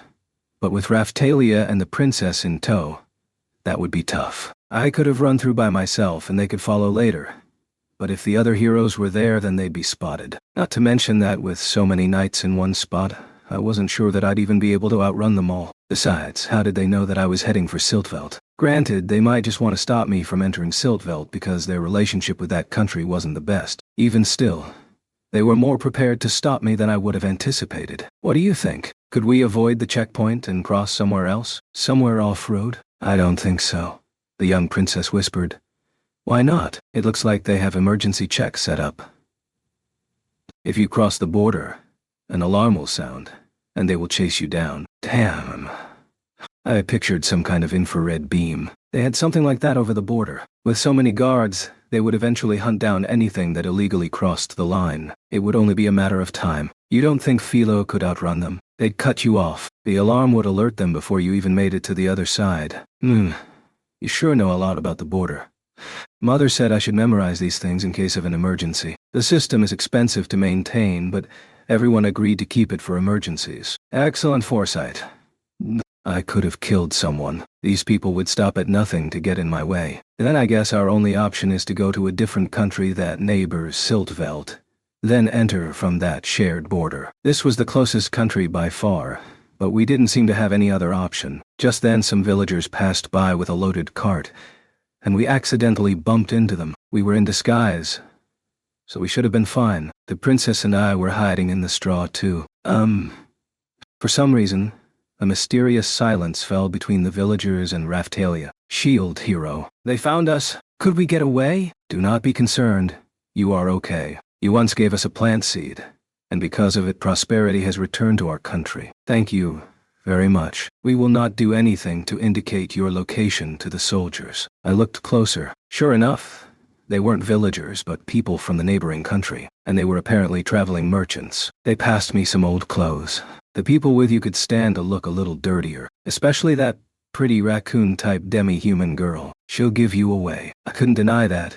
Among raccoon demi-humans, Raphtalia was exceptionally pretty. She'd met all the villagers while we were traveling merchants too, so she might have developed a reputation for herself. Back when I first bought Raphtalia, the slave trader had said that raccoon types were not popular with humans, but Raphtalia was exceptionally pretty, so she was sure to be noticed, and if any one of them had seen her before, they'd probably recognize her instantly. I couldn't leave Raphtalia behind though, so we'd have to find a disguise for her. If you plan to run from them, that carriage will stand out too much. You can use our cart. Move your stuff into it. Thank you. And you're right, this big metal thing does stand out. We probably need to get rid of it. Gweh! Philo was in her philolial form, but she shook her head and grunted in protest. Gweh! Gweh! We don't have a choice. Do you want us to be caught? Want to go to jail? They'll kill the princess, you know. Gweh. Once Philo realized that Mel would be in danger, she reluctantly stopped protesting. She'd really loved that carriage, but I guess she valued her friend more. Good girl, Philo. You had to pick between an object and a person, and you chose to value the person. I rubbed her head, even if she didn't understand the reasons why she was making the right choice. Gui? Once we're done, we'll come back for the carriage. Gui! She knew I was promising. Please accept out cart. We will. Thank you. It's all right. We will leave it with a nearby village. We'll make it up to you. You already have. Oh, yeah. Okay. Princess, it's time for you to change. If you don't, they will catch us for sure. Oh, all right. I gave a few silver pieces to the villagers to thank them for their help. The only remaining problem was how to feed Philo. Since we'd been on the road, she had thrown a fit whenever she got hungry. And the worst thing that could happen now would be if she slowed down. At the moment, our only strengths were our disguises and Philo's speed. After all, there were more dangerous things that we could run into than bounty hunters or adventurers. The princess looked like she was not happy about having to wear dirty old clothes, but she agreed to do it, understanding the situation. The clothes they provided her with were very worn in. After she changed, she looked like a messy little girl. Sure, she was still a princess, but I felt like she could pass for a villager. But she clearly had a good diet. She looked very healthy, and when she spoke she was obviously educated.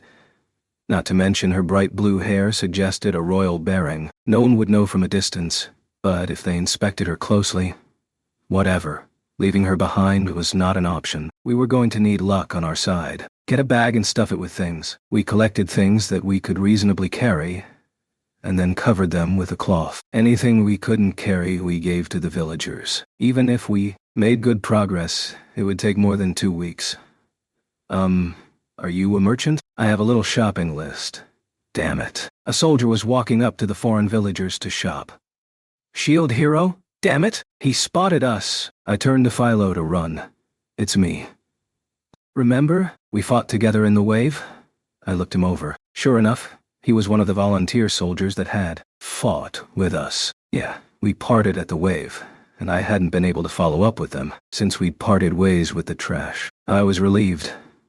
But then I realized that he was probably sent out here, specifically because he had helped us. Back then I hadn't known anything about this shield demon business. Thinking back on it with what I know now, it must have taken enormous stores of willpower to overcome their beliefs and help me. They must have paid for it too. Society would shun them. Were you demoted? No, there was no punishment. Oh good, so you weren't assigned to this post as a demotion? Apparently not. Almost half of our knights are here. All that, just for me? Hey now. Wasn't that a bit of an overkill? Just how bad did the trash want to keep me out of Siltfelt? I couldn't understand it anymore. What did he really want? Could it be that there was something in Siltfelt? Something I didn't know about yet? I had to go. If the enemy was this upset about it, then it had to mean something good for me. I didn't know why they were so upset, but I had to go find out. Anyway, it's too dangerous for you to be here. Run away. Thank you. It's not just knights. The other heroes are here too. I was afraid you might bump into them. He was right. I had to admit that they were all considerably stronger than I was. When we were fighting Glass, they'd fallen when I hadn't. But she'd appeared randomly and hit them with a finishing move before they had a chance to fight back, so they never got to show off their true powers. And they had all gone through the class up, whereas none of us had. It would be foolish to think I could beat them in a fight. If we ran into them unprepared, I might end up dead. Let's get going. I am praying that you are cleared of these charges and suspicions. We parted with the foreign merchants and volunteer soldier, heading to the south for a long detour. Chapter 18. Persuasion. We'd made some progress when we saw them. Motoyasu and Itsuki were there with their parties, watching the carriages on the road. The soldier had been right. I peeked out from my hiding place. There were wizards around. They were chanting spells. There he is. He's in that cart. I had a suspicion, a fear. And apparently I'd been right. Motoyasu and Itsuki took off running in our direction. Damn! How did they know? It must have been those wizards. I don't know what they did, but it must have been them. I threw off the cloth I'd been hiding under and jumped out of the cart. Philo knew something was happening, and she quickly transformed into her Philolial queen form. I knew it. There he is. He must have been nearby, because Ren was running for us too. Damn it. It was the worst situation I could think of. We found you. Release Princess Melty. Itsuki was shoving a sanctimonious finger in my direction and calling out in a self-satisfied voice. I can't release her because she's not my prisoner. She's not tied up, is she? Say what you want. We have proof. Justice is not on your side. Justice? Ha! This was from the guy who left the lives of innocent villagers up to the knights during the wave, telling me about justice. These guys really only thought about fulfilling their own ideas of justice. Wait a second. There was one option. I could try telling them about all that had happened. I remember that Ren felt bad about the village he abandoned to sickness, and there were certainly holes in Itsuki's theory of justice. Maybe I could use that? Still, they had obviously made up their minds not to believe anything I said, but I had to try. I had to make them understand. I needed to get them to focus their justice on something else. They needed an evil conspiracy to fight against. It was a situation that any gamer would love. I'd need them to believe me, though. Or at the very least, I'd need them to start doubting the crown. Are you all so sure that you are right? Are you so sure that you are on the side of justice? What's that supposed to mean? The princess, as you can see, is perfectly unharmed. I readied my shield and showed off the princess. An attack could come from any direction at any time. She looked worried, but she looked up at me and nodded. Sword hero, bow hero, spear hero, the shield hero is innocent. He actually saved my life. She wasn't speaking like a child anymore. She spoke with a regal tone. They listened to her, and I could see a shadow of doubt creep over their faces. Could there be a shred of evil on their side of things? If there were, their inflated egos and sense of justice certainly wouldn't be able to tolerate that. Please, believe me, there is a great conspiracy behind all of this. But Princess Melty, isn't that man taking you all around the country in secret? Yes, but he's doing it to save my life. I asked him to do so. Mel explained the situation, and Itsuki flinched, confused. Does it not seem odd? What would the shield hero stand to gain by my abduction? Well, that's... Was he trying to think of an answer? He looked lost. But this guy... Did you ever think that Mel Remark has been treating the shield hero, and only the shield hero, poorly? It's true, but... My mother told me that it was time for us all to join hands and fight back the coming disaster. This country simply does not have the time or resources to allow its heroes to dally about with such things. Please, put away your weapons.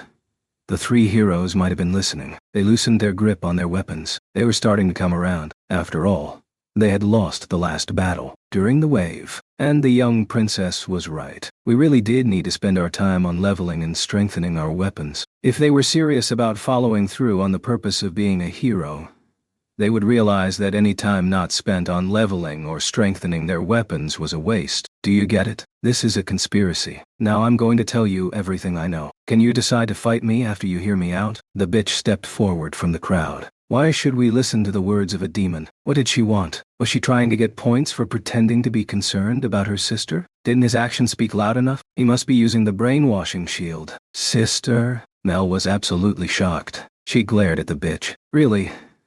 There was only so much I could stand to listen to. What the hell was a brainwashing shield? If I had something like that, none of this would have ever started to begin with. It was so easy to ignore the fruits of someone's labor if you just threw out a phrase like, brainwashing. Besides, brainwashing and religion tend to go hand in hand. Ha! Brainwashing.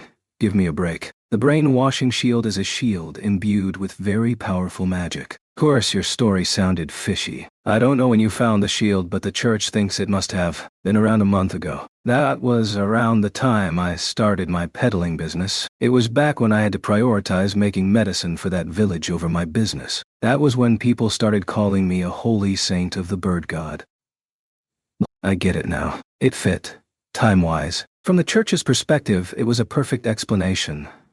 A perfect lie. I feel like the situation explains itself perfectly. You've traveled a long way and gotten all mixed up. And here you are, practically working with Naofumi. Every normal citizen knows that he is a criminal. And yet, here you are, helping him? Why would you do that? Everyone is crazy. I'm saying that the shield hero wouldn't do the things he's accused of, and I've met old ladies that practically worship him. That old lady...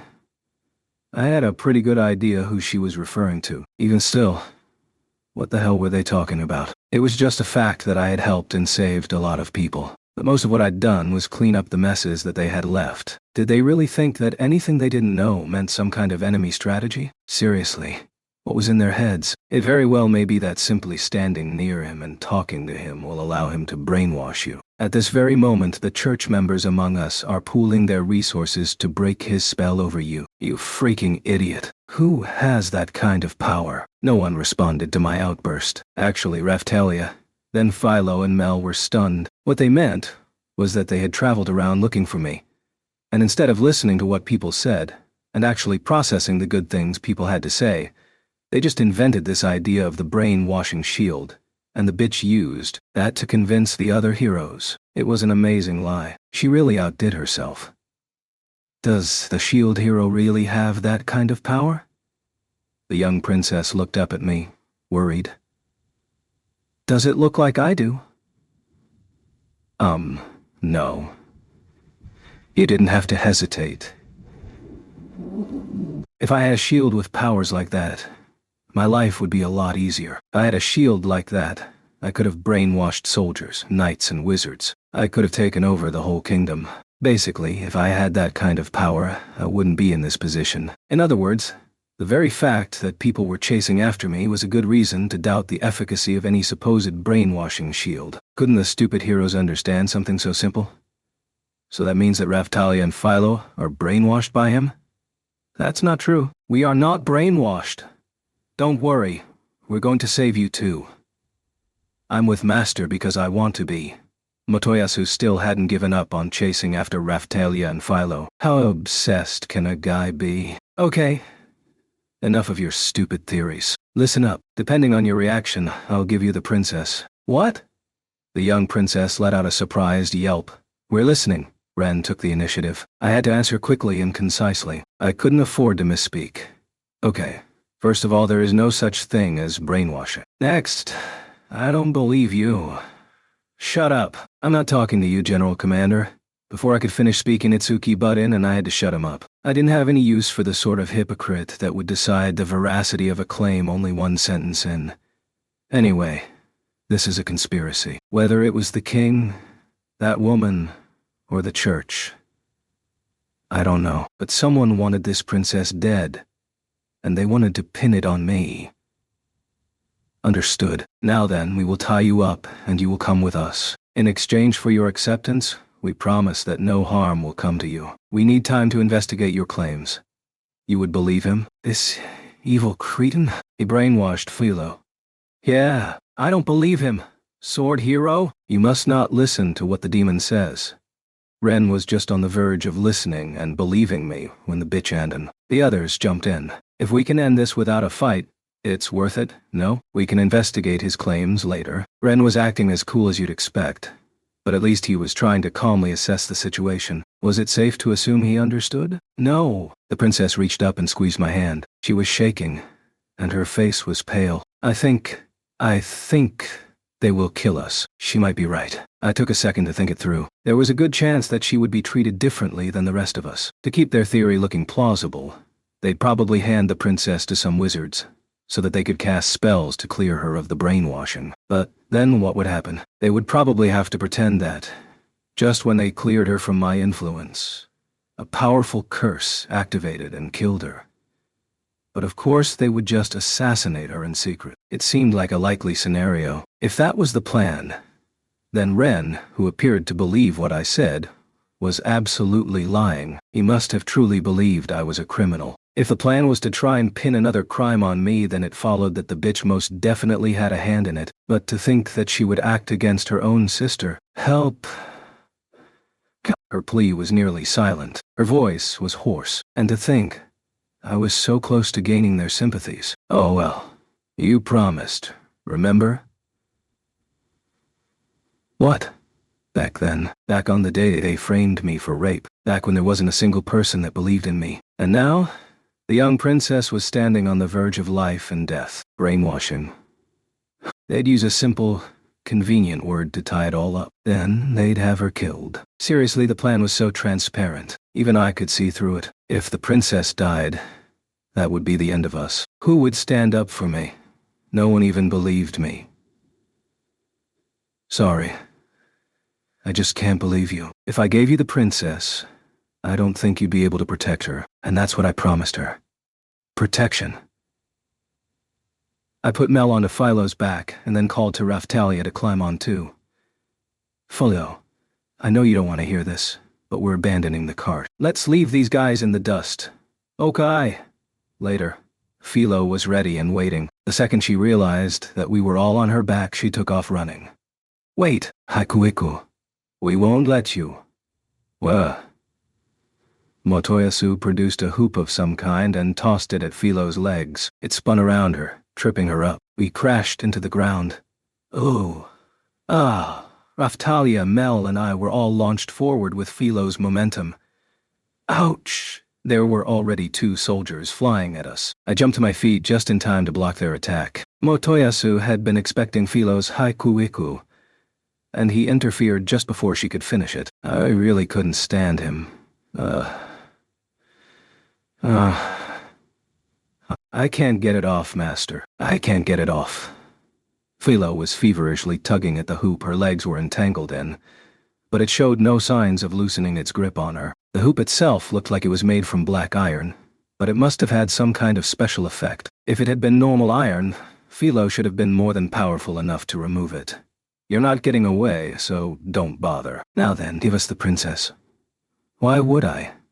It was as clear as day. The smiling bitch standing next to him was behind all of this. If they killed the princess, I'd never be able to prove my innocence. Philo. Yay. Yes. Philo struggled to her feet. But then all her strength gave out and she fell to the ground again. Her legs just as entangled as before. I can't get up. I have no energy. Philo started glowing and turned into her human form. What are you doing? I'm not doing it. I transformed automatically. What? How could that be? The only idea I had involved Motoyasu's hoop. Check it out. I had an alchemist make it. It will make it so that Philo will be a little angel forever. As long as she's in that hoop, I don't think she'll be able to attack me anymore. Let me go. Motoyasu walked over to Philo where she was struggling to stand. He pulled her to her feet and showed her to us. That alchemist did a good job. He was even able to seal away her magical powers. Damn.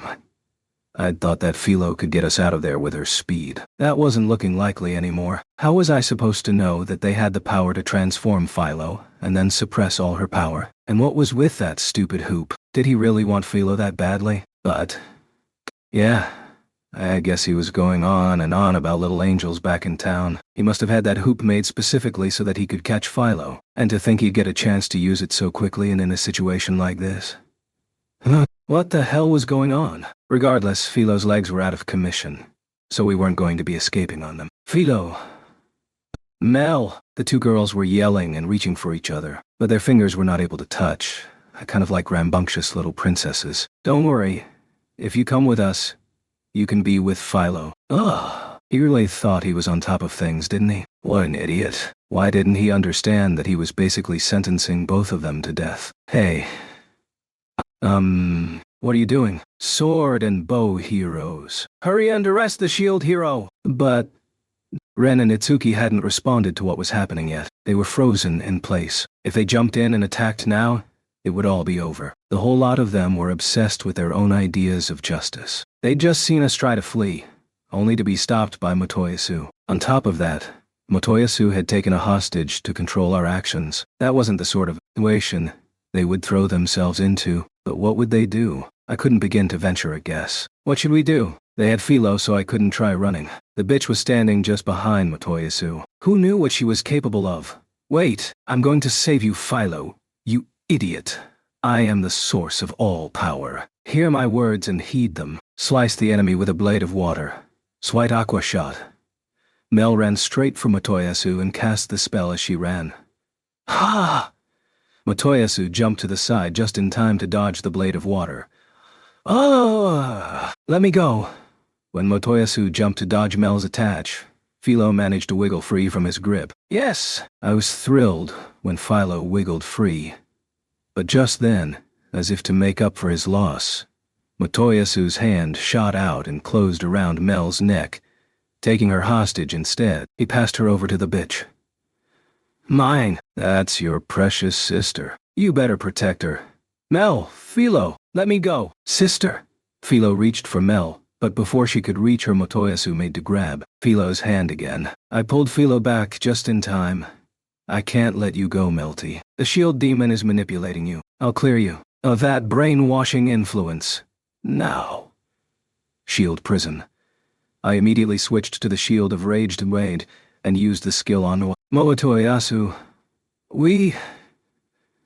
Not yet. I had to control my anger. Chain shield. Attack. I changed the shield prison into my best attacking shield, the beam needle shield. That's as far as this is going. Take this, Iron Maiden. I used all my spi in a last attempt to turn the tide and take Motoyasu down. Honestly, I would have preferred to use it against the bitch, but I couldn't. If I could stop Motoyasu with the skill, it would be worth it. It might be strong enough. It won't be that easy. Shooting star sword. I knew you were evil. Shooting star bow.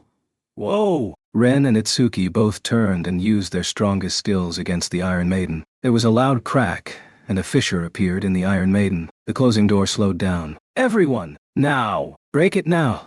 Yes, Ren. Understood, Itsuki. Motoyasu will save you. Ren, Itsuki and Motoyasu's party members all sent their strongest attacks and spells flying at the Iron Maiden. There was a loud, dull clang, and then the Iron Maiden crumbled to dust. Damn. I was out of SP from my last attack. Thank you, everyone. Motoyasu had taken some damage from the bee needle shield attack, but he smiled now, discovering himself free from the Iron Maiden. Can't have you forgetting about us. Yes, we've saved the princess. The citizens of our country will want her brainwashing removed as soon as possible.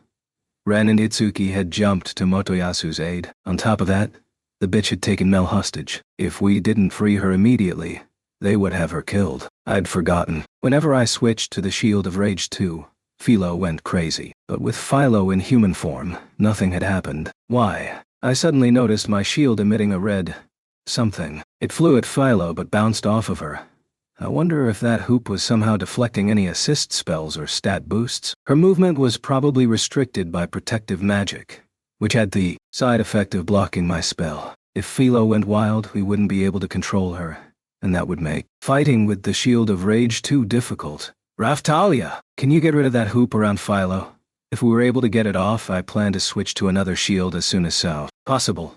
I'm working on it now. It's tough.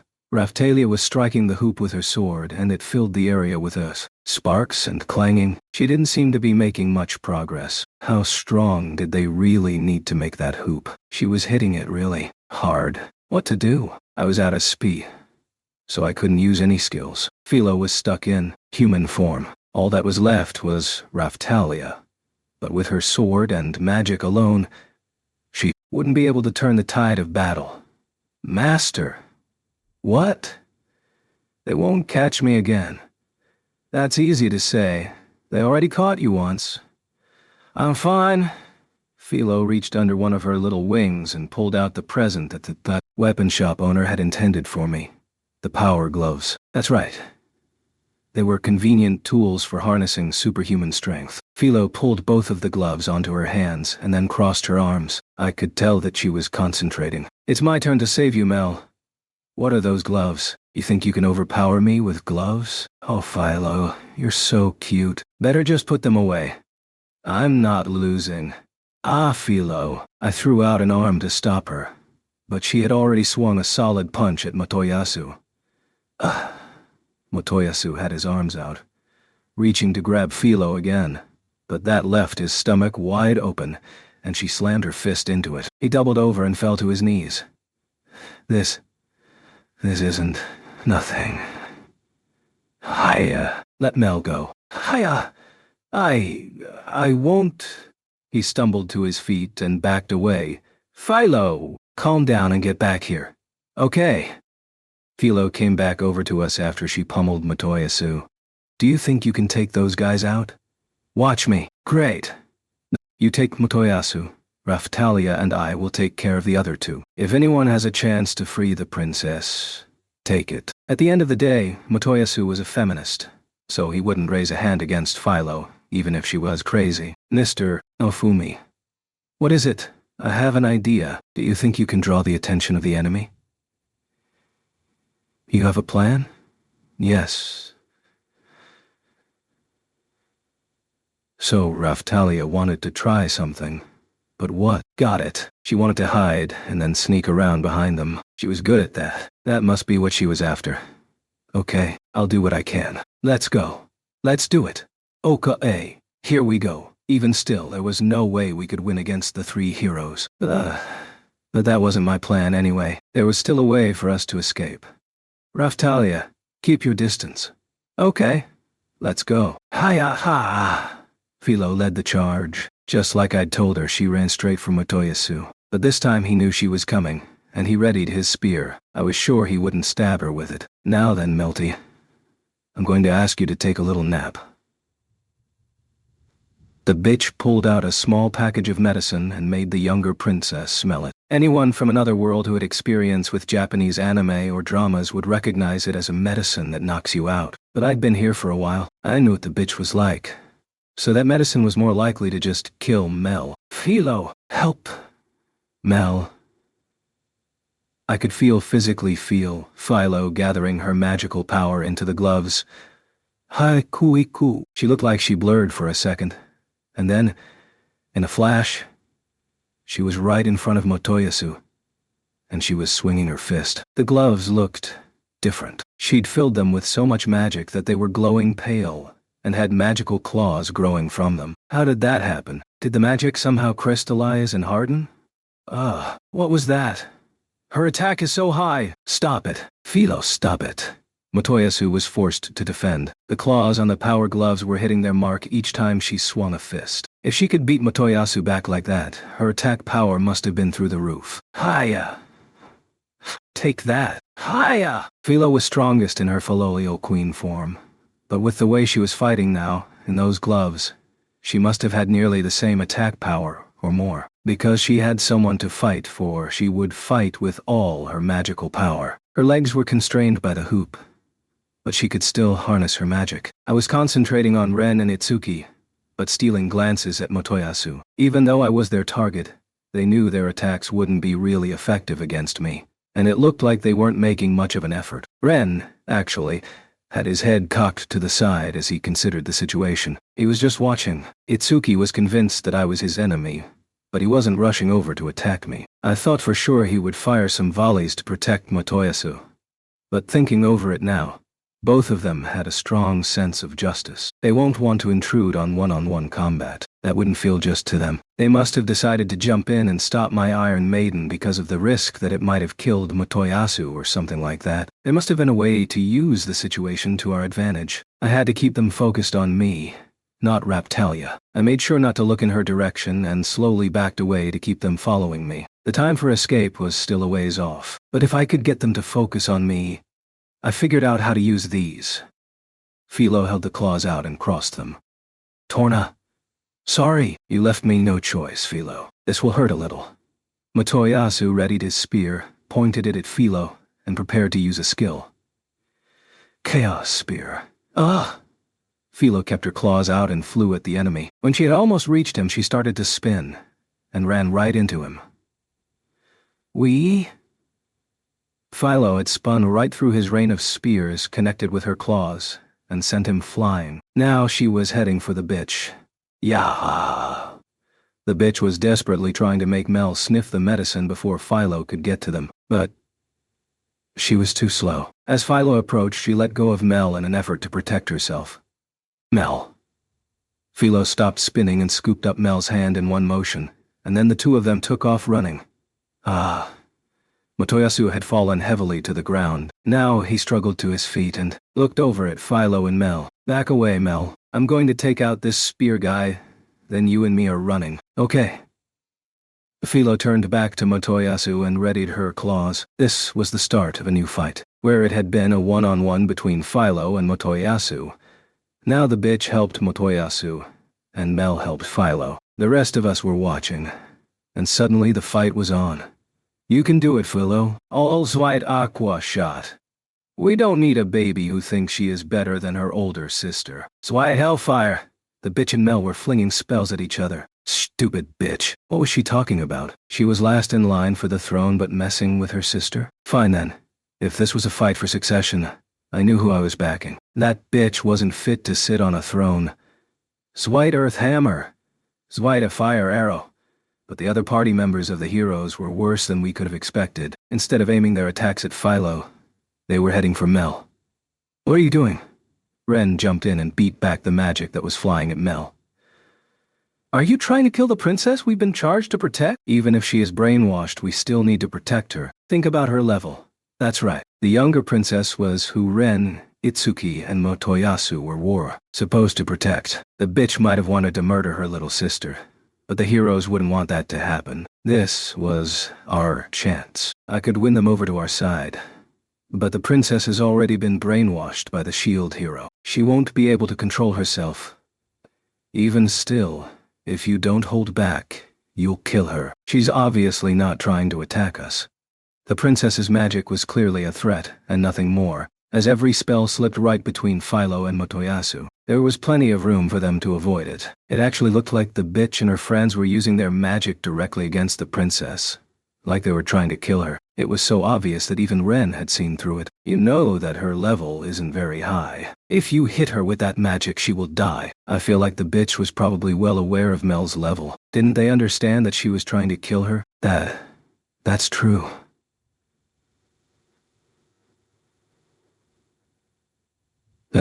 The bitch turned away in frustration. She sighed, then nodded.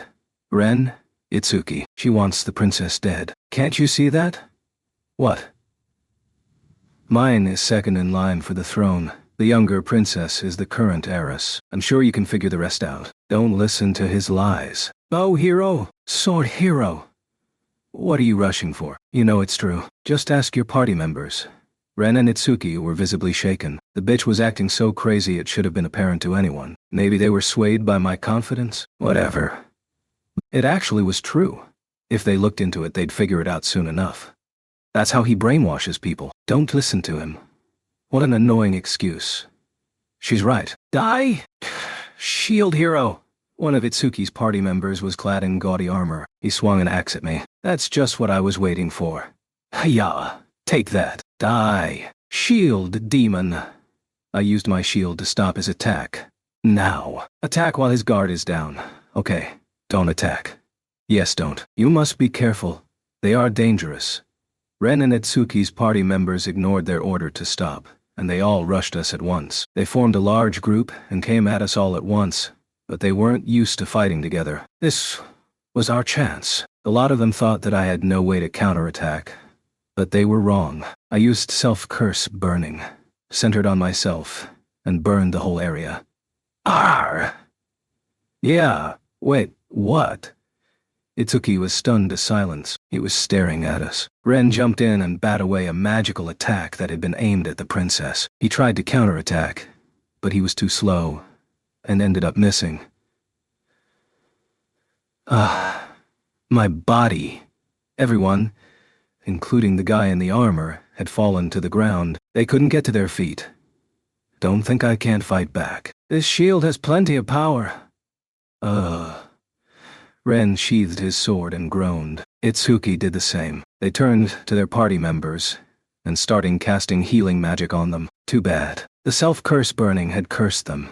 That would make it hard to heal them. But watching their party suffer hadn't won me Ren or Itsuki's sympathies. Further negotiations would be difficult. Hand red sword. Arrow rain.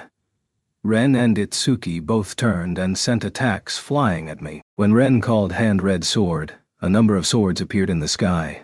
Then they began to fall on me. At the same time, Itsuki drew the string on his bow and aimed it high into the sky. When he released the string, arrows of light began to fall all around us. Both were ranged attacks. I quickly covered my head with the shield and blocked the falling swords and arrows. Damn. It really hurt. I could feel my nerves tense with pain. That must be it. Yeah, I think so too. That power of his wasn't in the game, but it only makes sense that it would work that way. Melee attack counter, they were right. Self-curse burning looked like the perfect attack, but it only activated in response to melee attacks. Once they figured that out, the Shield of Rage 2 was only half as useful. Just knowing that I had an automatic counterattack that would hurt them was enough to prevent them from attacking us. But if they had figured out how to get around it, then they could just attack me from a distance until I fell. If they'd figured it out, then the battle had just gotten even worse. I couldn't just keep the Shield of Rage 2 equipped and hope to win. If the situation was going to continue worsening, then I would have to switch to another shield, which meant that they should just wait for the time to... No, they didn't know how long I could keep the Shield of Rage 2 equipped, so there was no need to follow that train of thought. I didn't have to lay my cards out on the table. Tricking them was a good strategy. What's wrong? You guys realize that I can handle any attacks you throw at me, right? I bet you're lying. Yeah. If we all attack at once, I'm sure it will be effective. Not to mention all the knights gathering just down the road. Damn! It wasn't looking like they would fall for it. But that's not what I was really after. He can't counter any of my attacks. Eagle-piercing shot. Itsuki fired an arrow at me, and as it flew, it changed shape to resemble an eagle. I focused on the eagle-shaped energy shot, and was able to see the arrows inside of it. It was flying straight and fast. Very fast. Based on the name of the attack, it seemed safe to assume it was a piercing attack. I'd played my share of online RPGs, so I was pretty familiar with bow attacks. Piercing meant that it would shoot straight through, leaving a hole. If his skill was an arrow that was capable of a piercing attack, it probably meant that I wasn't going to be able to stop it with my shield, which meant that if I was going to respond, I'd have to either run out of its range or find some way to snatch it out of the air before it hit me. Could I do it? It would be dangerous. I concentrated. I focused on the flying eagle of energy, reached out and brushed its head. Then my fingers found its neck. I closed my fist around the neck and stopped it. What? He just grabbed my eagle-piercing shot? Itsuki shouted. He was clearly surprised by my response. The energy eagle, surprisingly enough, wasn't very strong. I squeezed it and it crumbled. There, I stopped it. Ren, think about it. You know this fight isn't right. How so? All these people are overly antagonistic towards me, and they are using an imaginary brainwashing shield to justify their actions. If the shield hero had a weapon like that, then you should all have one too. No? Yes, I'd talk them down, and then have them leave. As for the bitch, if the heroes weren't backing her up, she'd have no choice but to retreat. Or so I thought. The bitch quickly summoned a ball of light and sent it rocketing skyward. I've called for reinforcements. The country's soldiers will be here any minute. Damn, they were really closing in now. Hiya, take that. Boom. Philo threw a flurry of punches at Motoyasu. She almost looked like she was dancing.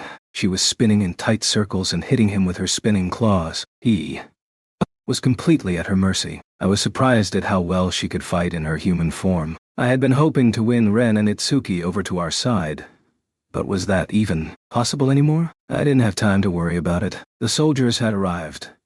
Finally, here is the shield hero that abducted the princess. Kill him. Yes. The soldiers readied their bows and attacked from a distance. Wait, I'm not done explaining. Before I could finish, the arrows began to rain down around us. There were magical fire arrows among them. I was standing off on my own. I don't know if they manipulated the arrows with wind magic or something, but they were all flying straight for me. The soldiers were not as powerful as the heroes, but they were still plenty dangerous. Mine. We're still talking. No, Mr. Ren, you should not listen to the shield. He'll use the brainwashing shield to control you. That bitch, she never gave up. She could say whatever she wanted. She wasn't fooling me. Even now she was, trying to shoot spells at Mel. It was all clear as day. The party members were acting strange. It was like they were being held in place by magic. What was going on? I could feel a powerful, oppressive force nearby. Something much more powerful than everyday magic. Take this. This will end it. The bitch and the soldiers around her finished chanting a spell, but she didn't send it flying at me. She attacked the princess. Group magic. A huge ball of fire appeared in the sky. If it fell on the princess, she'd die for sure. But then... I'm sorry. I cannot allow that. From behind, and right through the bitch's shoulder, the blade of a sword appeared. Chapter 19. The Tools. The bitch swayed, and Raphtalia stepped out from behind her. As I distracted them, she had apparently used magic. Her timing was perfect. We were in the middle of a crisis. Did this fix it? You. Do you have any idea who you just stabbed? The bitch was inflamed. Demon-like, she shouted at Raphtalia. Miss Oh my, are you alright? Wait. Ren! Ren flew over to the bitch and locked swords with Raphtalia. I tried to run over also, but the rain of arrows and magic kept me back. The sword was still stuck in the bitch. It must have gone in the wrong way, as Raphtalia couldn't pull it out. Once she realized it wasn't coming out, Raphtalia immediately switched to her backup sword. What are you doing? You are all teaming up to attack Mr. Naofumi. I have to stop you. That doesn't matter. The clattering of the swords against one another filled the area. Ren had more experience with the sword. He parried and knocked Raphtalia back. This wasn't good. She was practically unarmed. Philo was still fighting with Motoyasu, and the princess was busy supporting her. Little by little, Ren and Itsuki's party members were sneaking closer to the princess. This wasn't good at all. Desperate, Raphtalia reached for the magic sword the weapon shop guy had given her. She pulled it from the sheath and it released with a pop. The hilt was empty. There was no blade. Ah ha ha! What do you have there? How cute. The bitch had been healed with magic by now. She pointed a finger at Raphtalia and laughed. But Ren and Itsuki had a very different reaction. The sword doesn't have a blade? Everyone be careful. Okay. Wait. What's happening? Ren's party members were confused. That might be a magic sword. It can form a blade from the user's magic power. It might be very dangerous. He's right. I don't know where she could have come across such a thing. Thinking back on it, the old guy at the weapon shop had given us a note that said something similar. After we read his note, I couldn't just ignore what he'd said. It had to mean something, so I did a little experimenting. Raphtalia whispered, and she wrapped her fingers around the hilt, holding it tight. When she clamped down on the handle, a blinding light shot from it. The bitch looked upset. Here I come. Raphtalia pointed the sword forward, then ran for Ren and the bitch. Damn. Shooting star sword. Ren used his best skill. Shooting star sword was a skill that shot stars from the arc of his sword swing. I imagine that if it hit the target directly, it was very strong. Even still, Ren wasn't fighting with all his strength. He was fighting to stop us. He would probably hold back. Even if he held back, if he connected with Raphtalia, it would probably do fatal damage. What could I do? If I went over to help, I'd draw the soldiers' attacks toward Raphtalia. But Raphtalia dodged the stream of stars and moved in. Your moves lack conviction. Ren wasn't sure where he stood in the fight, and it was affecting his attack strategy. Raphtalia dodged his sword, and her own sword flashed. Ren looked suddenly dizzy. He held his head in his hands and stumbled toward Raphtalia. Then he fell to his knees. Now I understand. He gave me this sword to cut things that aren't physical. So when you cut a person with it, this is what happens. Raphtalia seemed to understand something. She turned from the fallen Ren and ran for the bitch. You think a criminal like you can stand before the likes of me? The bitch readied her sword and swung it at Raphtalia. Please be quiet. Raphtalia's blade disappeared just in time to avoid clashing with the bitch's. It would not be a duel. Raphtalia pivoted, turned, and let the bitch's sword skirt by her, missing her by a hair. The magic sword's blade reappeared and slid forward effortlessly, straight through the bitch's chest. Ah! The bitch screamed. Then, as if she had fainted, she dropped her sword and fell forward against Raphtalia. Raphtalia used her foot to flick her own sword up into her hand. Then, using the bitch as a shield, she turned towards Ren. Mine! Mine! Ren and Itsuki, then Motoyasu, all shouted.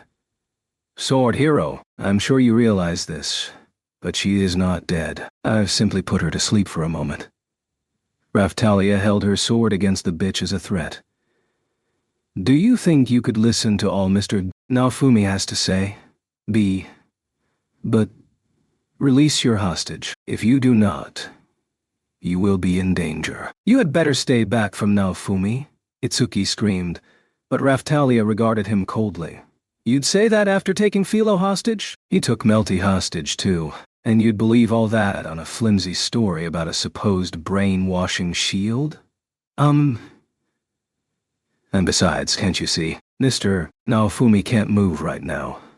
With the bitch unconscious, the tables seemed to have turned. I still couldn't risk getting too close to Raphtalia, though. The reason was the relentless rain of arrows and magic falling all around me.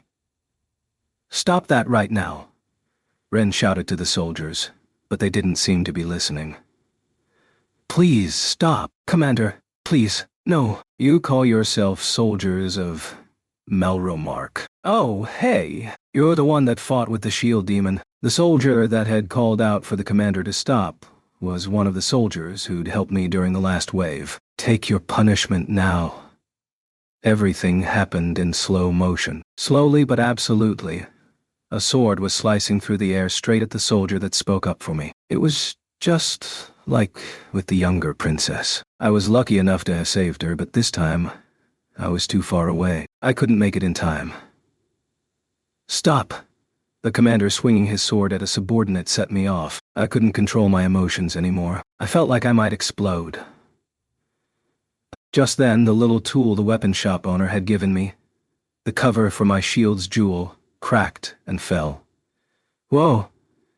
I didn't know what was happening, but I was aware of a great volume of light expanding around me. What was it? It was a circle of light centered on myself. About 3 meters across. It was pretty big. What? The attacks raining down from the soldiers could not penetrate the light. They clattered off of it and broke, ricocheting. Whoa! The sparks and flying ricocheted attacks rained down on Ren and the other heroes, including their parties. Luckily, the sparks avoided anyone associated with my party. Raphtalia, Philo, the princess, and the soldiers were not harmed. The broken shards fell on the enemies, blackened chunks, but then they began to burn. There were so many of them, scattered so randomly, that no one could get away from them. The tool the old guy had given me must have reacted to my shield. The black flame suggested that it had instilled my shield with a counterattack based on the Shield of Rage 2. That was the only explanation I could think of anyway. Wee-oo. Ren and Itsuki were both suffering from the flames. The only one who could still fight was Motoyasu, and he was locked in combat with Philo. Hiya! Everyone! Damn! Now Fumi, don't you run. Motoyasu understood that the situation had turned against him. He stepped away from Philo. Everyone regroup. Okay. Come on, Mel. Okay. What unexpected good luck. This was our chance to escape. But Motoyasu was still up and kicking. How could we get away from him? Philo was still stuck in human form because of that hoop. We couldn't get away on her. And it wasn't like Ran and Itsuki weren't capable of fighting anymore. The black flames had burned them. But that was just a surface wound. Let mine go. Motoyasu threw a spear at Raphtalia, who was still using mine as a shield. I don't think so.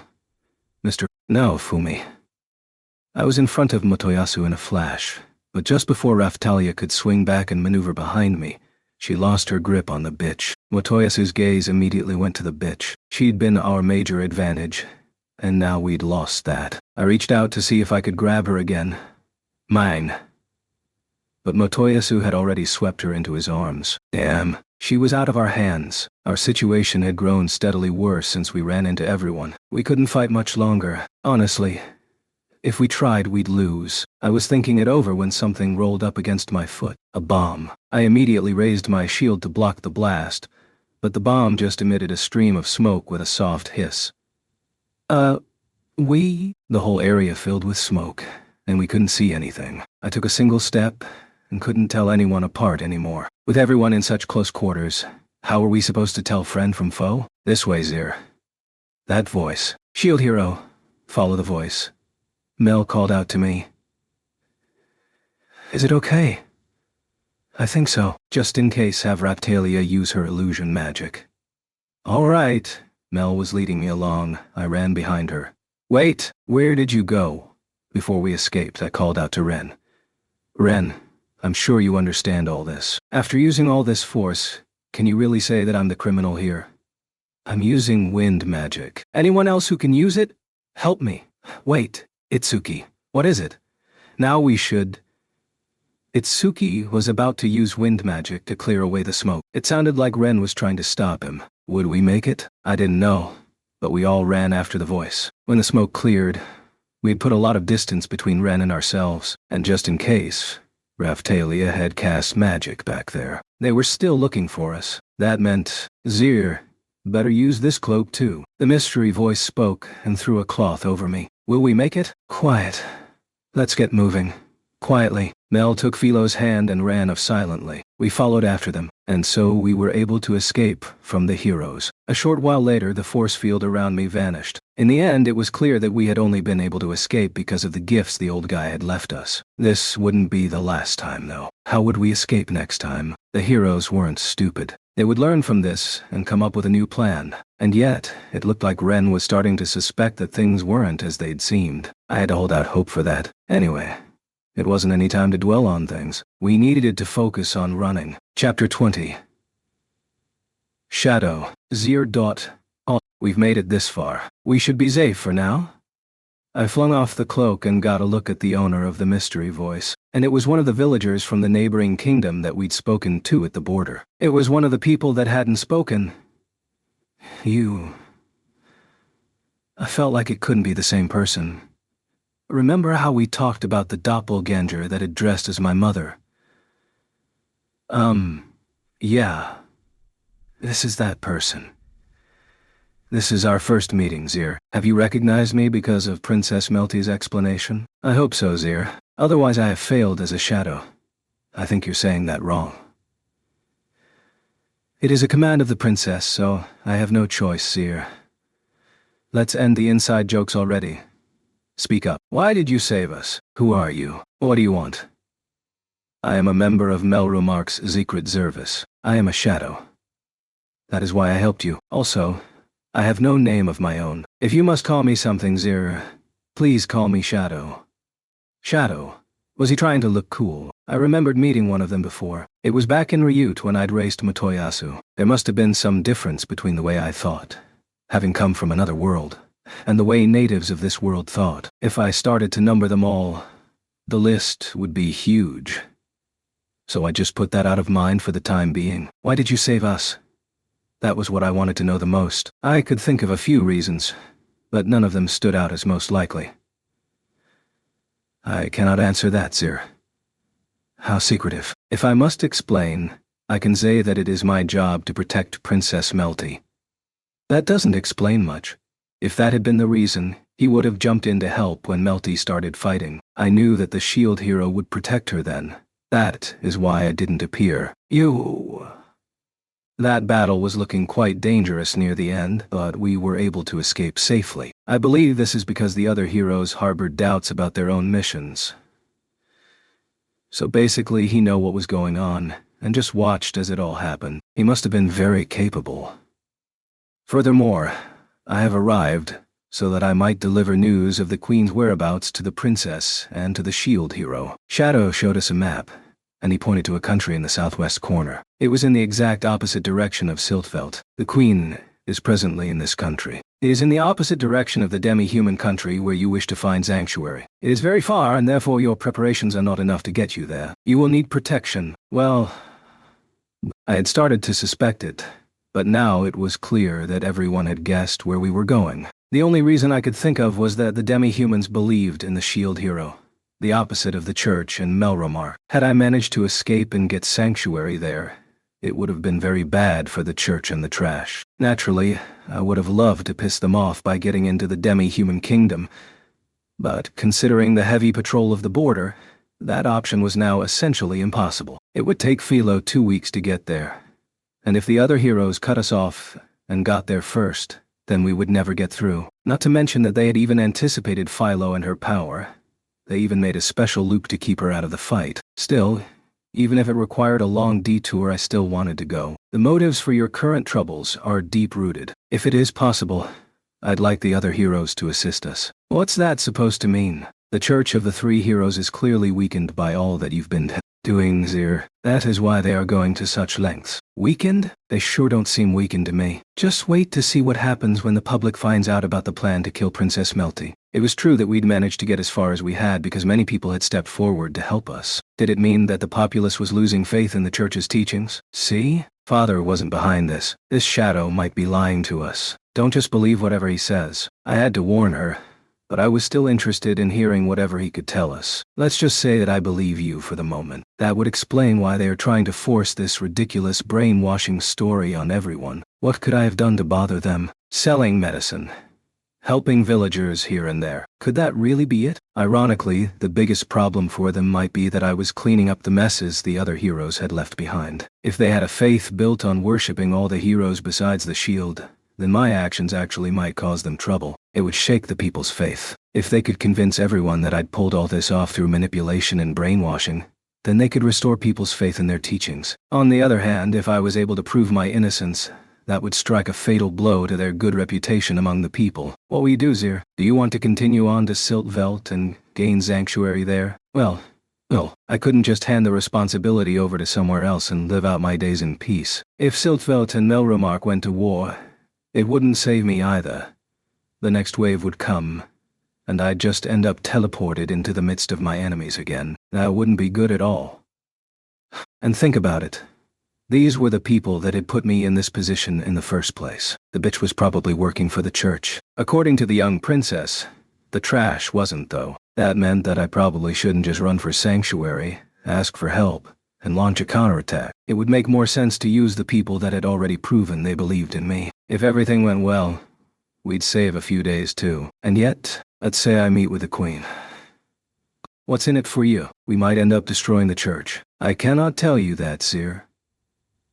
So the Shadow would only give me information about the queen. He didn't plan on telling me what to do after that, but there was no doubt in my mind that he worked for the queen. He was connected with the princess and worked for the queen, so it was safe to assume he was acting on behalf of the queen. That meant that the queen must think that meeting me would help her somehow. Honestly, I couldn't figure out what the queen wanted. From what the princess had said, it seemed like her highest priority was avoiding war with the neighboring kingdoms. Furthermore, if she wanted to go out of her way to help me, even though her own country had deeply rooted beliefs against the shield demon, she must have taken the threat of the waves very seriously. Shadow had said that she wanted their assistance. The queen's plans were not in line with the church's. Well, one thing I felt safe to assume was that the queen was not my enemy. Whether or not she was my friend, I didn't know, but she might be our best option in this situation.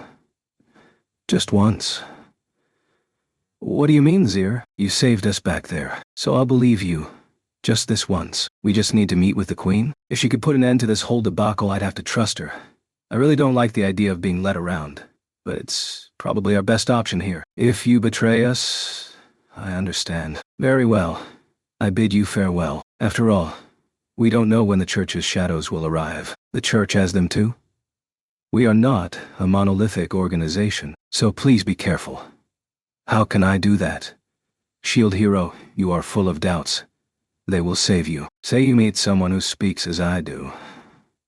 Would you just believe them? He was right. I'd still be suspicious if we met again. Now then, farewell. He said goodbye and vanished in an instant. He talked weird, but he seemed to be good at his job. Think we can trust him? Honestly, I didn't know. Yes, Mother trusts him. I don't know much about the queen. The queen apparently thought very differently than the trash or the bitch. But I didn't know what she was actually thinking. Everything that Mel and Shadow had said made her look like my friend, but I still couldn't figure out her goal. The worst part was that I couldn't ignore the possibility that she was in league with the church in the plan to assassinate the princess. If it was all part of the queen's plan to have me killed, then I was already out of options. If we all turned back and headed away from Siltvelt, then she'd have us all rounded up. I didn't want to believe it. But she might be after the princess's life too. I had to find out what she was after. If I could just figure out where she stood in all this, I'd know what I needed to do also. Anyway, at least we know where we are going. Yes, let's go. Yes, let's get going.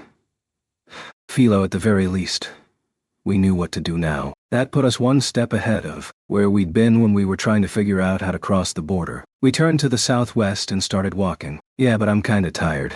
My hands hurt, and I used up all my magic. Philo sat down, exhausted. She needed to rest.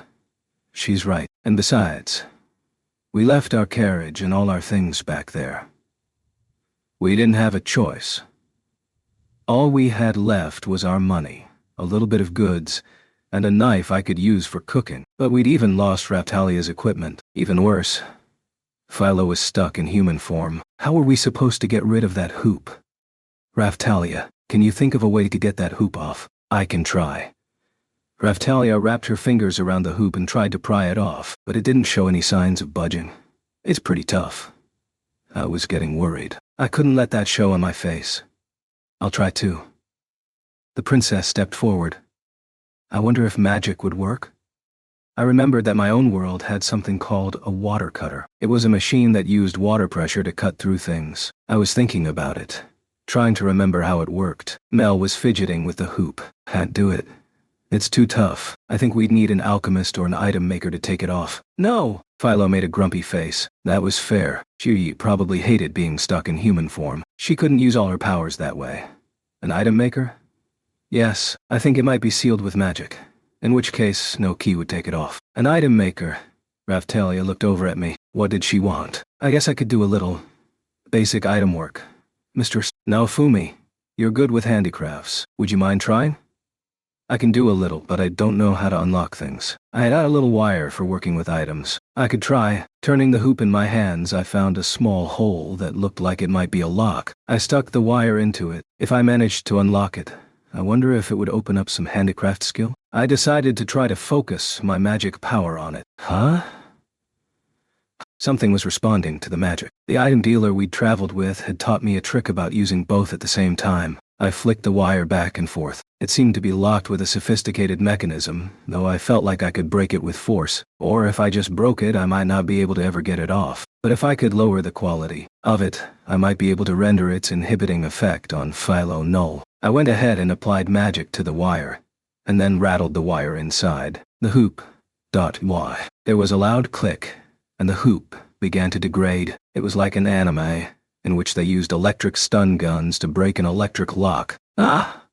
With a dramatic puff, Philo transformed back into her Philolial queen form. Think you can just do the rest by force? Sure. Philo used her free leg and one wing to get a grip on the hoop. Pulling with a lot of strength, the hoop began to stretch. That is one violent way to get it off. Oh, shut up. You can't get it off with a dainty touch. Thank you, Master. Be careful from now on. Motoyasu will be better prepared next time. It took a lot of intricate work to get the hoop off. We wouldn't be able to do it in the middle of battle. Okay? And so we headed to the southeast as secretly as possible. I don't know if I'd managed to convince them, but there was no sign that Ren or Itsuki were following us. Either that, or they might be on the lookout for us somewhere down the road. Even still? Brainwashing? They couldn't be that stupid. I probably had more to worry about from Motoyasu. Regardless, it was nice that the strongest hero, Ren, and the range-attacking Itsuki weren't around. Philo could take care of Motoyasu. And as long as the princess was with us, they wouldn't attack directly. Even still, we had a mountain of problems to tackle. What to do? We started discussing our options. Epilogue. Name: we were progressing on our journey to the southwest. We didn't have a carriage, so we all had to ride on Philo. It got old really fast. Should we steal a carriage somewhere? We already had bounty hunters after us. What was one little carriage? No, Philo shouted in disagreement. If we have to steal a carriage, I don't want to pull it. I guess Philo was developing quite a sense of justice. Well, I don't want to steal one either, but riding on you all the time gets tiring. What do you think, Princess?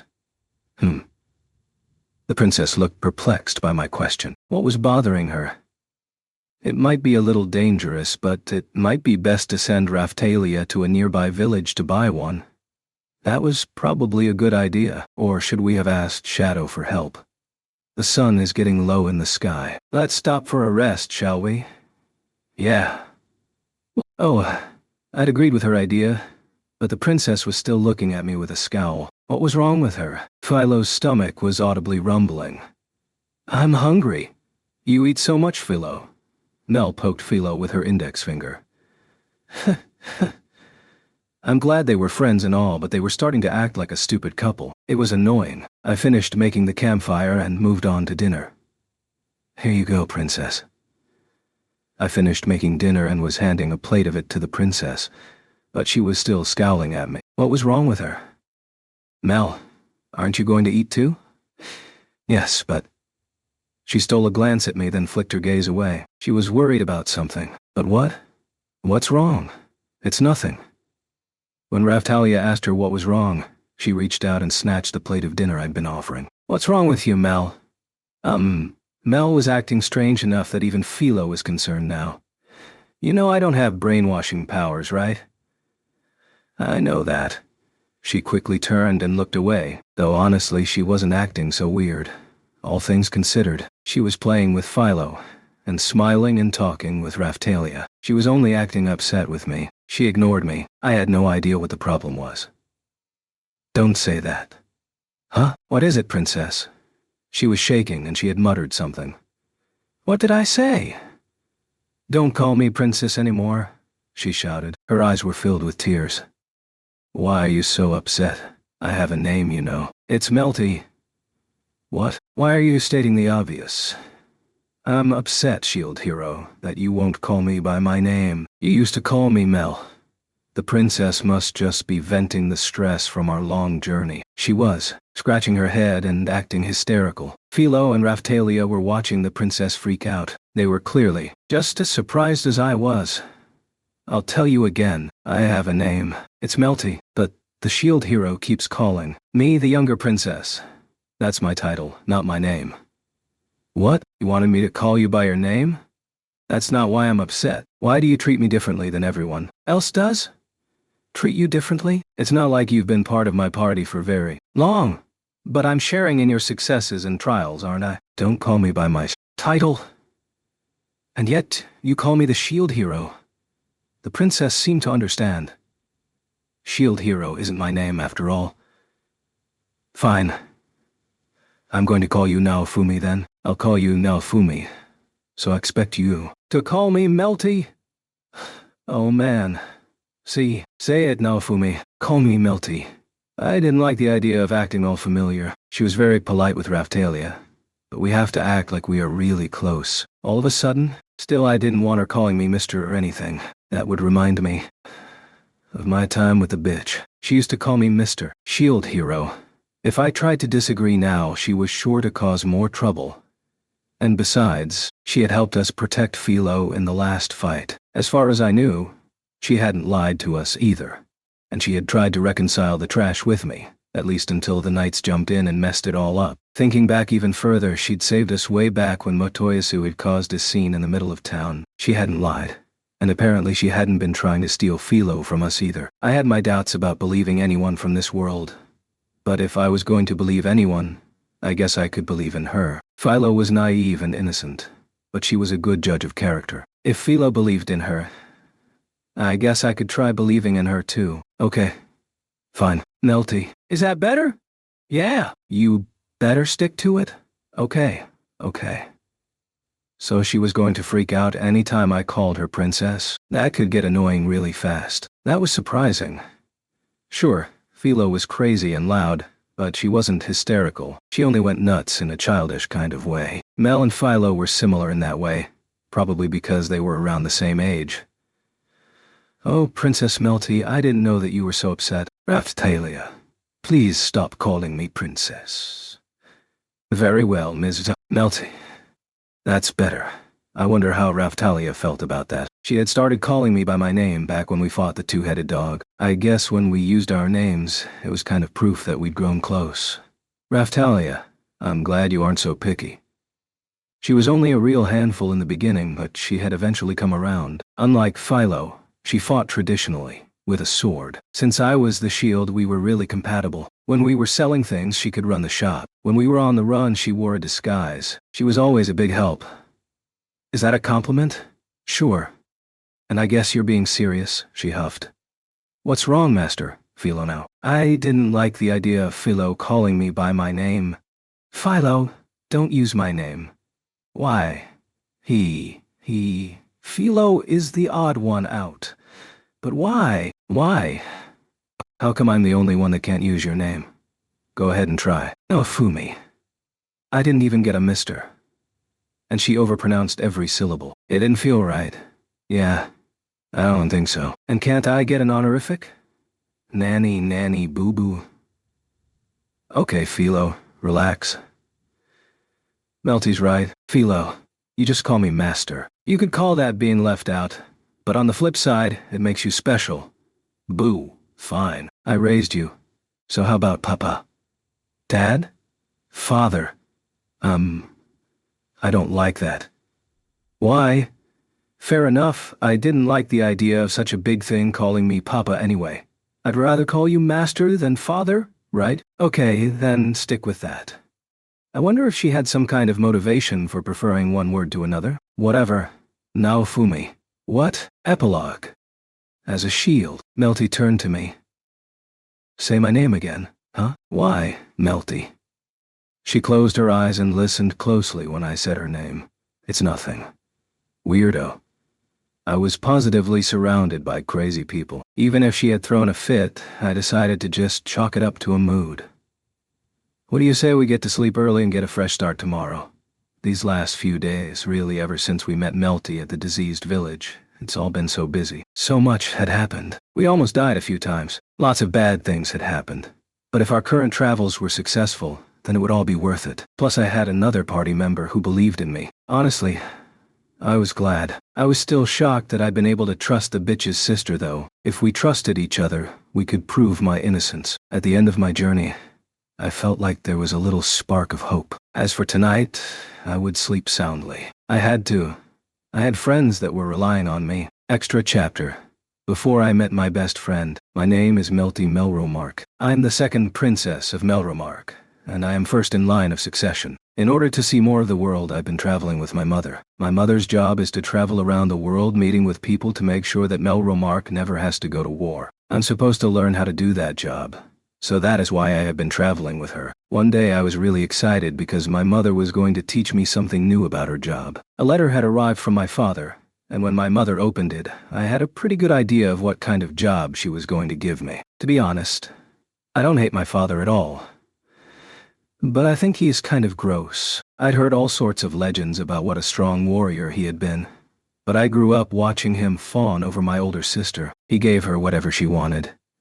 And it was hard to respect him after that. It was hard to believe the kind of man he had become. Still, he had a great military mind. You could tell when he played strategy games with Mother. My mother would sit there scratching her head in thought, and he would just yawn and win. My mother was not a weak player by any means. I'd never seen her lose to anyone besides him. No matter how hard I studied, I could never compare to the skills of my mother. Yet my father beat her easily. I loved my father. He cared about his family, but I simply cannot understand why he was always caving in and giving my sister whatever she wants. Speaking of strategy games, my sister was the least skilled among us. My father would hold back to let her win, which is fine. But when she played against others, she would lie, cheat, and steal. Anything to win. The strategy games have different names all around the world. The one we played was actually brought to Melromark in the past by a hero from another world. My mother said he called it chess. I wasn't good at it using pressure or cheating. So what did my sister do to me? Whenever this piece is in trouble, there is a rule that lets me shuffle the position of the other pieces on the board.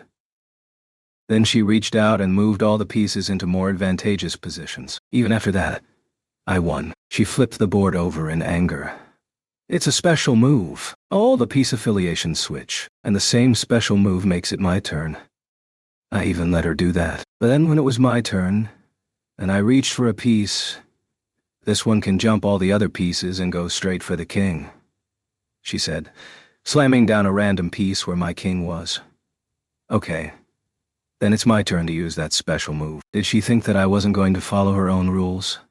Well, it's my turn, isn't it? Now then, I reached for the piece she said had the power, declared that I used the power, and then took the piece off of the board.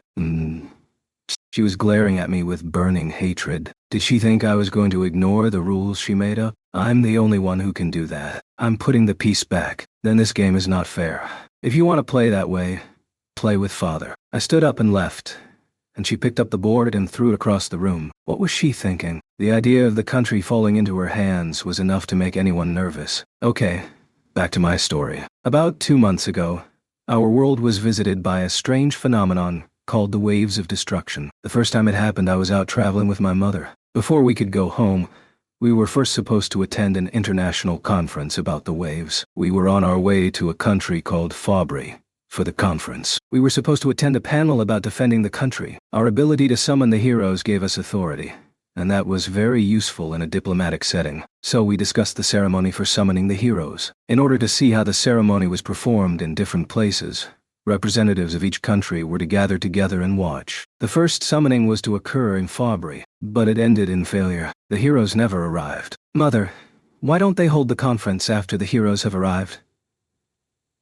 Some things are too difficult to decide simply pragmatically, whether they be between people or between countries. All the countries would attempt the ceremony, and we were to participate, even if just a little. In the end, it became clear that our own country, Melromark, had performed the ceremony without notifying the other nations. The world was complicated and hostile enough before this happened. When Melromark summoned the heroes, it started a serious international dispute. Things were hard after that. Assassins were sent after my mother, and the conference fell into chaos. I thought it was clear that my father and some church associates were to blame, but maybe my sister had a hand in it too. You Melromark weasels. You want sole control over the heroes, is that it?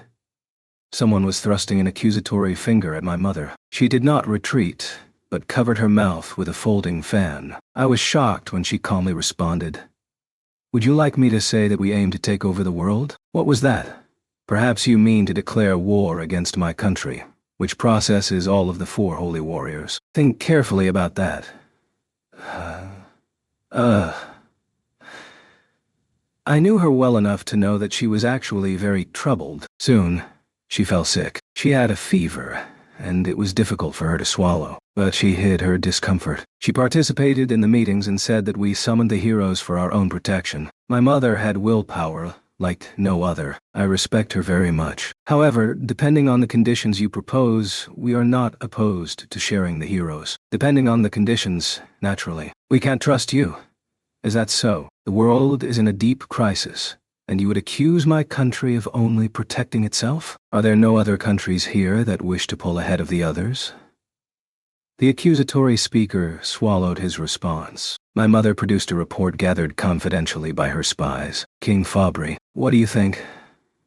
My mother turned the conversation on the king. To be honest, King Fabri was a very disturbing man. He was like a writhing ball of flesh. He was like a monster pig you didn't want to be around. Ah. Queen Melromark, you know very well what it is I desire. Yes, all I need to do is agree to your conditions? The delegates were all shocked by the conditions he proposed. I know that my mother had to make a very difficult decision in order to satisfy those demands. She had walked a very difficult path to get to these negotiations. Very well then. All of your great nations will send envoys to Melromark. They will meet with the heroes, respect the wishes of the heroes, and the heroes will accompany them back to your lands. The delegates all nodded along with my mother. All this happened a few days after Melromark summoned the heroes. A week later, and the outcome surprised all of us, including me. All 4 of the heroes had declined to meet with the envoys. That's not what we agreed to.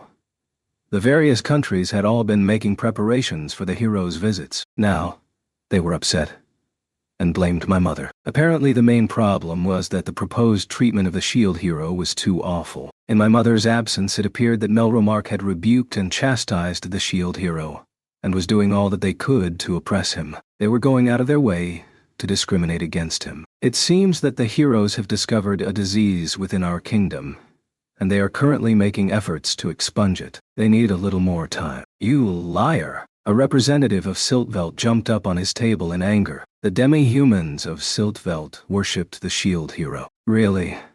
Have you heard that the shield hero has asked to be left alone? Aha. Very well then. Let's let them do as they wish.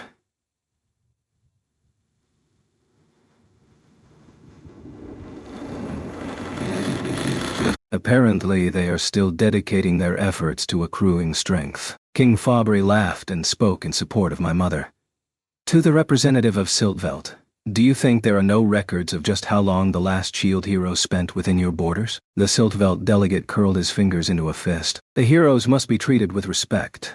That was how it has always been. But the last time the heroes had been summoned, the shield hero remained in Siltvelt for a few months, before mysteriously dying. Whether it was an accident, or a conspiracy, or if the shield hero himself was simply weak, no one knows, but it was an incident that Siltvelt found difficult to ignore. All we can do is wait until the appropriate time. If you would like to prepare, then all I can say is that it will happen once the filth has been expunged from the kingdom. Ugh.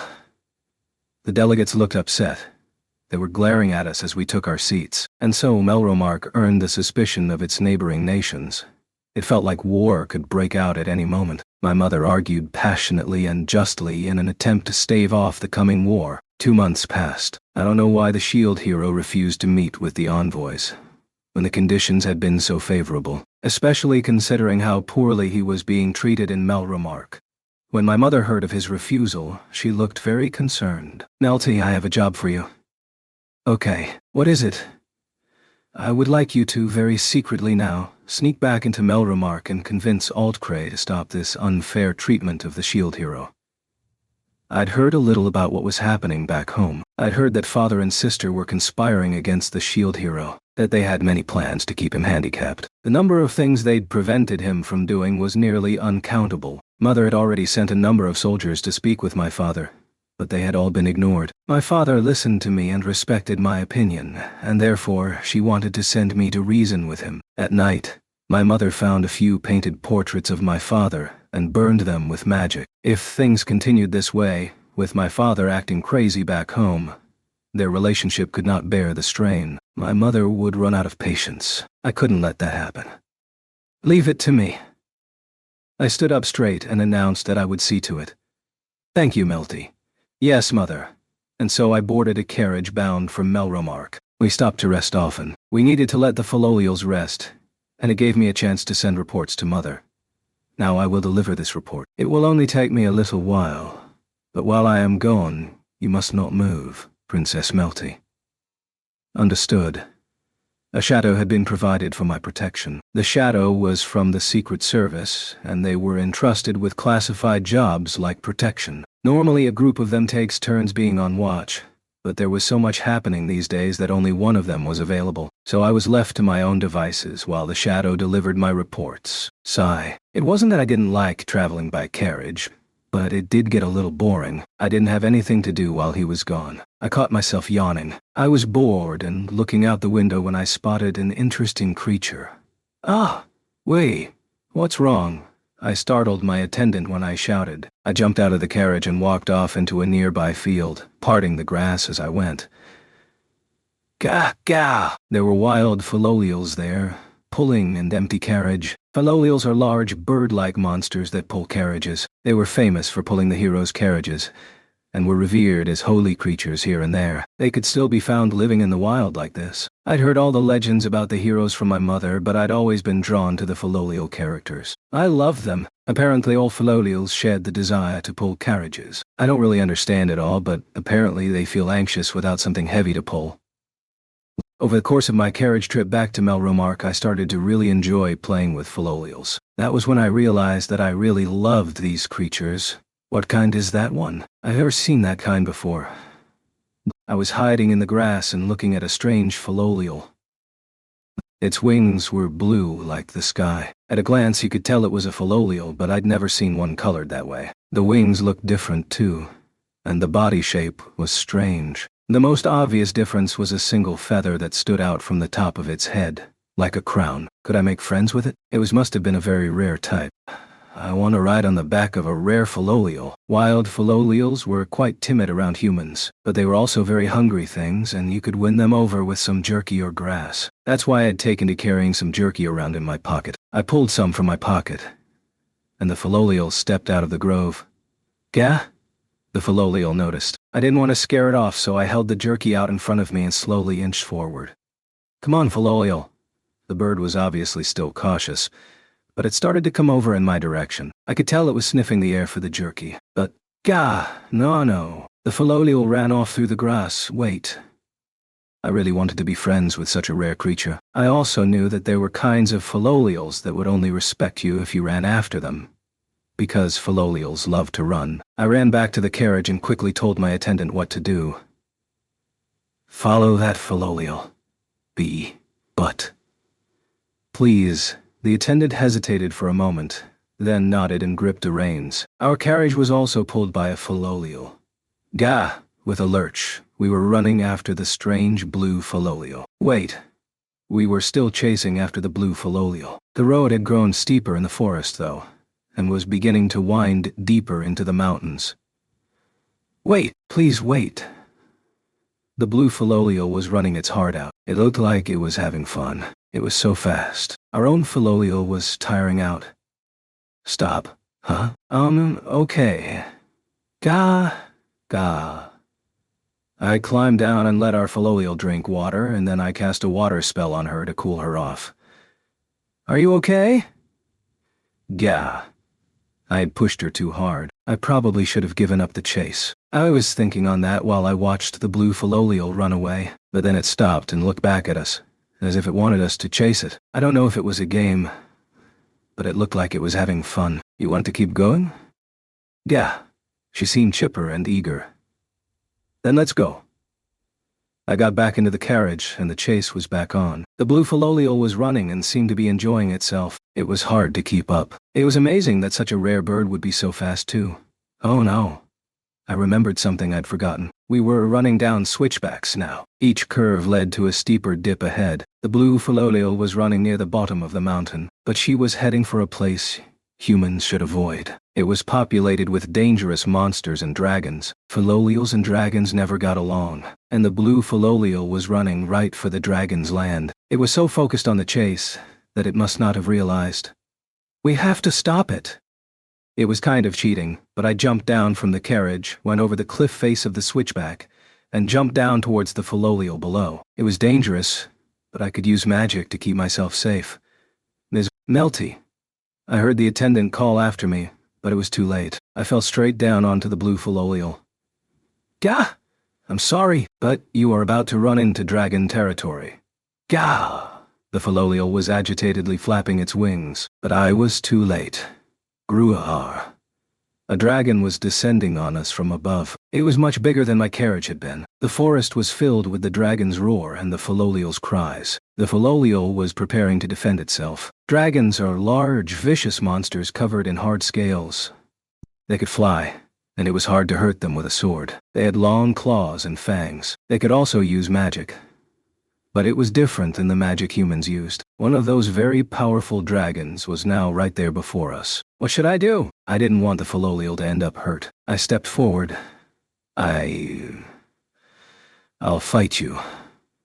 I was only level 18, but I could use powerful water magic. If I used my strongest spell, I might be able to scare the beast off. The attendant was nearby too, and there was a tool in the carriage for times like these. If I didn't time my attack right, I'd leave myself wide open for the dragon's counter. I had to relax, then take care of the dragon. Wah. The attendant took off running. Terrible. Without him there, who was going to get me the tool from the carriage? Gah. The Philolial from the carriage ran over to protect me from the dragon. I'd become pretty close friends with that Philolial during our journey back to Melromark. I was glad to know that I hadn't imagined our friendship. To think that the Philolial would protect me. Gah. The dragon thrust its fangs through the neck of my Philolial. No, my Philolial. Stop that! It took all my discipline to control myself, but I steadied my breathing and cast a spell. I am the source of all power. Hear my words and heed them. Attack him with a blade of water. Zwite aqua slash. The blade of water flew from my hands and hit the dragon. It scratched the dragon, but was not a fatal blow. All I'd done was scratch one of its scales. Was I so powerless? Gah! The blue Philolial kicked the dragon, but because the dragon had locked its jaws onto my carriage Philolial, the blue Philolial had to hold back. I turned to the dragon and started to cast another spell. I am the root of all power, Gruahar. Ah! The dragon whipped its tail and knocked me down. It had only felt like a light touch, but before I realized it, I was flying backwards and crumpled to the ground. A large blue bruise appeared where the tail had hit me. I climbed to my feet but found it difficult to stand. The blue Philolial kicked the dragon again, and this time it hurt enough that the dragon stumbled, releasing its grip on the other Philolial. Grower! The dragon was so focused on chasing the blue Philolial that it seemed to have forgotten about me. I ran over to the Philolial the dragon had bitten. It was collapsed on the ground. The wounds were deep and serious. The poor thing could die at any moment. We needed to get back to the carriage. Grower! Another dragon appeared and tried to claw at the collapsed Philolial. If this kept up any longer, the poor bird was sure to die. All I could think of was saving the Philolial. I focused on chanting a spell. I won't let you. I ran forward to protect the Philolial, but the dragon flapped its wings, producing so much wind that I was knocked back. I slammed into a tree and felt my consciousness slipping. The wind slammed into the carriage, and it flew through the air and broke. If I stayed put, I might have been able to avoid the battle. If they ignored me, I could escape later. But I just couldn't leave the Philolial there. Ever since I was a child, I traveled with my busy mother, and I'd spent all that time becoming friends with these Philolials. I couldn't abandon them. My creaking body and fuzzy consciousness were straining. I reached out my hand. I am the source of all power. Hear my words and heed them. Attack him with a blade of water. Zweit Aqua Slash. I focused all my magic power into the attack and sent the blade flying at the dragon. I'd used all my remaining strength, and I fell forward, exhausted. Groar. From somewhere in the dim distance, I heard the dragon scream. I hope that my last attack had managed to drive it off. Thank you for protecting me. I heard a voice, but I don't know whose it was. I felt something like a strong breeze, kindness blowing, and then I drifted into darkness. When I opened my eyes, I saw the blue Philolial standing over me. The hurt Philolial was resting inside of the carriage. It was alive. I looked around, but we weren't in the mountains anymore. We in some kind of field. Did you save me? Gah. The blue Philolial nodded. I don't know how it did it, but the blue Philolial apparently saved both me and the other Philolial from the dragons and managed to bring us far away to safety. Thank you. Gah! The blue Philolial happily chirped, then licked me. I rubbed the bird's head in return. I looked my body over to see if I had any wounds. The Philolial was squinting and looked very comfortable. I didn't have any large cuts or anything. My clothes were fine too. I was a little worried that I might have some bruises, but I seemed to be okay. I looked over to see that the blue Philolial had covered the other Philolial's wounds with her wings and was healing them. So she could use healing magic too? Amazing. In gratitude, I gave all my jerky to the two Philolials. Later, the blue Philolial let me ride her around a little bit. That was when I noticed, oh yeah. The shadow had told me to wait for him where he'd left me. What should I do? The carriage was broken, and the Philolial was too hurt to pull it anyway. I hadn't applied the monster control seal, and I couldn't make her work when she was hurt anyway. Gah. I'm sorry. I have to go soon. I'd taken a bit of a detour, but I'd have to meet up with the shadow and make my way back to Melromark soon. Gaha! My Philolial called out to the blue Philolial. Gaia! After nodding a few times, the blue Philolial called back. Then, all of a sudden, we were surrounded by a whole group of Philolials. There were so many. I'd never seen anything like it. 3 Philolials came walking over to the blue Philolial.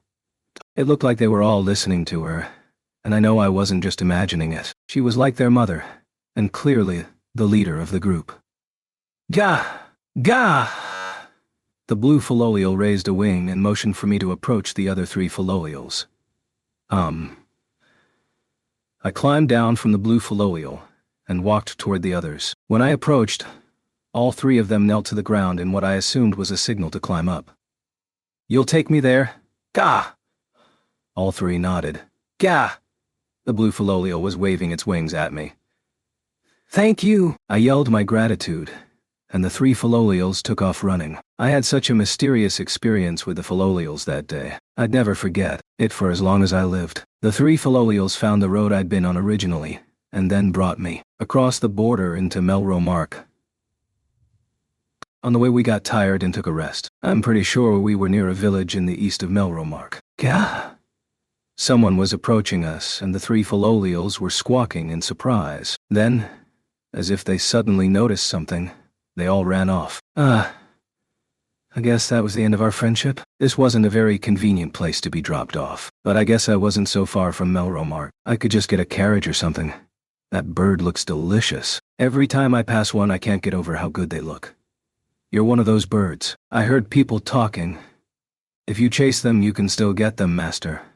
I walked in the direction of the voices. There was a Faloleal there, but she was different than any Faloleal I'd seen before. She was wider than normal, with white and pink fluffy feathers, and she was really big. She had clear, blue eyes and a very happy and cheerful face. She looked like very pure, happy Faloleal. The blue Faloleal was no doubt rare, but I had never seen anything like this one before. I was so fascinated that I walked right over to her.